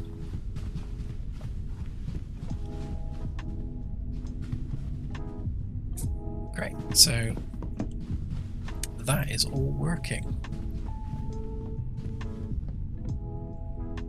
The interesting thing there also was how much smaller Mars is than Venus and Earth.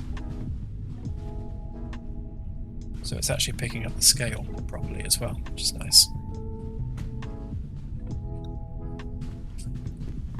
Great, okay, there we go. So that is, I would say, a working system, which is nice. And actually there's one planet I can target, and that's Earth. So if you don't know whether anyone knows this, but if you press the home key on your keyboard, it will actually target Earth.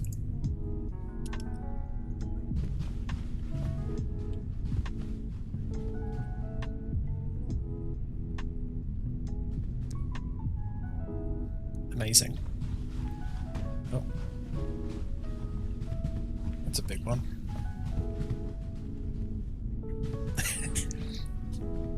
The ship's stuck in a death spiral, so it's just going to go past loads of planets. Oh, Neptune. Neptune's huge.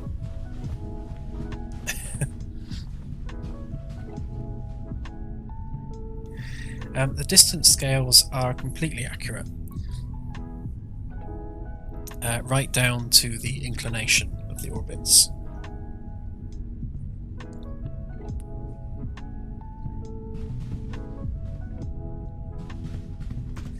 If I click the medium range there,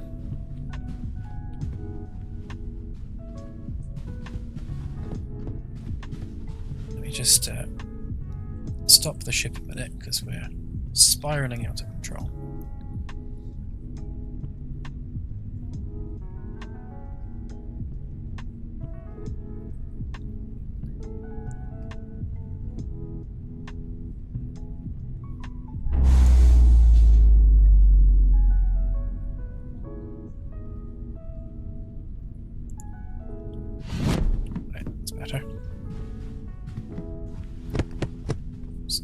So if I... Yeah, see, I can't zoom on this mode yet, but if we watch as we come towards Earth, you should see the system come into view.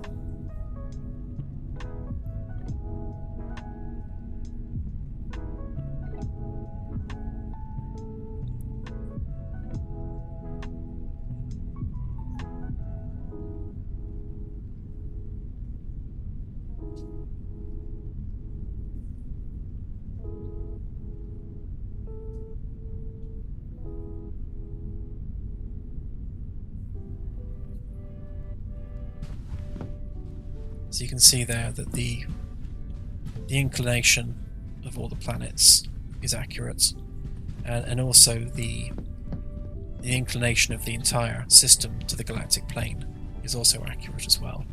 So that's how we are angled to Sag A in real life. You can see that. Is that Pluto there on the outside? Could be. There's a much wider and off-angle orbit.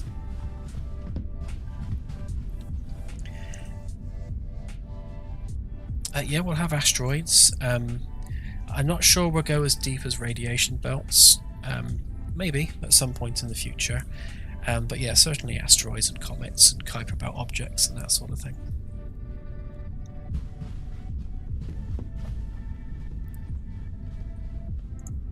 So assuming the Kickstarter goes well, we'll be looking to release on early access in about a year from now. But of course the tech demo is out already, and you can go and have a mess about with it now if you want to.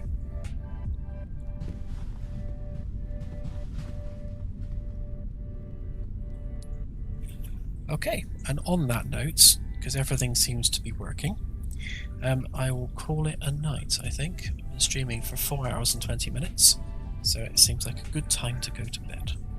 In fact, Claire's already gone to bed without me, so I'll go and catch her up. Thanks again, everyone, for joining me on the stream. And remember, Kickstarter goes live in 12 days. Very excited, very nervous. We'll just have to see how it goes. But yeah, thanks again, everyone. And I will catch you on the next stream, which will likely be Saturday, 8 PM London time UTC. Bye for now.